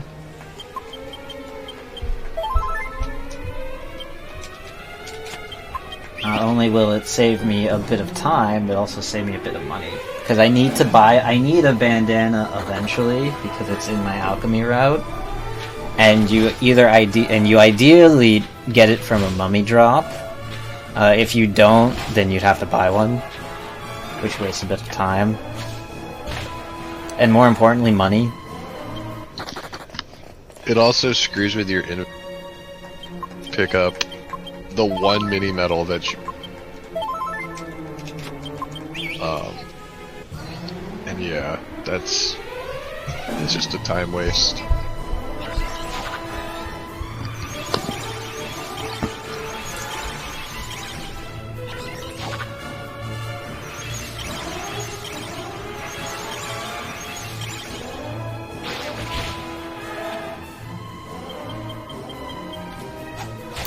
Yeah, I'm putting points into Jessica's whips because whips are her best weapon.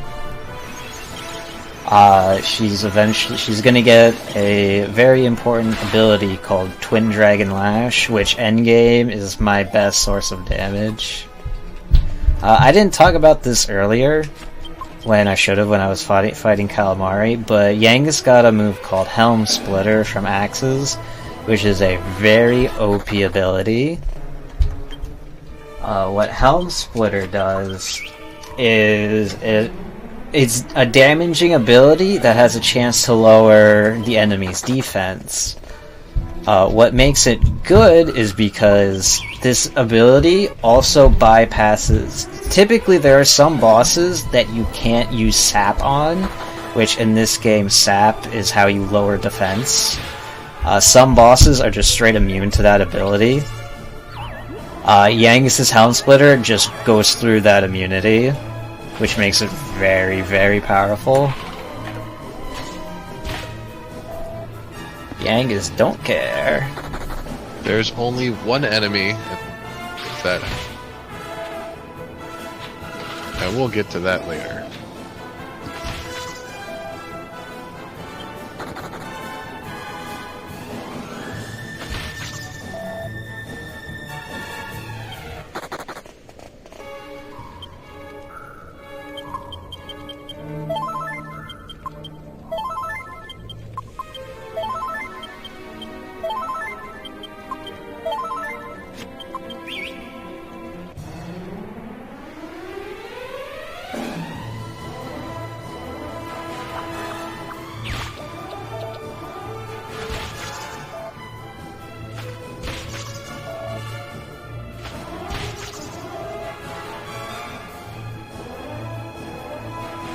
Yep, saps stack up to 4 times, I believe? 3 or 4.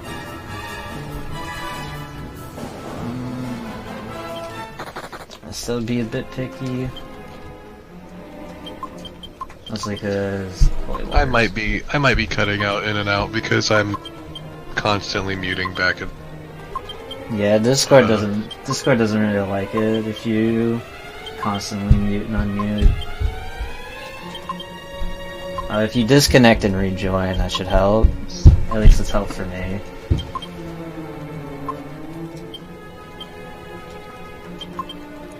I say herbs because of where I'm from, but I think either work.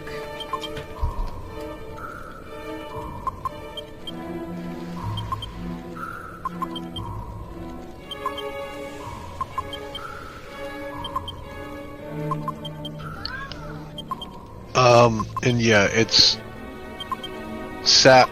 The way that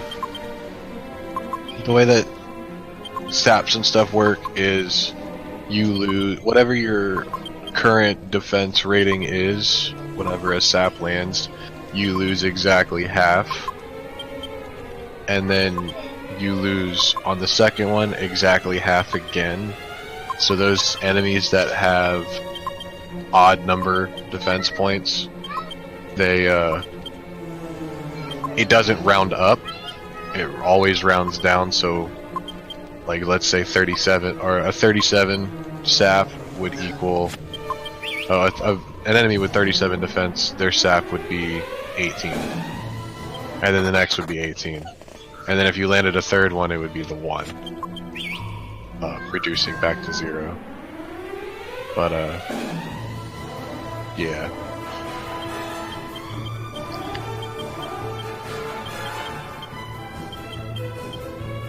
It's a great encounter for a freebie.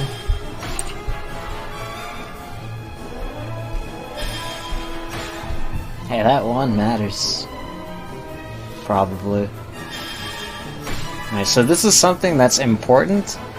It's important when you kill a slime to not run away, because you don't get any XP if you run from the encounter, even if you've killed enemies in the encounter. I have definitely made that mistake before, where I've gotten a freebie slime and then just ran away, wasting the freebie. Those are always fun time.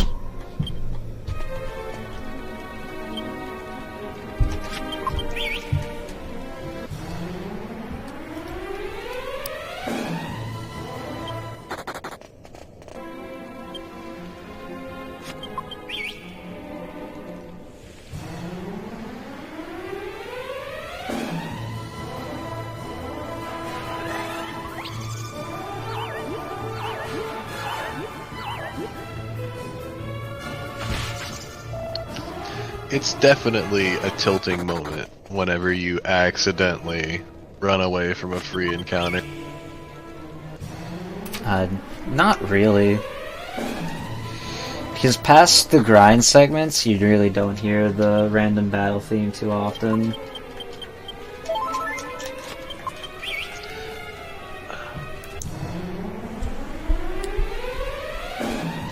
For...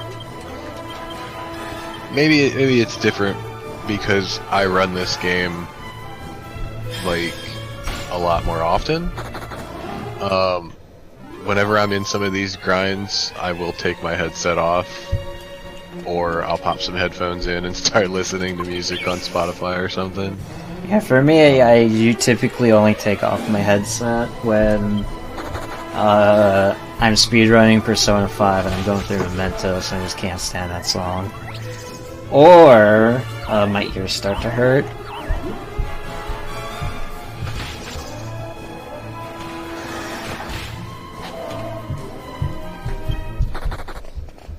But it's mostly if I take my headset off, it's because my ears are hurting.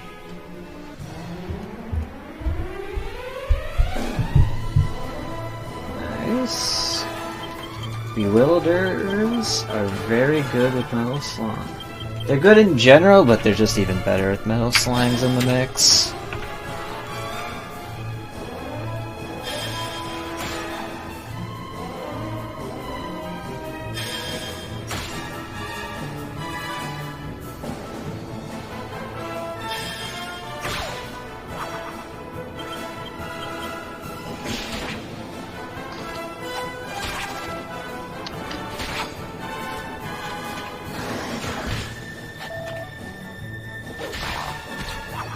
Uh-huh.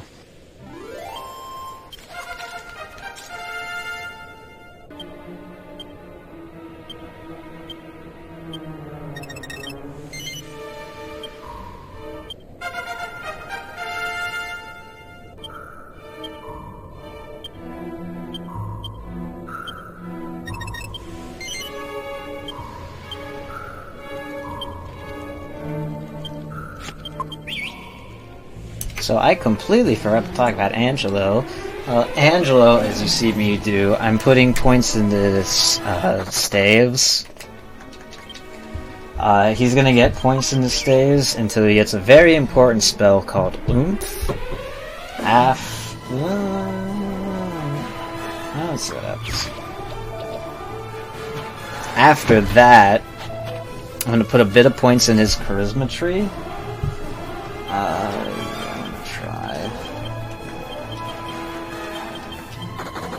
Not have tried.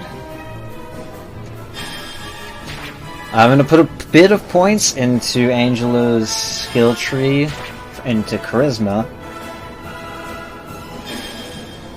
which is actually a very good, like casually, a very good skill tree for Angelo.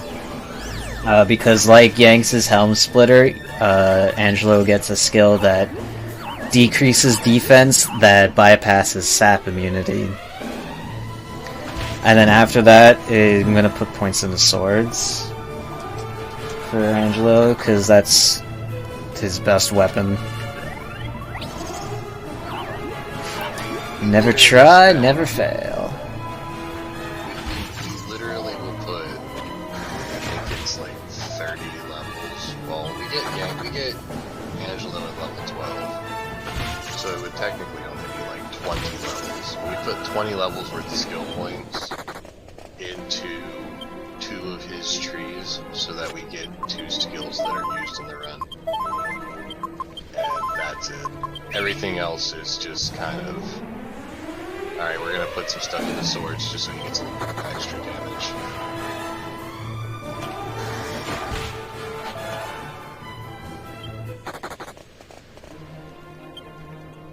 But yeah, like I said before, Angelo's main role is it's gonna be a white mage for the most part, where he's gonna be mostly healing and buffing.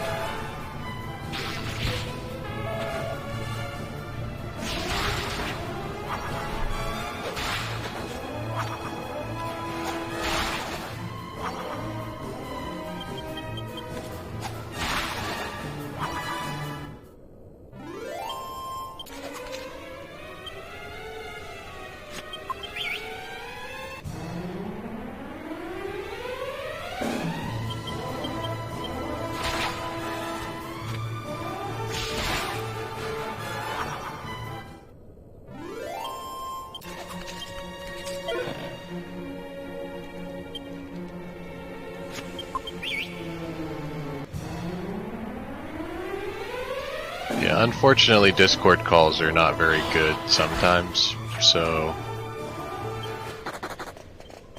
I'm sorry.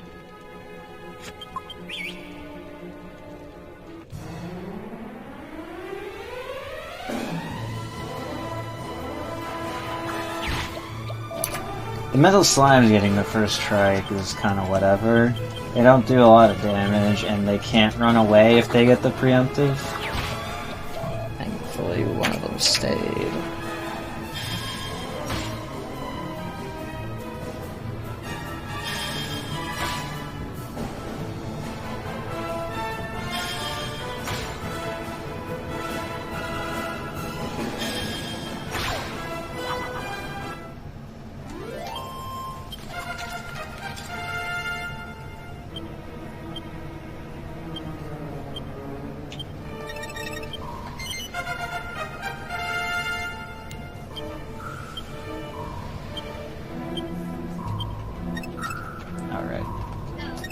That should be 8, right? I have 7. But I have been killing a lot of extra stuff, so I think overall I have the XP's worth of killing 8.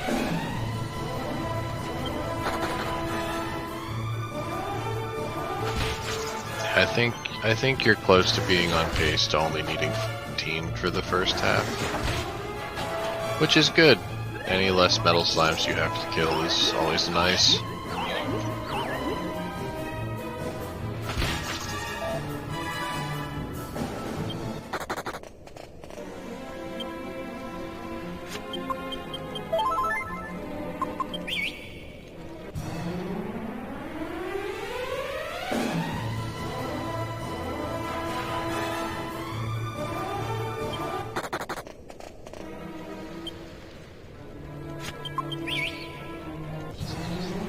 Your first magic number that you really want to get to, honestly, you really want to get to 11 as early as possible.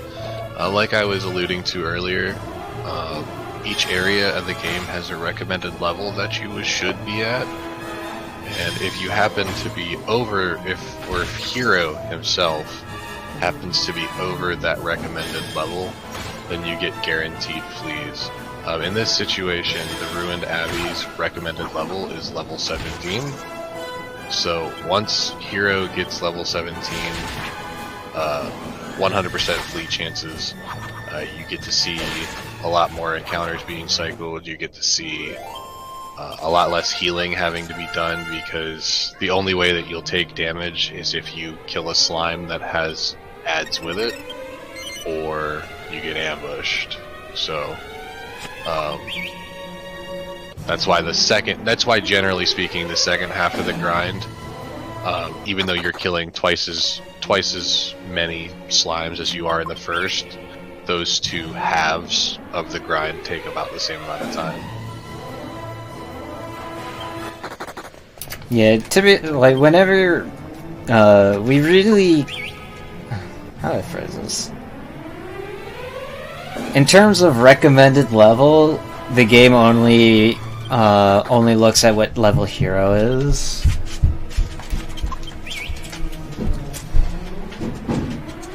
So typically sometimes we only care about hero's level in that instance. Why it only checks hero's level and not like party average or anything like that baffles me still. And it's a common misconception that people think it's average level, but no, it's through extensive testing that I've done, it's only hero's level that matters. But yeah, this first half of the grind is just to get hero to level 18. That'll allow us to progress story, and then the second half of the grind is going to put us at a safe level to be at before we do our third grind of the game.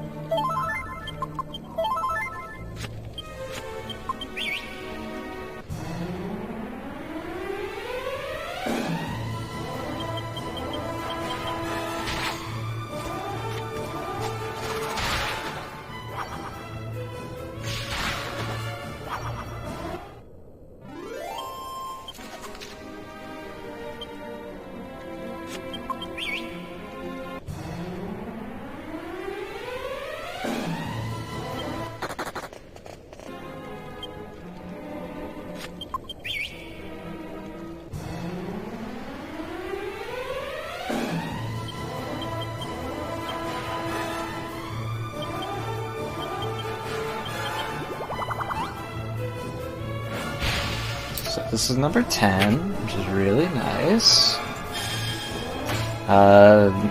Even though the grind started out kind of meh, we're on pretty good pace to actually be out of here at a decent level, which is always good. We're one more. It's probably going to be one more slime to get hero to level 17, and like I said, that's when this grind really picks up pace.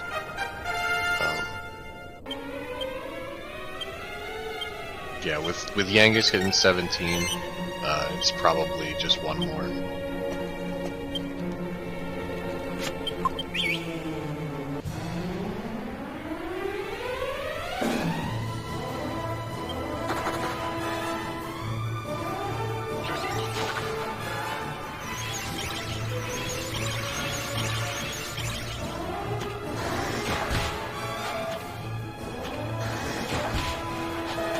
Nudge it up or down. I can do either, no problem.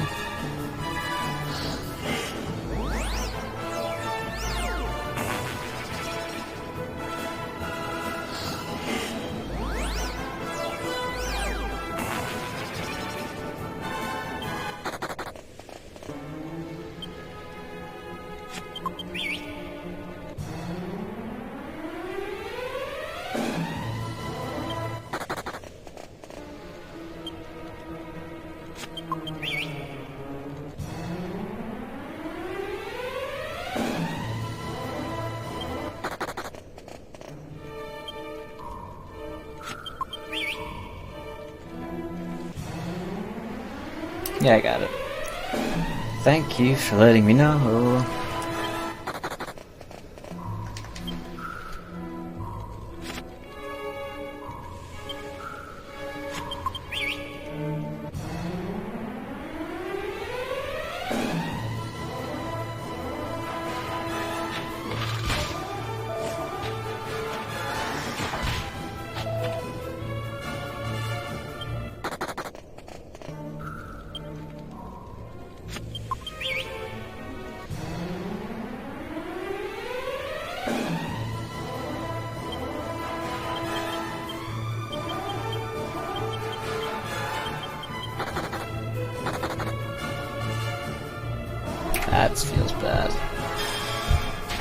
It's okay. I'm gonna need to restock everyone's holy waters after this fight, which is, in my personal opinion, the part of the run I hate the most. Just because you have to painstakingly put a holy water into each person's inventory one at a time, it's a little annoying.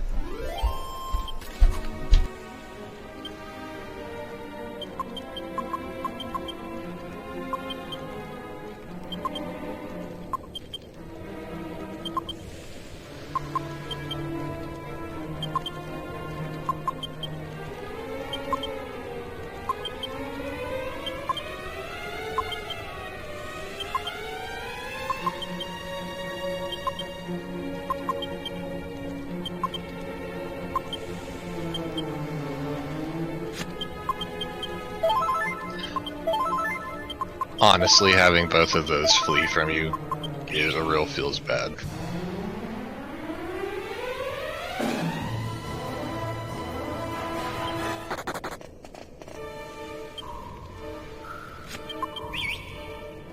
Yeah, we're almost gonna be done for this first part. Because whether I want to or not, when I run out of holy waters, I have to leave and come back. But we should still be fine. He has to maintain, Flutter has to maintain at least 3 in inventory so that he can make it to Ascantha safely without any extra encounters. If he doesn't have any more holy waters, it's not the end of the world. We just have to deal with random encounters in the overworld, and it's not so bad because we can flee from them with 100%, as long as we have the right number of kills. Like, this encounter is a little scary because the skeletons, but it should be fine. As long as Jess doesn't die. As long as Jess doesn't die, smiley face.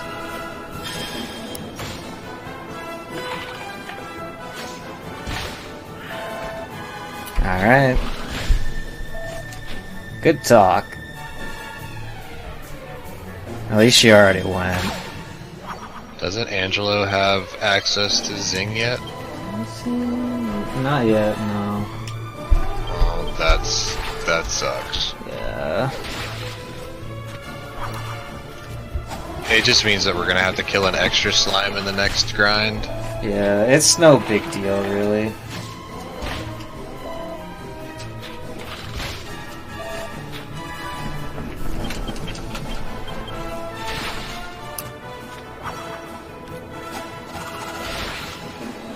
It's just a shame because that would have been a lot of XP for her, but the nice thing about the metal slime grind is that if someone dies, it just means you have to kill an extra.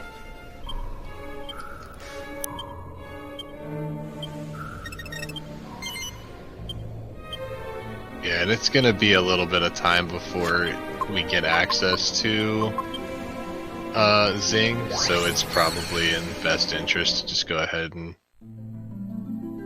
re-up on supplies, get Jessica back up, go and unlock the next areas. A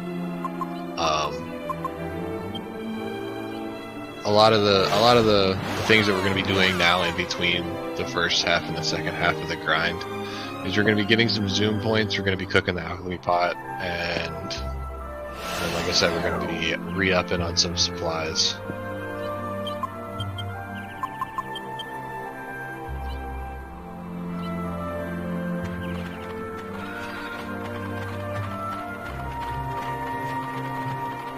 Yeah, so our destination first is the Riverside Chapel, which you typically wouldn't rest at the Riverside Chapel, even though it is free, because you have to sit through a cutscene of between Angelo and King Trode. But just for lore percent, you will see that cutscene, so you can get a bit of insight on Marcello's malice towards Angelo.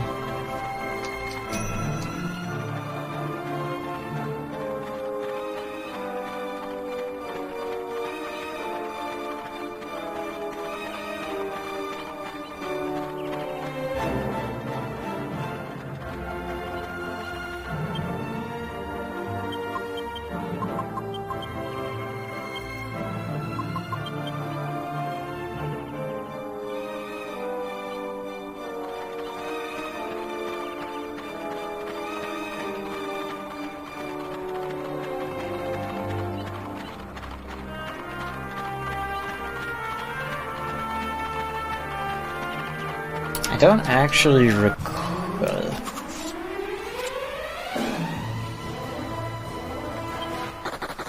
Yes, since if Hero was level 18, then I wouldn't get encounters here at all, but since he's only level 17, I will have to eat an encounter or two. Thankfully, I'm guaranteed to run away, so it isn't too big a deal. So about that, you're not guaranteed to run away anymore.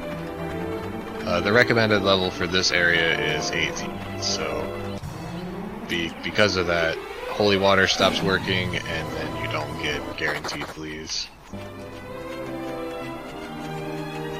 But thankfully, the formula for percentages for when it comes to fleeing, the closer Hero is to that recommended level, the higher your chances overall are of running away. So, being only one level under means his chances of running while aren't perfect are substantially higher than what they would normally be.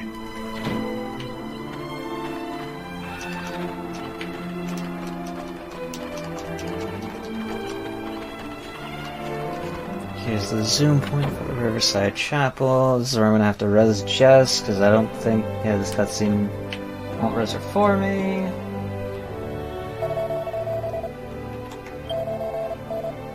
So unfortunately, resurrection at the church costs money.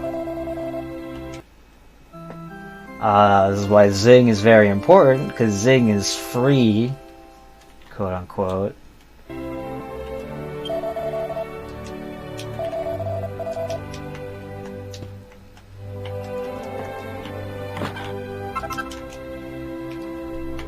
We're gonna take a snooze. Enjoy the cutscene while I'm gonna try to use the bathroom again.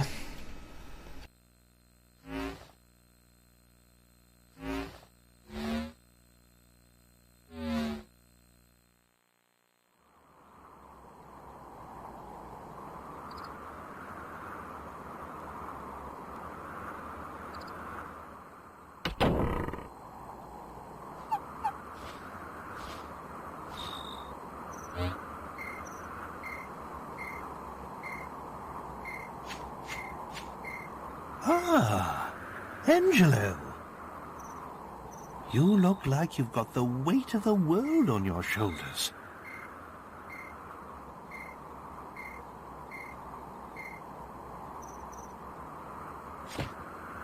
Maybe it would help to get it off your chest, hmm? And not that I want to force you, mind.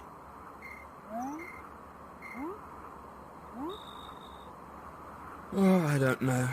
Maybe things will never be right between us. Marcello, will never forgive me. If only we didn't share common blood, I'm sure we'd get along fine.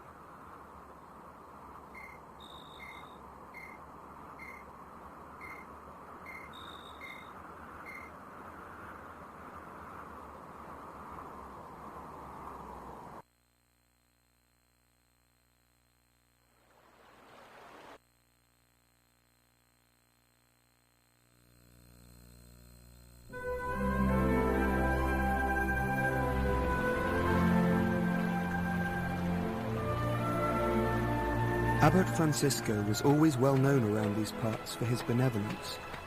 He'd often take in children who had nowhere else to go. And I was one of them. My parent, all of a sudden, I was left with no family and no money. The Abbey was the only place I could go.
You're new here, aren't you?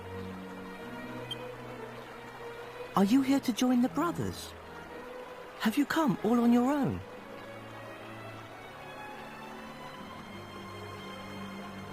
Oh, you must be exhausted. Where are your things? Is that all you've got? My mummy and daddy died, so I don't have many things, and I don't have anywhere else to go. You sound a lot like me. But there's no need to worry.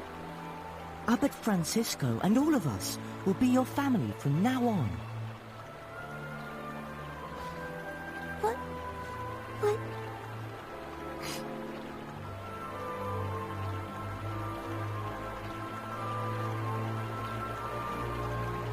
Let's go and find the abbot.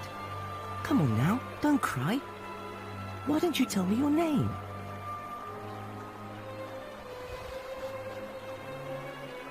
Angelo.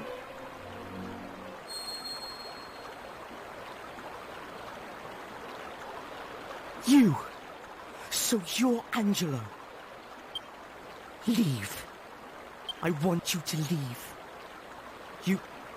leave and never come back. I don't ever want to see you again. So you're intent on ruining this life for me as well, are you?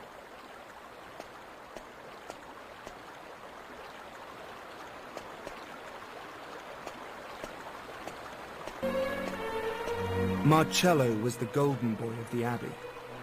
He studied hard and had a bright future ahead of him. But when it came to me, his attitude wasn't so positive. I'm so sorry, child. I'm sad to say I heard that little exchange. It's so unlike Marcello to act like that. I just don't understand. Ah, I see. I always knew he had a half-brother. That's you, isn't it? You're Angelo. Well, they say time heals all wounds. Let's hope your living here will make everything all right. Now, come along with me. From today onwards, this will be your home. Why don't I introduce you to everyone?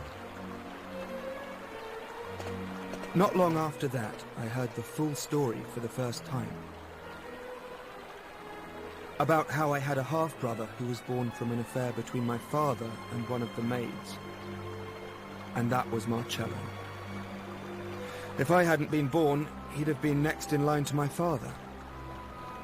But when I was born, Marcello and his mother were thrown out of the house with nothing to their names. She died soon afterwards. He had no one. So he ended up at the Abbey, hating me and my father for all those years.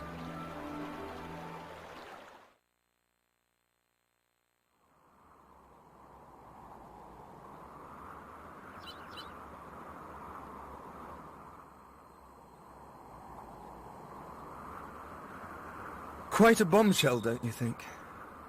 I was so young and innocent then, too. The whole thing hurt more than you can imagine. Still, c'est la vie. My father got off lightly. He did just what he wanted and then died, and left me to take the consequences. I'm the only one left for Marcello to hate now. In a way, I can't say I blame him, and it was probably good that we lived together. At least it gave him someone to take it all out on. Certainly added a bit of spice to the humdrum life at Myella Abbey, anyway.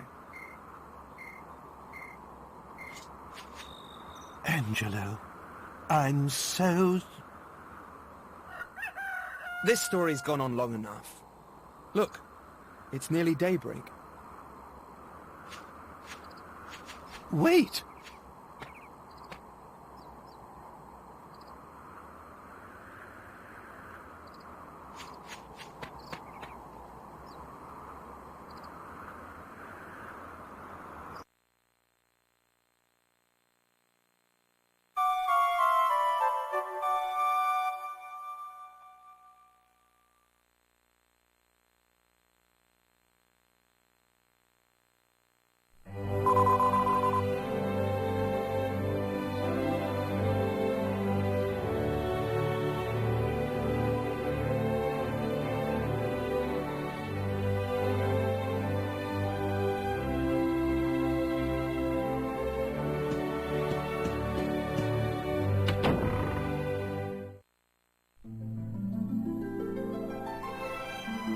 Nope. The only way to skip cutscenes is to mash through text normally.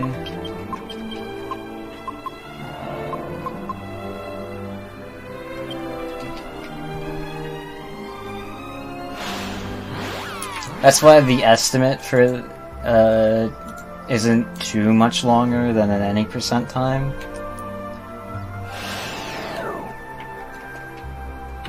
Like, it's not like a dramatic jump like Yakuza where any percent time is 4 hours and then you add cutscenes and it turns to 24. Typically runs are around 13 hours and then adding cutscenes adds like another 6 to them.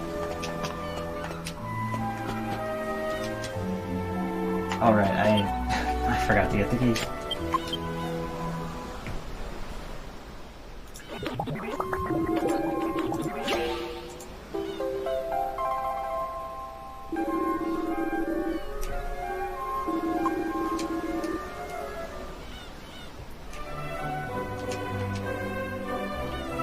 Anywho, so since I got a lucky drop from a lucky bandana drop from a mummy, typically you have to open all 3 of these chests to get this guy to open his store.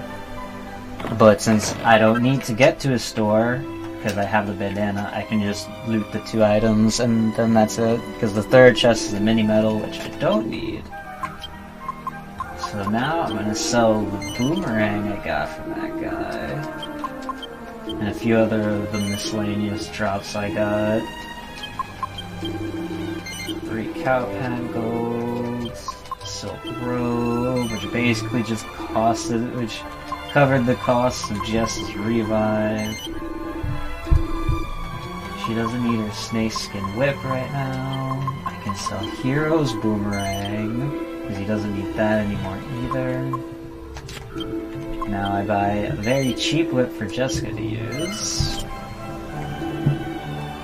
An iron lance for Hero.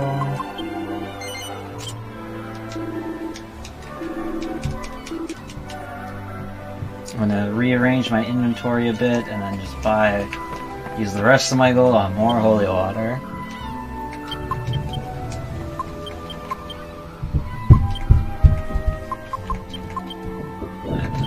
Back end, same with this. Alright. Oh boy, more holy water.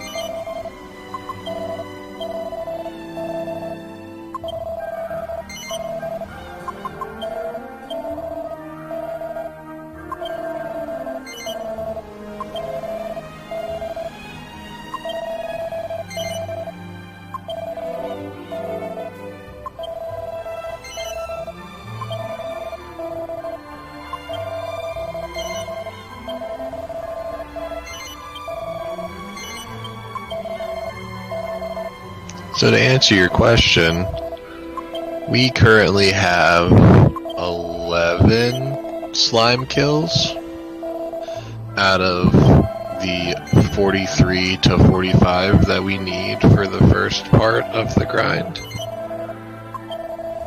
And then the best part about the grind is that we go, as soon as we're done, we go fight one boss, do some more cutscenes, and then go right back to grinding. Yep. Actually don't need to. I'll just sleep somewhere. I'll sleep later. Alright, back to the ruined Abbey, and we're gonna kill more metal boys. Max level is, yeah, I'd say 90. I think it's 99 in this game. It is 99. So don't forget, you have to stop at the inn whenever you get to Escanta now. Yeah.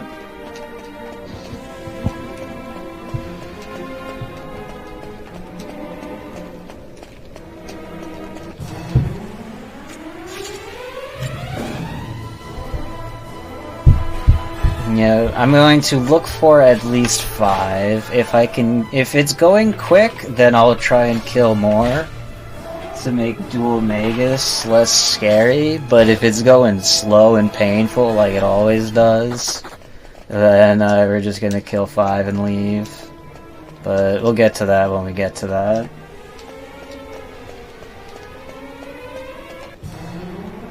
I can actually make it to the room.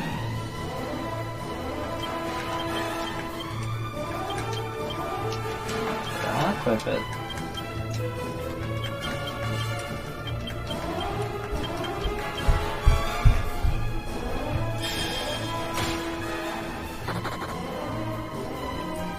Dang.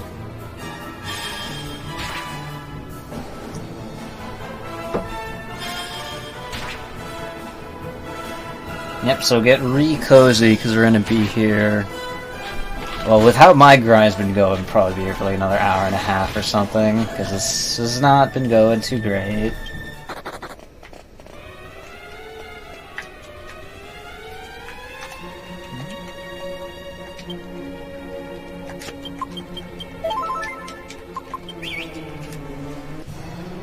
Yes, you move faster. You move roughly 25% faster running at a diagonal in this game. Alistair. Yeah.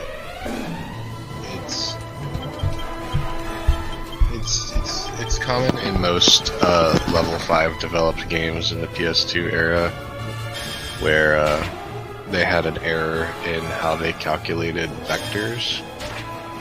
So, like, the long and short of it is, instead of diagonal, like up right, up left, down right, down left, having their own set speed value, they took the value for up and then the value for right and used those two numbers to calculate your upright.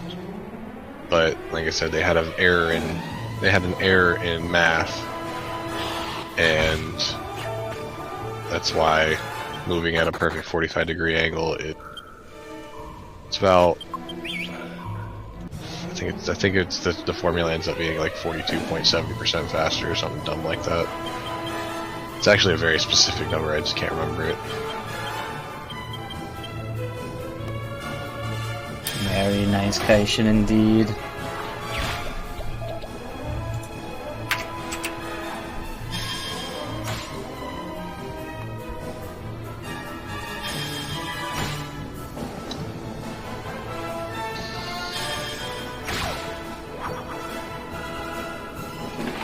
Hero critting there with the spear actually is more likely than you would think.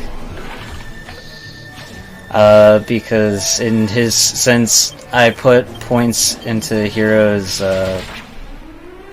into spears, whenever you put points into a weapon and it says, oh, this character has an increased chance to crit, it basically doubles your chance to crit. So typically critting is a 1 in 64 chance.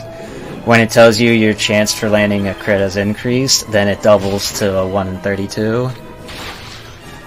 Also, nice Kaishin. Yeah, Angelo, however, that's the big boy crit.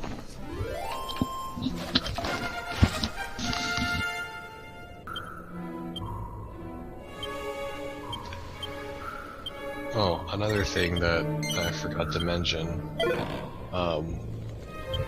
not only since we're back here in the ruined Abbey, and this area's recommended level is 17, not only is the fact that hero being level 17 mean that we get guaranteed fleas, it also means that we have access to more encounters that have metal slimes with them. So if you remember before, Flutter was very cautious when it came to metal slime encounters that it paired with multiple groups of Draculas.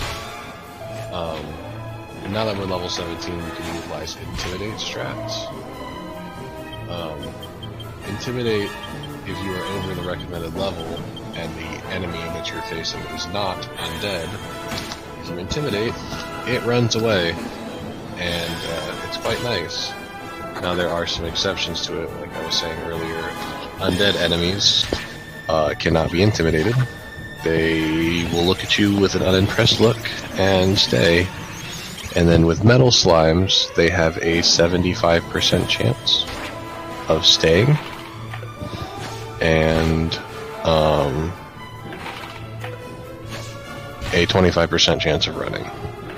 So in regards to big pairs of, like big groups of Drakis, it's a better option to go ahead and try and see if you can get the Drakis to run away and keep the metal slime by itself, and then try to go for it. It turns out to be slightly higher odds than it is to just go for trying to throw holy water on it. If you have not played this game, I highly recommend the 3DS version. The 3DS version is very superior to the PS2 version. Just in terms of quality of life updates and then content. Because not only did they add,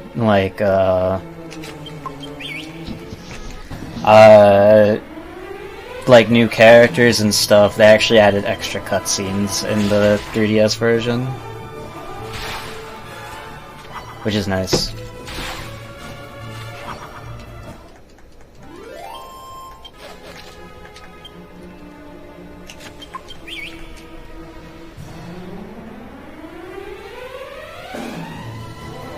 Like, the PS2 version of this game has a lot of jankiness to it.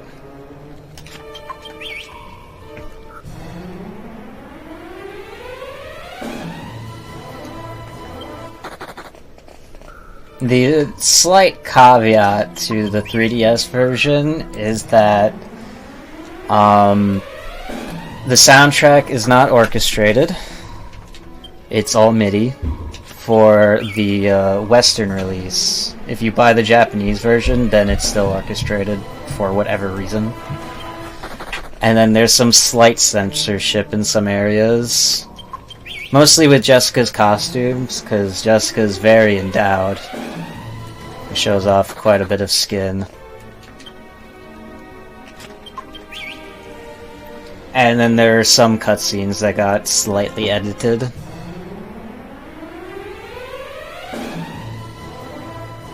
No, the run does not do any of the Monster Arena stuff. It is too slow and not needed. Unfortunately, you wouldn't even do Monster Arena stuff in, like, if you're doing, like, an extended category like Ultimate Dragon, because it's just still too slow to do.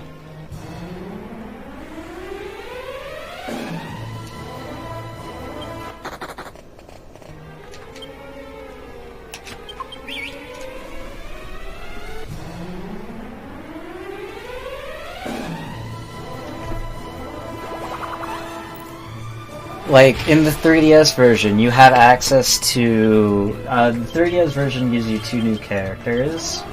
Red, who's a character you'll meet after this grind is over, and Mori, who's the ringleader to the Monster Arena.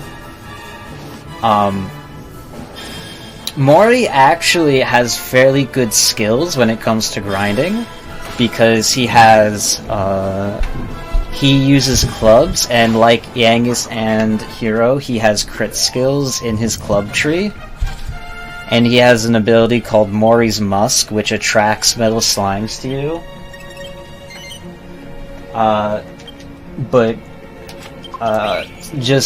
If you're doing like Ultimate Dragon or something, even on the 3DS you wouldn't get him, even if you're grinding for a bunch of extra levels, because he's still just too out of the way to get.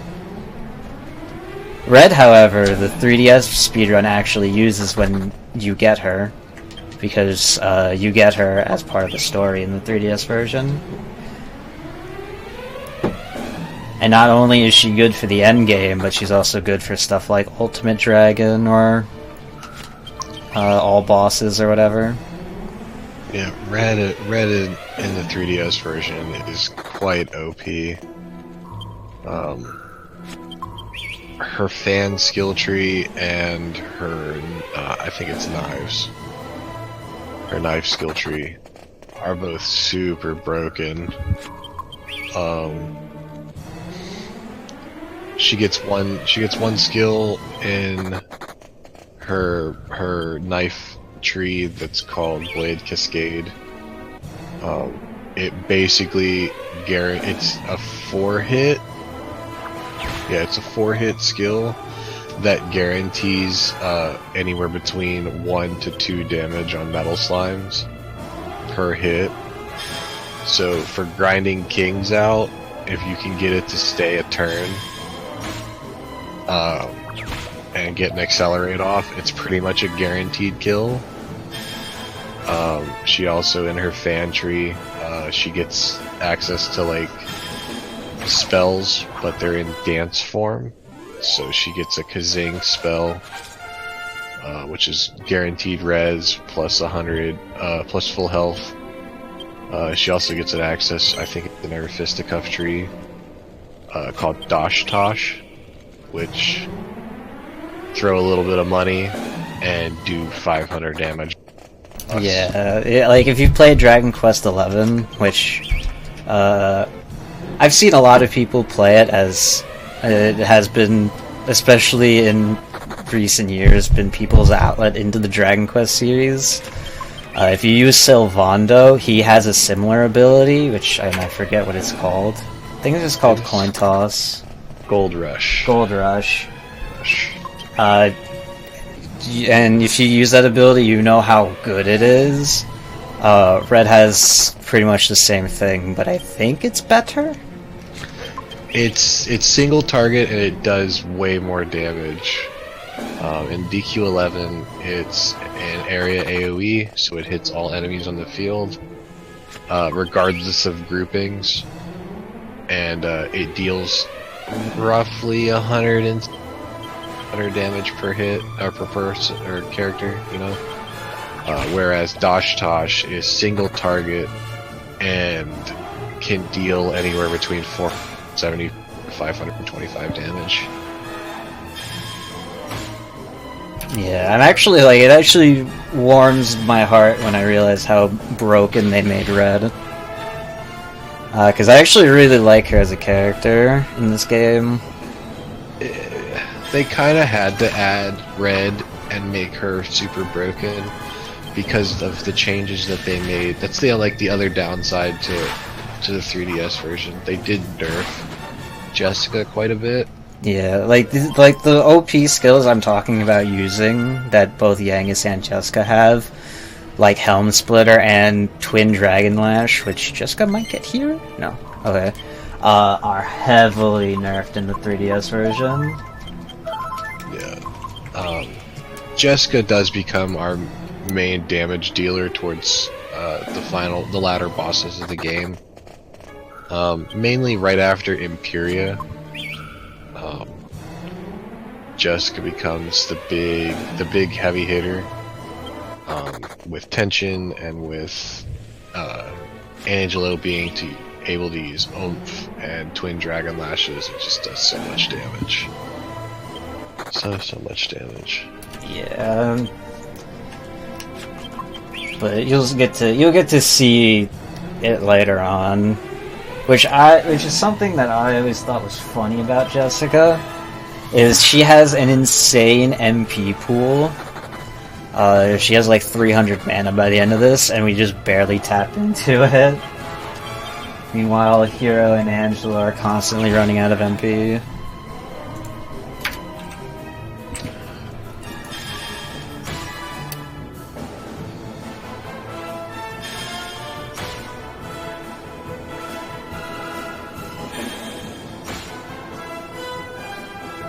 Unfortunately, I still have to do these fights in a little sad way with Holy Waters, because my options are still kind of limited.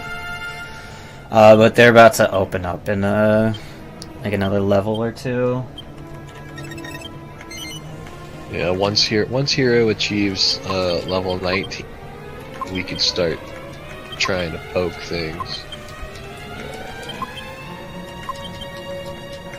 Because we're gonna eventually get to the point where Hero can actually somewhat consistently start to outspeed slimes. Which, if you can kill slimes before they have a chance to run away, then that is really good. Is what I'm gonna hope to try and do in a few more levels. I really hope, because it's still a little on the painfully slow side. That last one was 17, right? Yep. So yeah, one more. I think it's one more. 18 slimes normally is enough to put Hero at level 19. It's either 18 or 20. It's either 18 or 19 kills that puts Hero at level 8 or at level 19. Can't remember. It's been so long since I've run this particular route.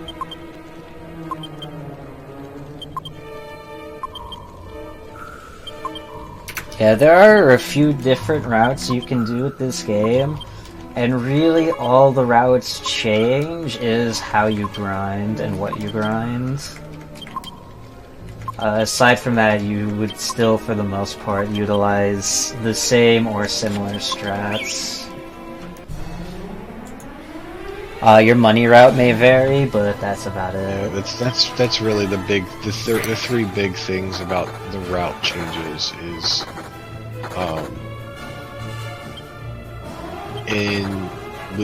we like to describe the route that Flutter is taking as the traditional, since it's one of the original routes of the game, and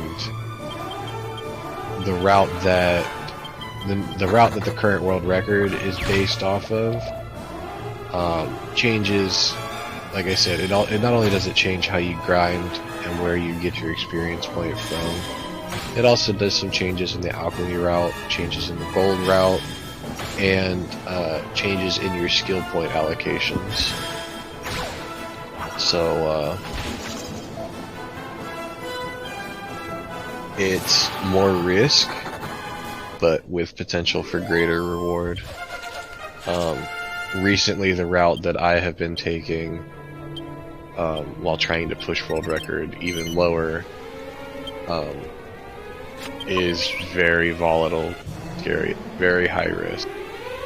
And so far it hasn't paid out yet, but one of these days it'll line up.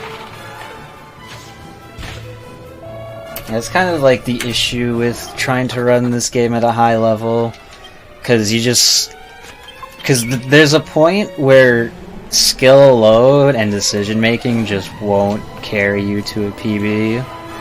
It can in some regards, but eventually you just have to get to the point where you just gotta get lucky, especially if you're trying to push for world record of this game.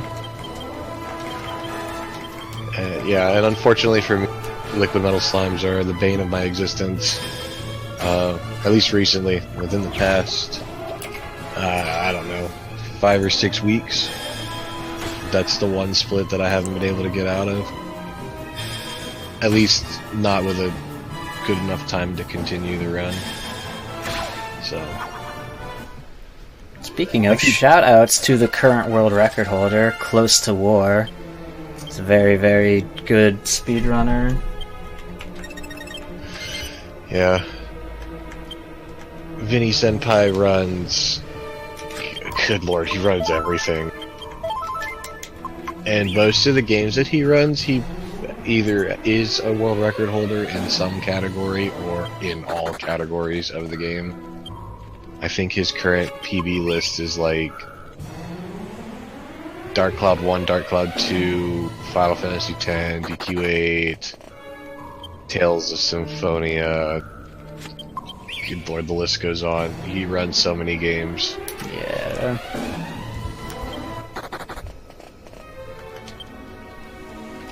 Anyway, so Hero hit level 19, which is a very magic number for Hero, because that's when I'm going to that's when I'm going to stop putting points into Hero's spears and start putting points into his courage, which is a very, very important that you don't mess this up, because it's going to make Dual Magus not a fun time if you do. That's also when Hero hits 59 in spears. 59 points in the spears. That's when his lightning thrust ability upgrades to thunder thrust, which is his crit ability. Which if he uses it, I believe it's around a 42% chance to guarantee a crit. Between 42 and 50. The way that this skill works, at least in what the game tells you, when the upgraded crit skill is maxed out, so in this case, like I said, like Flutter said, Hero's lightning thrust. It is a 50% chance of miss and a 50% chance to land critical hit. But because the slimes also have approximately, I think it's like a 7 to 8% chance of dodging, it ends up being about a 42 to 43% chance of successful crit skill, dealing a death blow. And since critical hits bypass defense, it's a very effective way of dealing with metal slimes. Whoa, baby.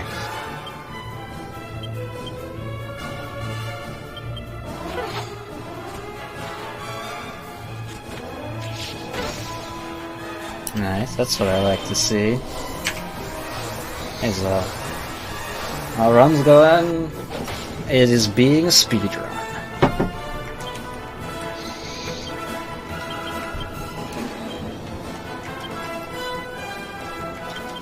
So there's still a chance I can kill both of these here. It kind of just depends on if Hero decides to suck or not, which he always does. Nice.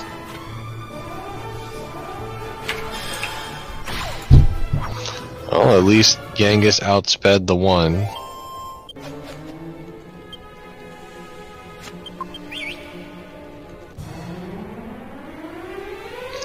One is better than none. It's always...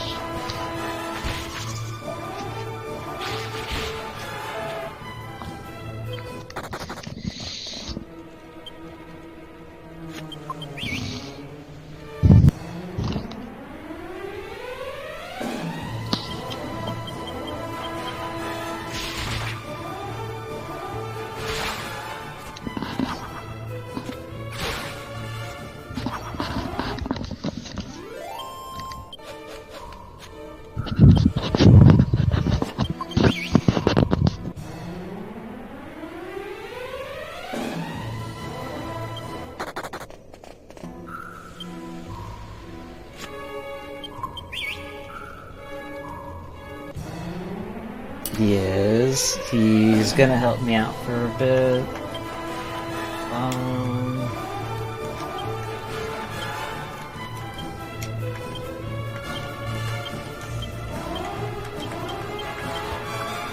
Oh, that slime beast staying.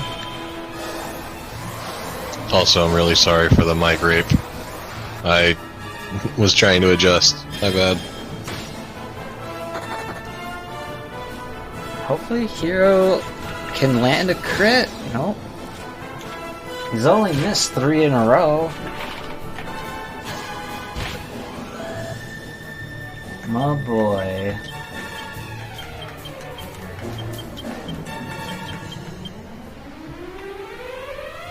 But everyone should outspeed it for a big 20. Which means you only need to kill roughly 25 more.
I personally am hoping that this ends in about, like, the next hour and a half-ish.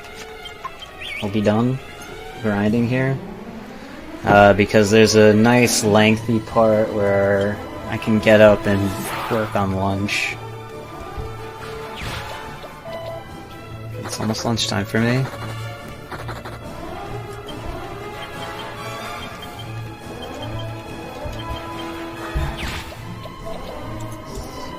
This very scary girl.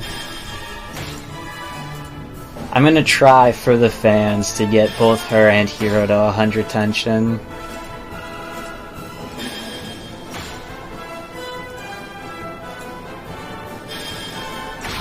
I think some people would like that, especially Hero. In case, hey, you didn't know, Akira Toriyama did the art style for this game.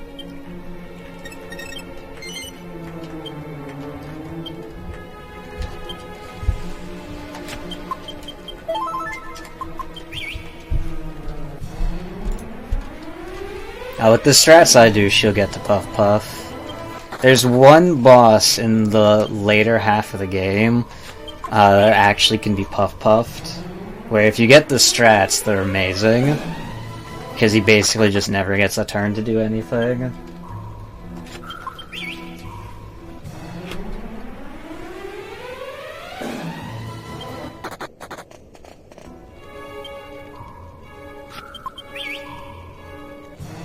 So, a common question I get asked in this half of the grind is, by the Riverside Chapel, on your way to Wisher's Peak, which is the next quote-unquote dungeon we're going to. It's more like a mini-dungeon. I consider it less of a dungeon than Alexandria Tower. By the shoreline there where the river is, there's actually a... metal slimes actually have a slightly higher chance of spawning there. And some people... and I commonly get asked, hey, why don't you grind there instead of continuing to grind here? It's mostly for two reasons. The first reason is because being outside in the overworld continues to cycle through day and night, which there are day and night cycles in this game. Meanwhile, being in a dungeon pauses it. Right now it's daytime out because of when I rest, because I rested to show the Angelo cutscene. But typically you would rest until evening, and then when you get to a Scouther, it's still nighttime there, because to progress the story it needs to be nighttime in a Scouther.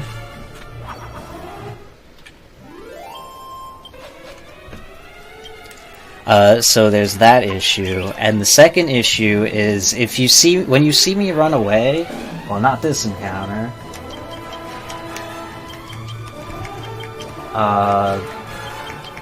in some other encounter,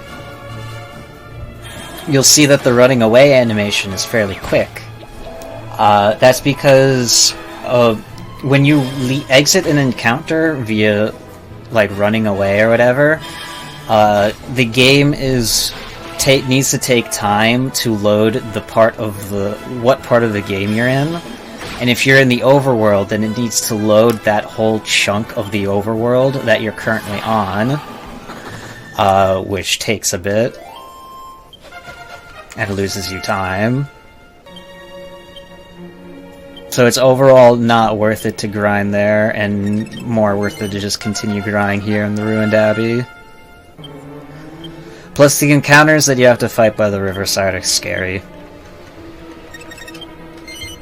They're water enemies, and like I said before, when I was on my way to Port Prospect, water encounters you just don't want to fight. They can spawn in high numbers, and will just mess you up. Plus, I'm not guaranteed to run away from those encounters like I am here now.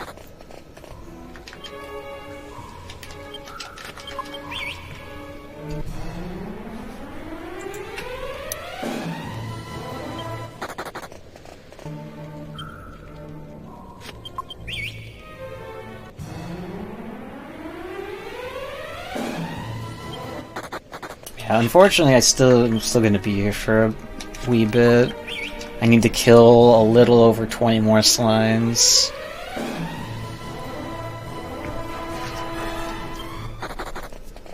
If I can properly find one. Alright, and I forgot I have to kill an extra one because Jessica died before.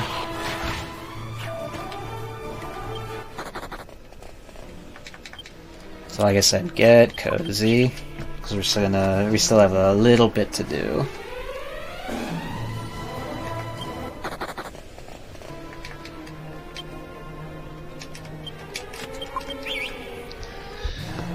I mean, in all honesty, you really don't need to kill an extra one, because whenever you do your 3 king grinds, you have an extra, like, 4,000 experience points that you get from that. You should be good. It's just kind of up to you if you want to kill an extra one or not. Oh, we'll see. If I keep having the slimes run away, then I might just move on.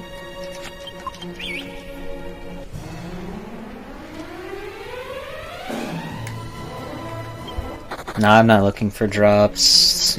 Farming here for drops would be painful. Even if you're just farming for bandanas, or doing encounters here for a bandana, take the bit. This is solely for XP. Any drops I get are just icing. Because the metal slimes can actually drop seeds. Like seeds of defense, seeds of agility, stuff like that. And getting like a seed of defense or 2 on Jessica would help, but not needed.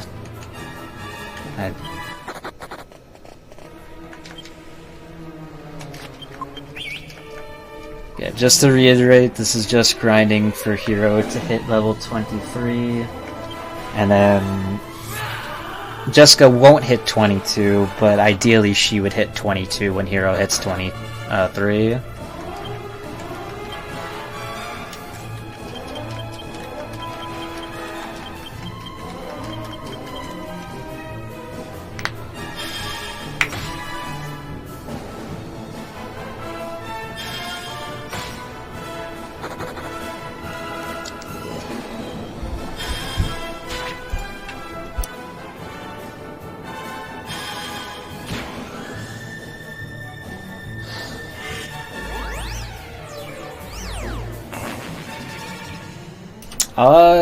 Typically, runs last between 13 and 14 hours, unless you're trying to push for a top time. And it's typically like a collective 3.5 hours of grinding between the 3 or 4 that you do. And then the rest is movement and bosses you have to fight. Yeah, it pretty much depends also on what route you're taking. In the traditional route that Flutter is taking, generally speaking, the first half grind takes somewhere between 45 minutes to an hour. The second half grind will take anywhere between 55 minutes to an hour and 10 minutes. The liquid metal slime should take that entire split should be about 45 minutes to an hour, and then the 3 king slime grind should be no more than 45 minutes. And those, like I said, those are ideal situation, best case scenarios, and yeah, it's tough. Yeah, the slime grinds in this game is typically why in marathons the ETA is high for completing one of these runs. Because if you just get unlucky, you just lose so much time to trying to farm these guys.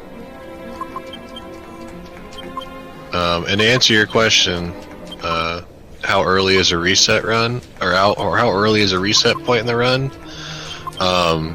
you can die to the first mini boss in the game, and there's really nothing you can do about it. even if you play the fight correctly. If the enemy damage rolls hero high enough, he's just dead, and if he's dead, then it's just a reset. Yeah, it is very common for runs to not even make it to the metal slime grind at all. Because the early game of these runs, before you actually get to the grind things, is just so brutal. Especially Calamari. Calamari is typically a really big gatekeeper for runs.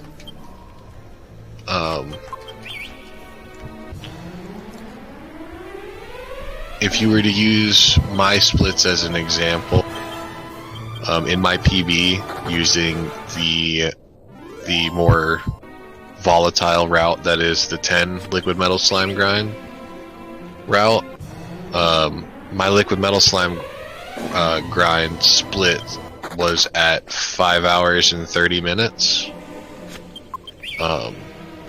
Anywhere between that point and the beginning of the run is all reset points. I mean, to be fair, this entire game is a reset point.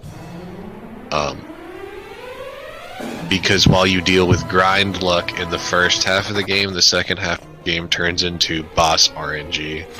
Because none of the bosses are scripted, they're all super random. And they all really like to bone you if you let them. Yeah, like I said before, not just the early game bosses, but a lot of the late game bosses are so overtuned. Which is typically why trying to get through this game without grinding is just not a possibility.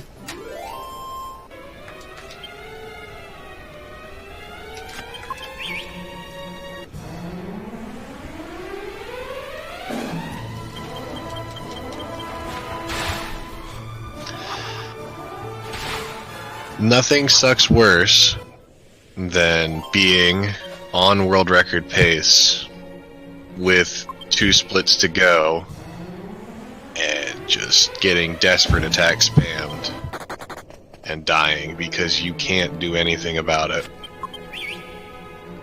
Had that happen to me about two and a half months ago. Yeah. That was fun. Sir Leopold sure loves his crits, but we'll get to him when we get to him, which granted won't be for a while. But, oh boy, that'll be a time.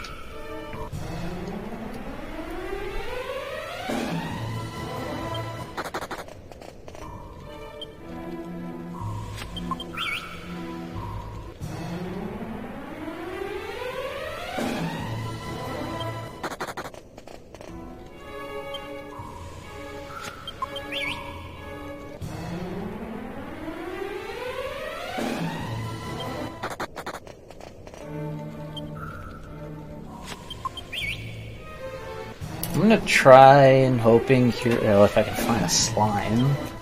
So I'm gonna start being a bit more liberal with Hero and his crit skill. His holy waters aren't really working for me right now.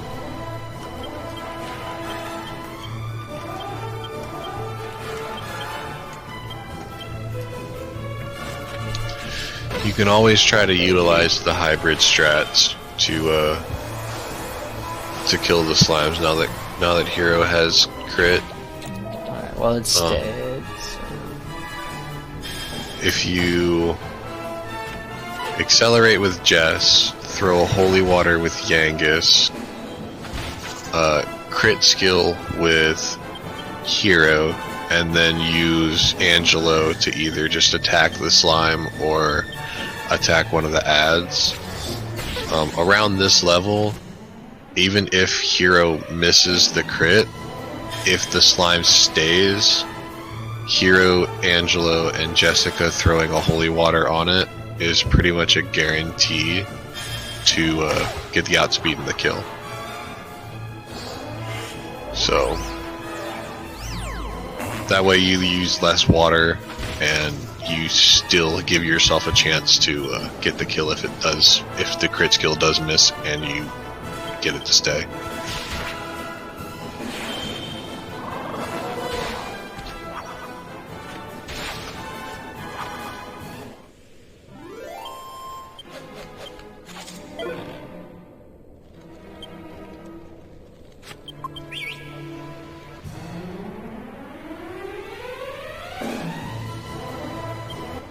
Yeah, funny thing about if you don't know this either, because this threw me for a loop when I first heard this, with the whack skills, the insta-kill skills, undead are actually very susceptible to those skills, at least for this early portion of the game. Eventually, they'll start to resist it harder. But Angelo using whack on an undead is pretty much guaranteed to kill this early on. A little under 20, like around 19 more. 19 to 20.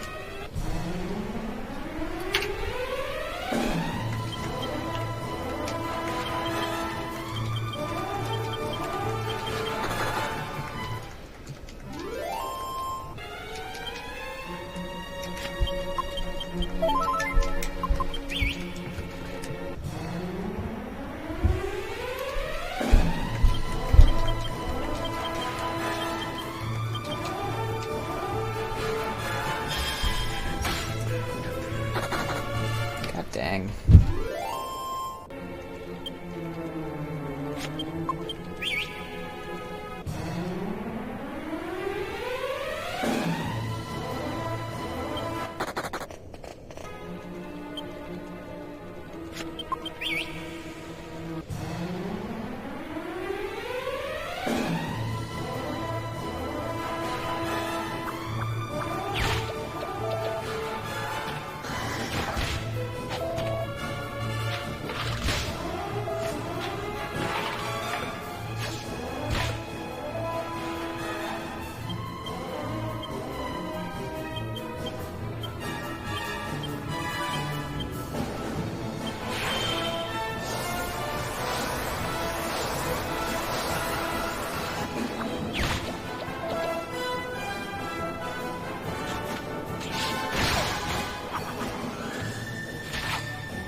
Here, we finally got one. Hallelujah. Only took like 6 or 7 tries. And now the annoying part comes with just killing all of the undead. Because Intimidate doesn't work on undead enemies, so you actually have to kill them all. Which typically is no issue.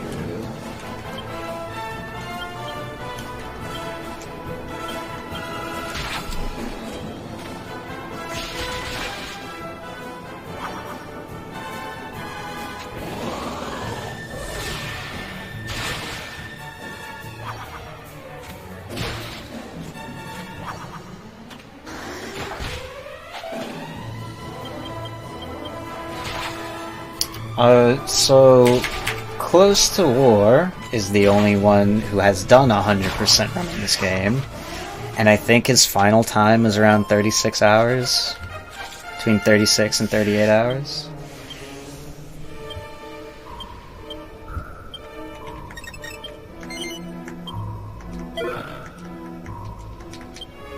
Templar's uniform, that's a very rare drop, jeez.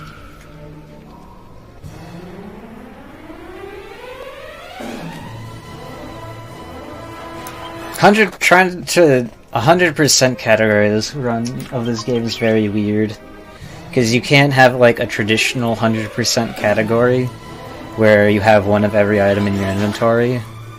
because in order to obtain certain items, you have to use the Alchemy Pot and downgrade items into inferior items, which some of you only get one of.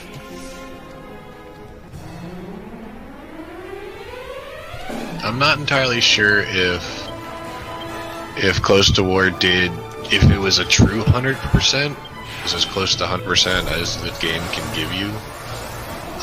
But yeah, his final time was 36.5 hours, and he did that in a single sitting because he's insane. It'd be all items, all like mini medals. I don't know if he included I'm assuming he included bosses because you'd need the gospel ring. Oh yeah, he did everything that he could. I know he pulled all the casino items. He did Ultimate Dragon. I think he went and picked up every single item in the overworld, like broke every barrel that had an item in it, opened every chest in the world.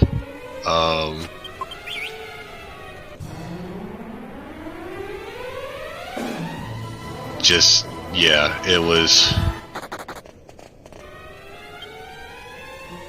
nutty. And like I said, he did it in 36.5 hours, and that was in a single sitting. I don't think he stopped to take a nap. I don't think he got up and went and took a break. He didn't segment the run out or anything like that. It was just 36.5 hours playing DQ8.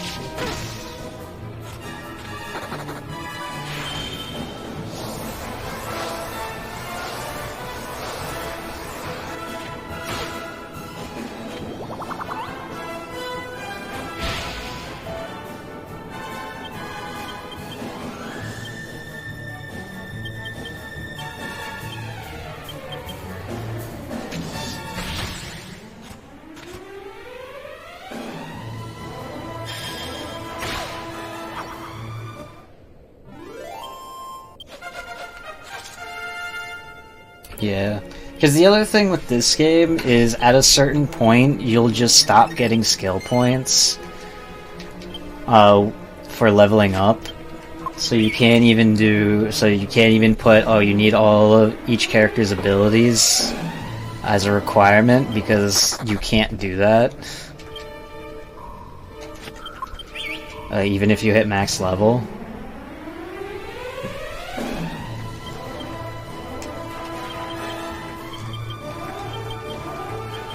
This game is just very silly.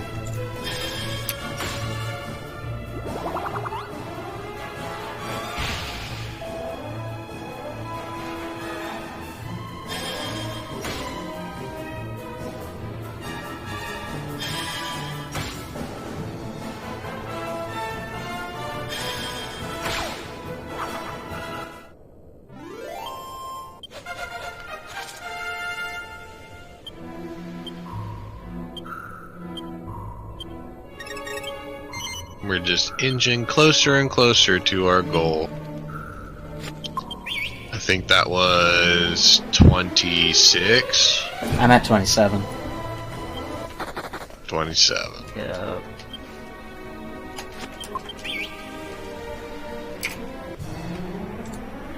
Nope. True ending is not. True ending is not tied to Monster Arena at all.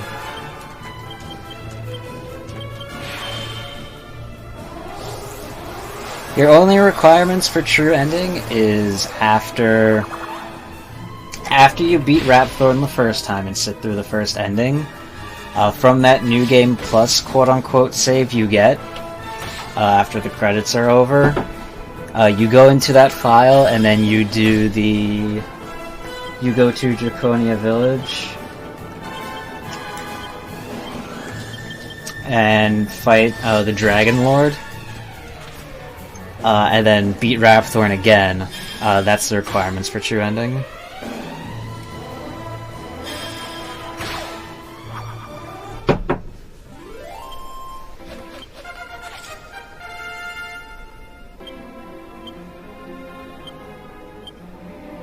Nope.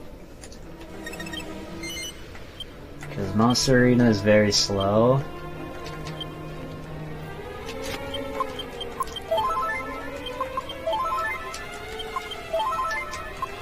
You unfortunately wouldn't even do it in stuff like Ultimate Dragon Percent, because it's just still too out of the way. Even though it would be nice to have for some attacks that the Ultimate Dragon can dish out. Hey, there we go.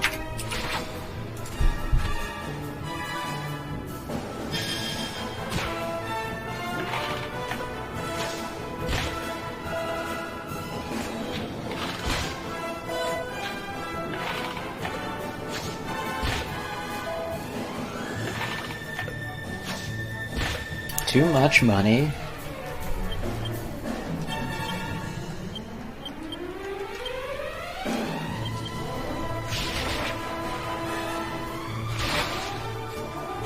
So it's been so long since I actually have strength the Monster Arena.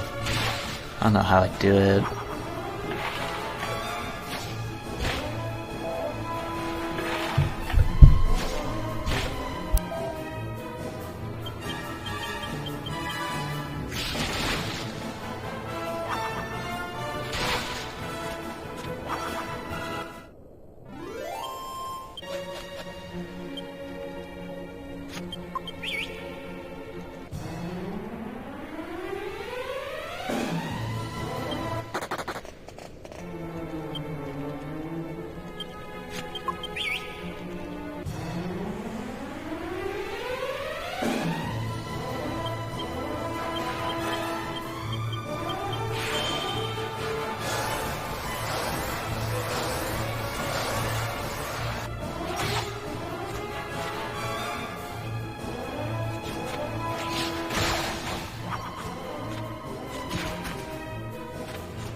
Getting closer and closer to the levels we need. Hero's just 2 levels away from being at his desired level. Unfortunately, Jessica probably won't hit 22, but it'll be fine.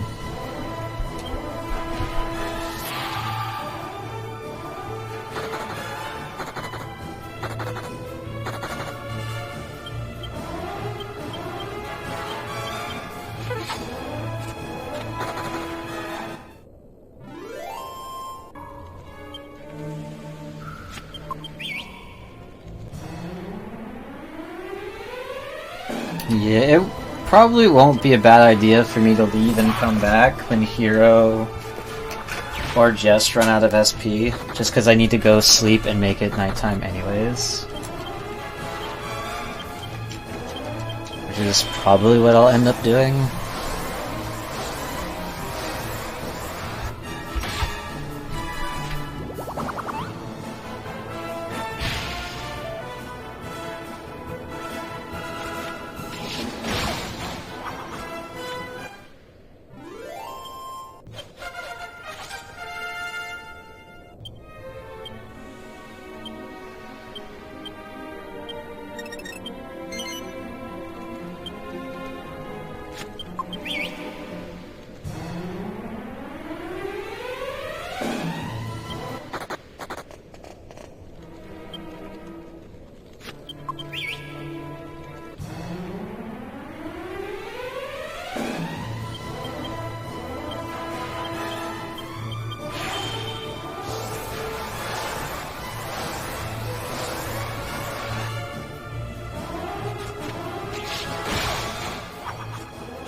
Should actually could do with a bit more gold. So if I already see the money bag encounter, the bagel laughs, then I'll already kill him.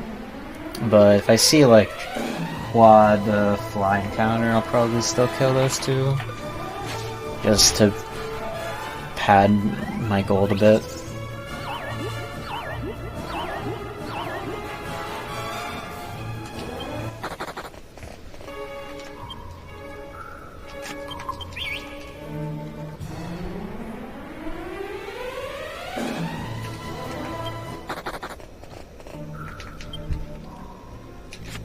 Because I shouldn't have to buy any more holy waters, ideally. So I'm getting back attacked a lot.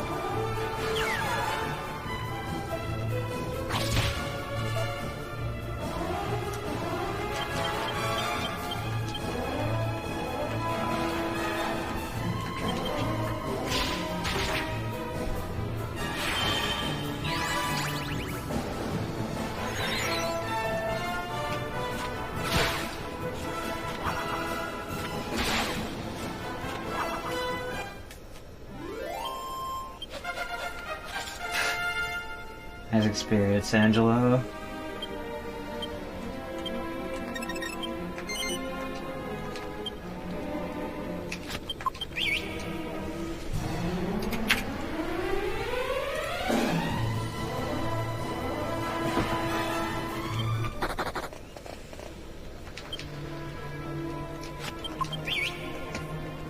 Be sure to support the Longathon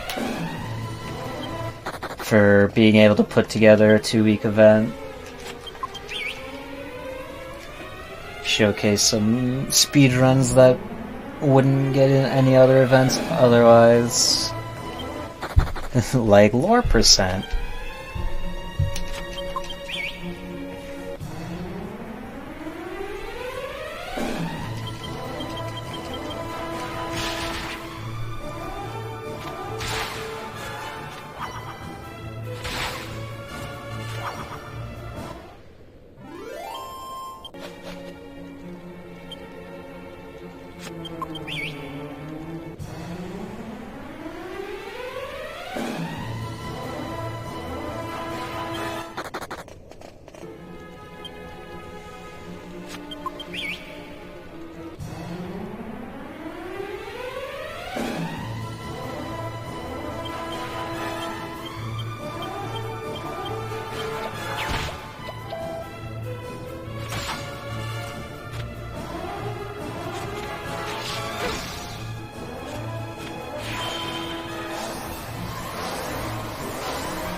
Oh boy.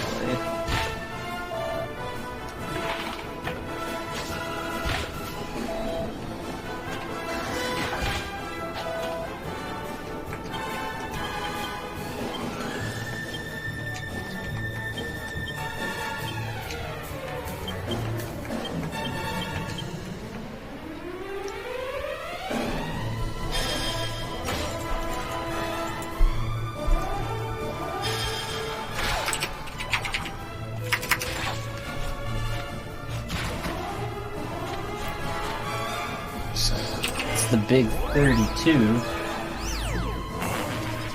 Either between 12 or 13 more, which this is going by. Started to pick up a bit in pace.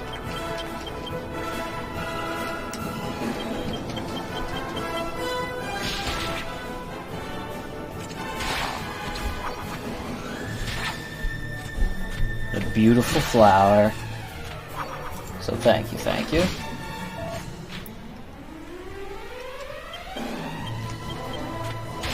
It mostly just means I get to eat lunch. Well, I get to start for lunch.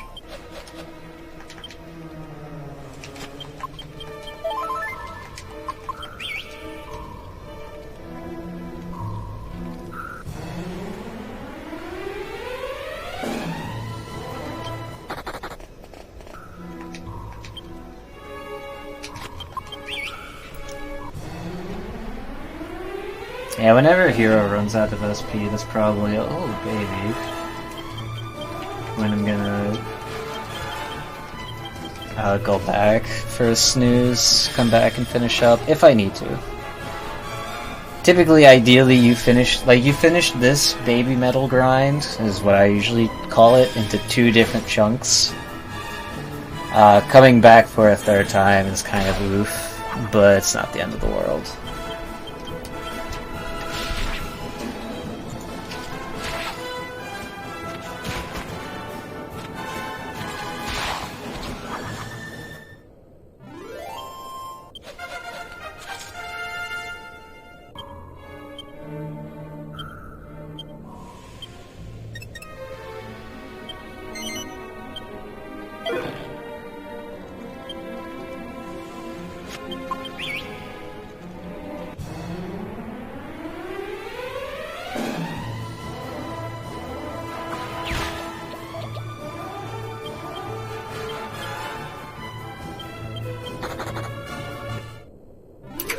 That was either a really high agility roll by that slime, or a really low rolls by my party across the board. Because the metal slime outspeeding everyone by this point in the grind is really unlucky.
Should be an easy 35 even if hero whiffs this crit.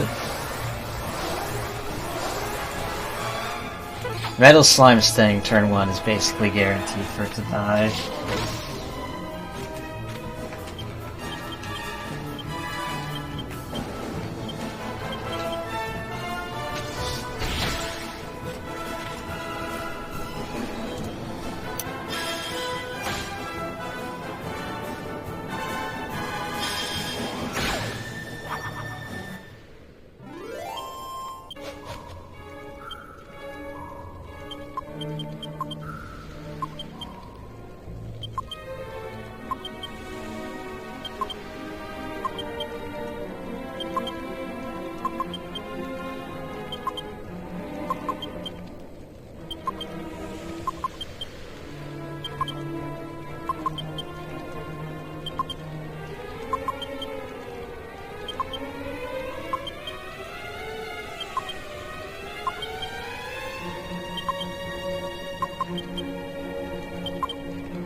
Thank you, Highland.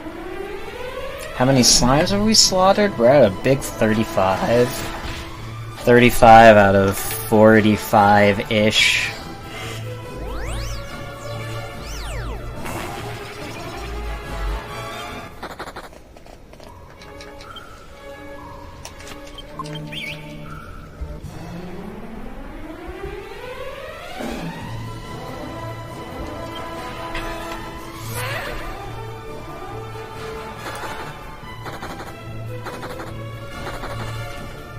This is the best time on us.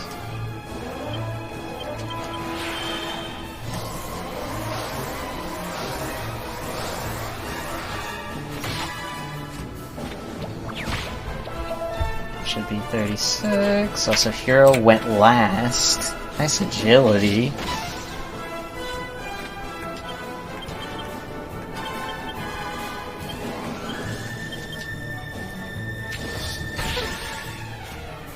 And he didn't whiff the Mercurial Thrust.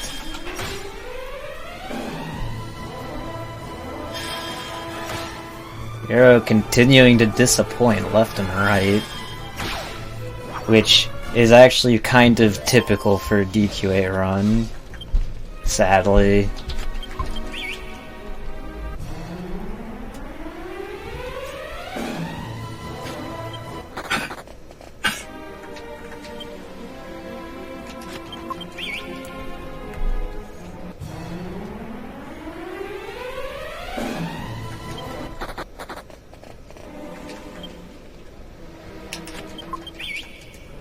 The slime was buffooned.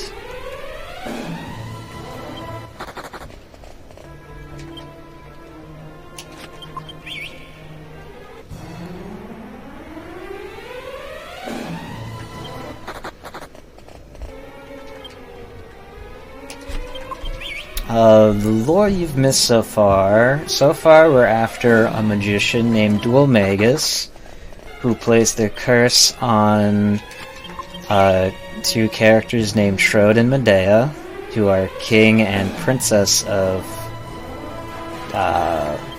Castle Trode. And Dualmagus so far has murdered 3 people? Yeah, so far we got 3 people on the body count.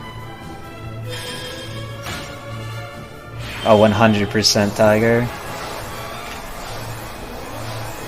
I would be surprised if that hasn't been a DQ pun yet.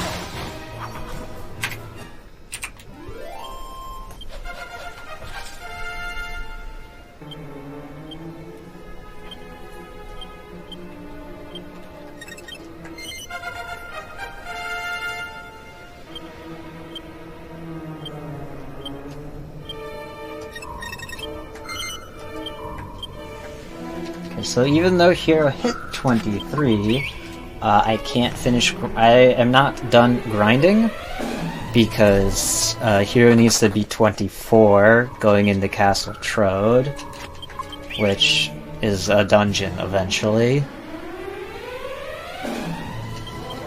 Which means he needs a tad more XP to get to that level. I'm grinding. Typically I would grind for Hero to be 23 and some change of XP, and Jessica to hit level 22. This is going pretty not horrible. At least this back half of the second half of the grind. So I think I can push for Jessica to actually hit 22 like she's supposed to.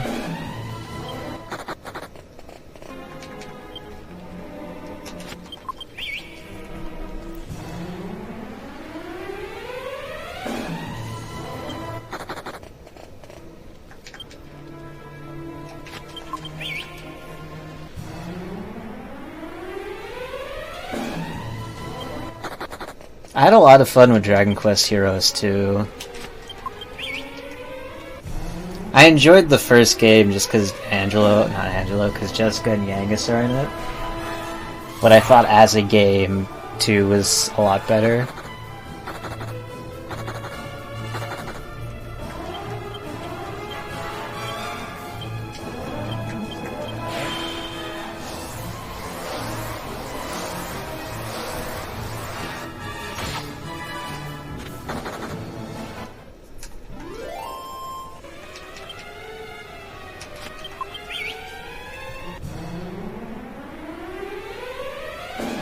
Dragon Quest games are full of puns like that. Like, any slime that talks will make goop puns.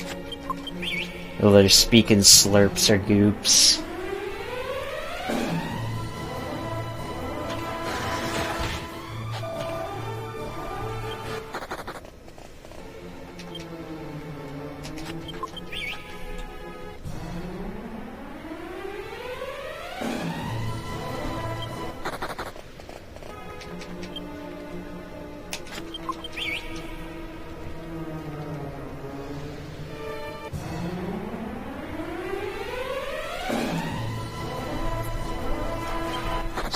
Move.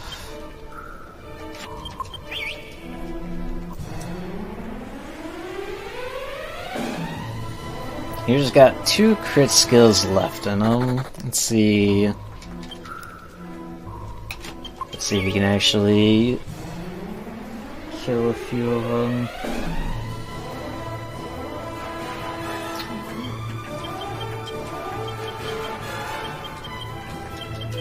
I won't have to with that.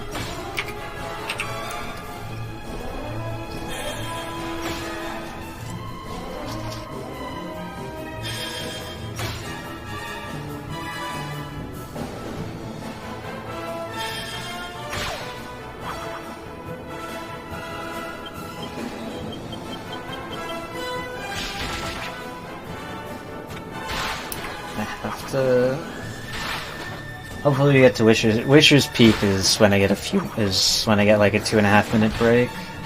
But I might extend it a bit, just because one of my dogs wants to go outside.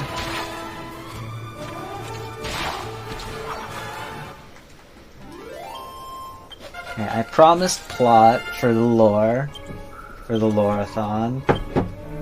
which is what I will deliver.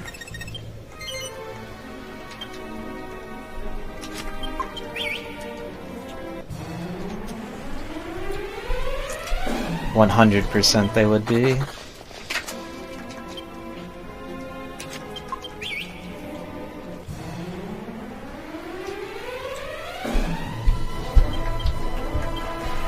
I'm gonna try something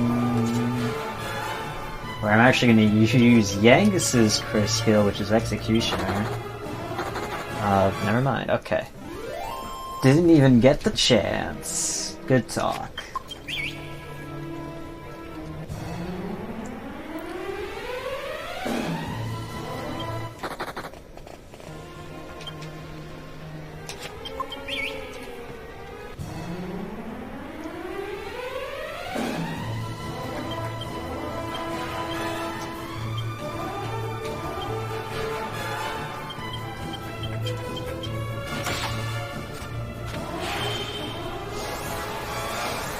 'Off of their roast goose. Someone promote this man.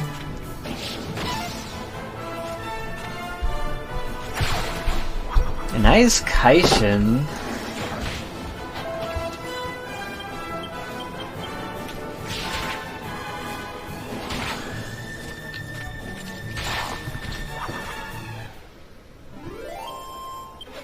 Who needs crit skills?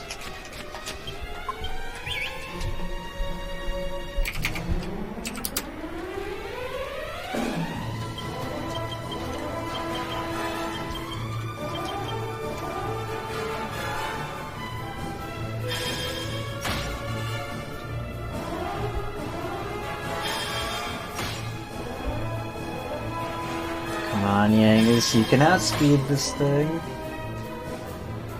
Oh god, he actually did. Hell yeah.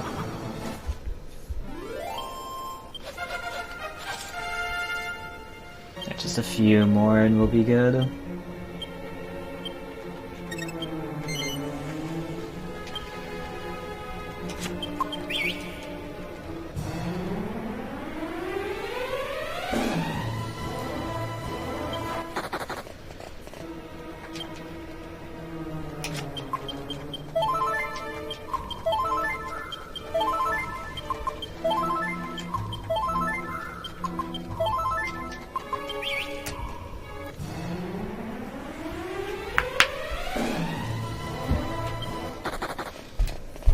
So by my calculations, we should only need 3 to 4 more?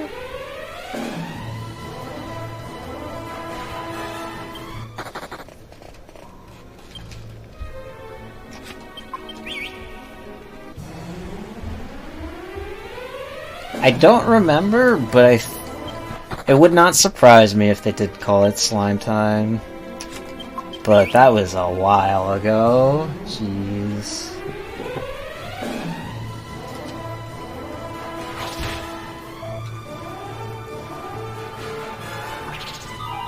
Oh no, not the weird dance. Not my 1 MP.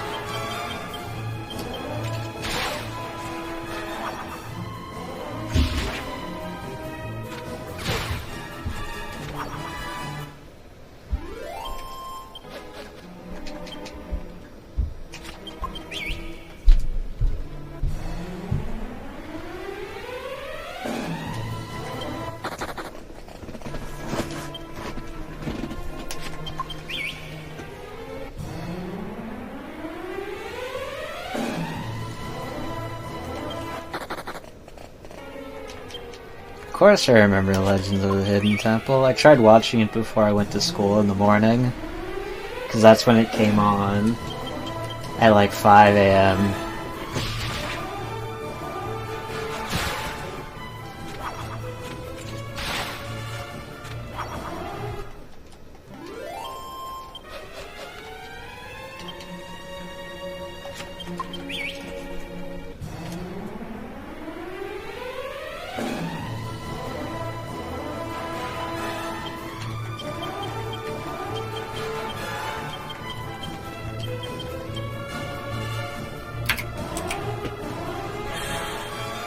I don't know how many episodes it had, but I'm gonna assume it was more than 7.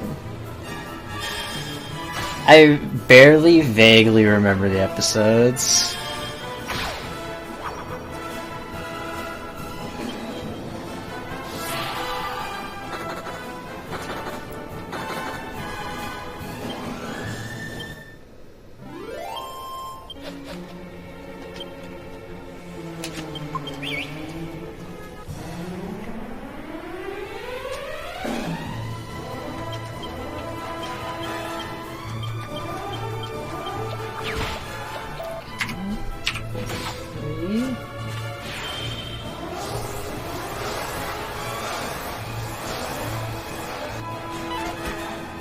I dodged.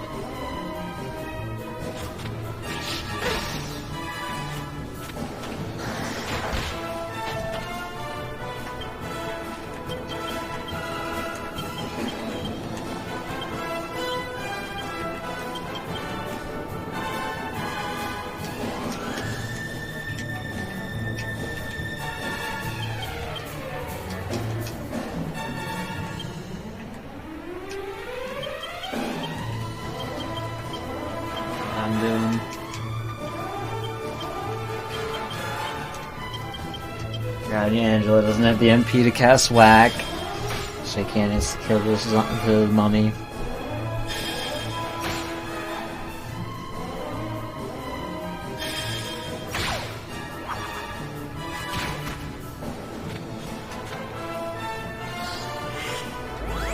I think by like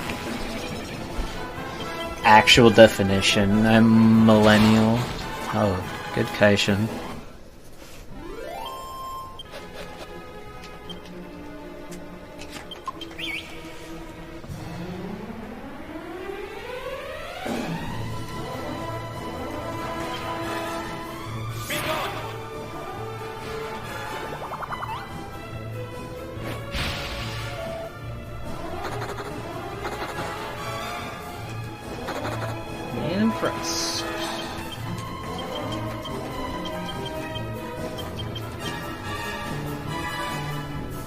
Alright, Angus. That got speed. Oh, it stayed. So that's 44.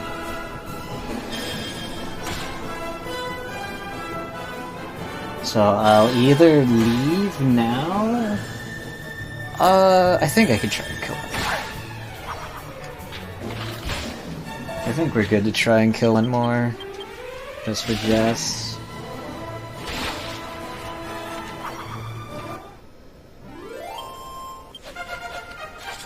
Oh god, the hero's already level 24. Okay, yeah, we're fine. We're out here now.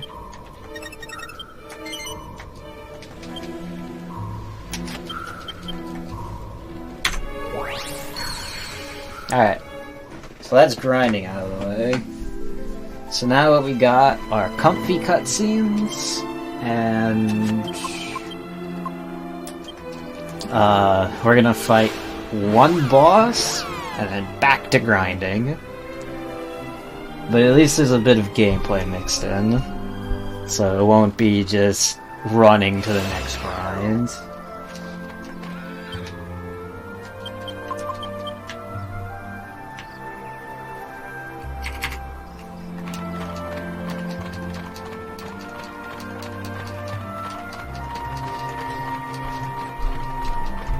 So our next destination is the Kingdom of Ascanther, where we're going to meet a maid named Emma, who's going to give us a plight to the current king of Ascanther, and we'll find out all about their situation when we get there.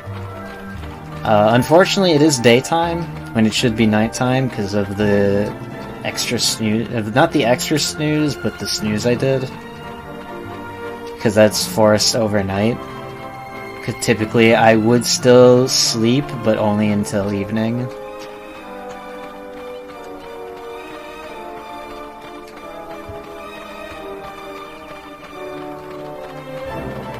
So I'm gonna have to use the inn in Ascanther.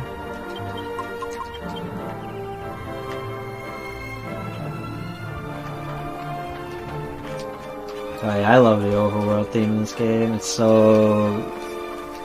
so calming.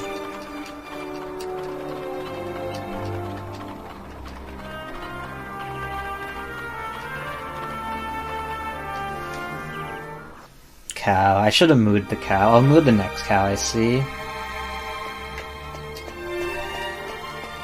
Here. Oh.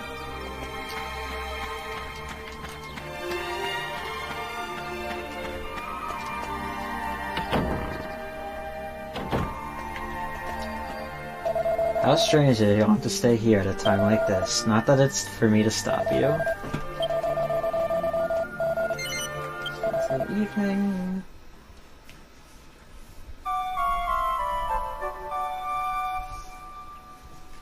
Why do I move the camera so much? It's because the camera always wants to be... I didn't mean to do that. The camera always wants to be positioned either directly behind you or in front of you. And I want the camera to be at a specific angle so that I'm constantly running at a diagonal, because you move the fastest in this game when you run at a diagonal.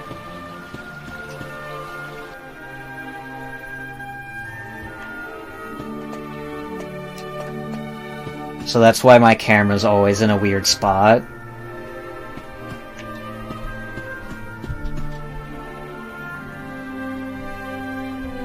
View Jessica's traits. Why? Why did you have to go to heaven and leave me all alone, my dear Sasha? It's been 2 long years. Time stopped for me when you left. I'm sure my heart died with you. Just one more time, even in my dreams. If only I could just see you one more time. That's a lot of cow emotes. All I have is the poverty cow.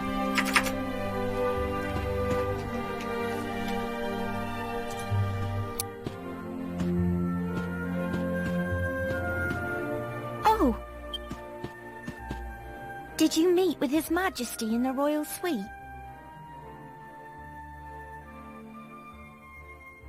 I must explain. The king is refusing to speak with anyone at present. Please forgive him if he caused offence. You see, he's never been quite the same since Queen Sasha died 2 years ago. If only it were possible to meet with those who've passed away. Oh, it would mean the world to the king if he could see his queen once more. You know, my grandmother used to tell me lots of stories when I was small. Lots of very strange stories.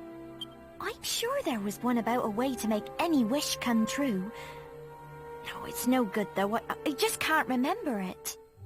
I'm sure she'd be happy to tell me if I went to see her, but I'm so busy with work here at the castle. I'm afraid I must ask you a favor. I'd like you to go and see my grandmother. She lives in a house west of here, next to a bridge. Could you ask her to tell you the old story about how to make wishes come true? Maybe it's just a fairy tale, but if there's any chance it might be true, then I have to try and help the king. I wish I could go and ask her myself, but there's so much to do here at the castle, and I can't leave him on his own. I'm really counting on your help. My grandmother lives west of Ascanther, in a house next to a bridge. I pray at church every day that the king will be happy again. Please, help me to help him.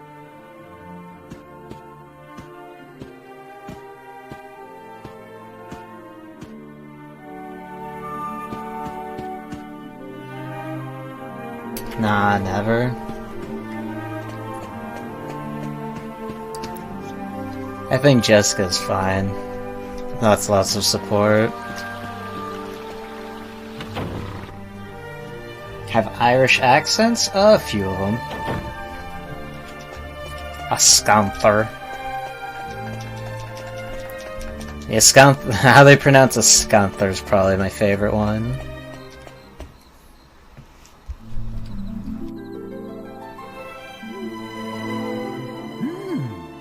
I see. Magnificent! What a dutiful maid! Worrying about her master so. I am impressed. A faithful retainer like her is a most precious treasure to a king. And you say she's about the same age as my dear Medea? Very well. Now this is an order. I want you to help this maid with her request. I beg your pardon? A detour? Well, if you get onto it quickly, it won't be a problem, will it? Off we go. We must lend a hand to this delightful maid of yours. Alright, so typically you would actually go talk to Plot Grandma right now, but you actually don't need to do that.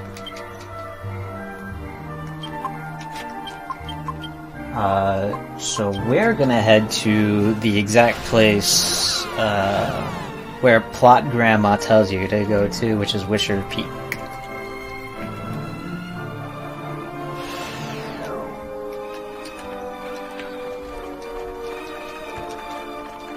But for the Lorathon, let's see what she has to say.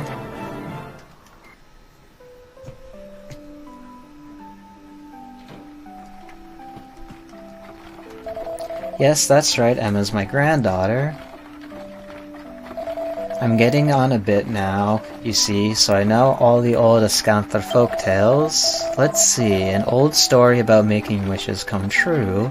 That must be the story of that strange hill upstream of here. It's said that if you go there on the night of a full moon and wait quietly all night, a door to another world will open. It's probably just a silly old fairy tale, though. I'm afraid I can't tell you whether it's true or not.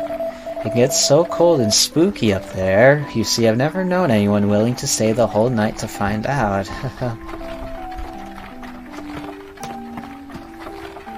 Alright, so that's exactly where we're gonna go.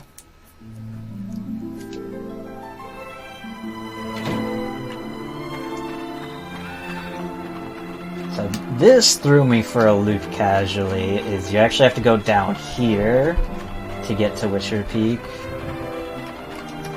Took me a bit to figure that out. And because of how high my level is, as long as I have holy waters on, then we won't get any encounters, so it'll just be movement and music.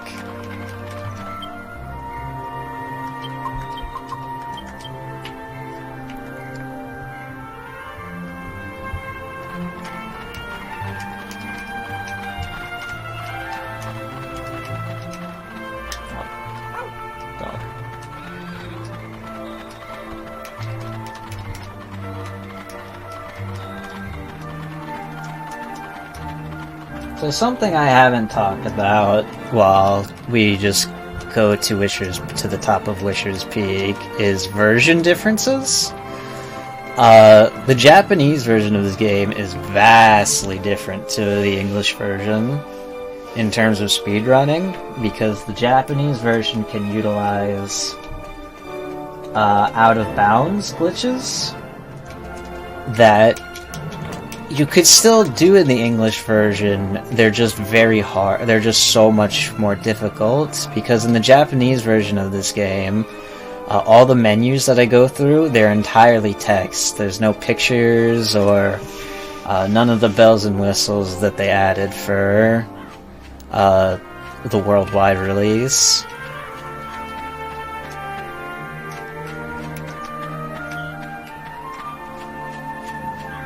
Immediately going the wrong way.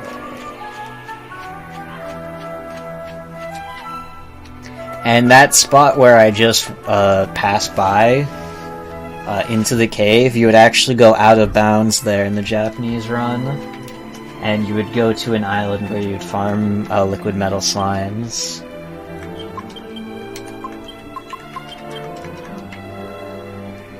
But this isn't. We can't do that here. So we're just gonna go through casually.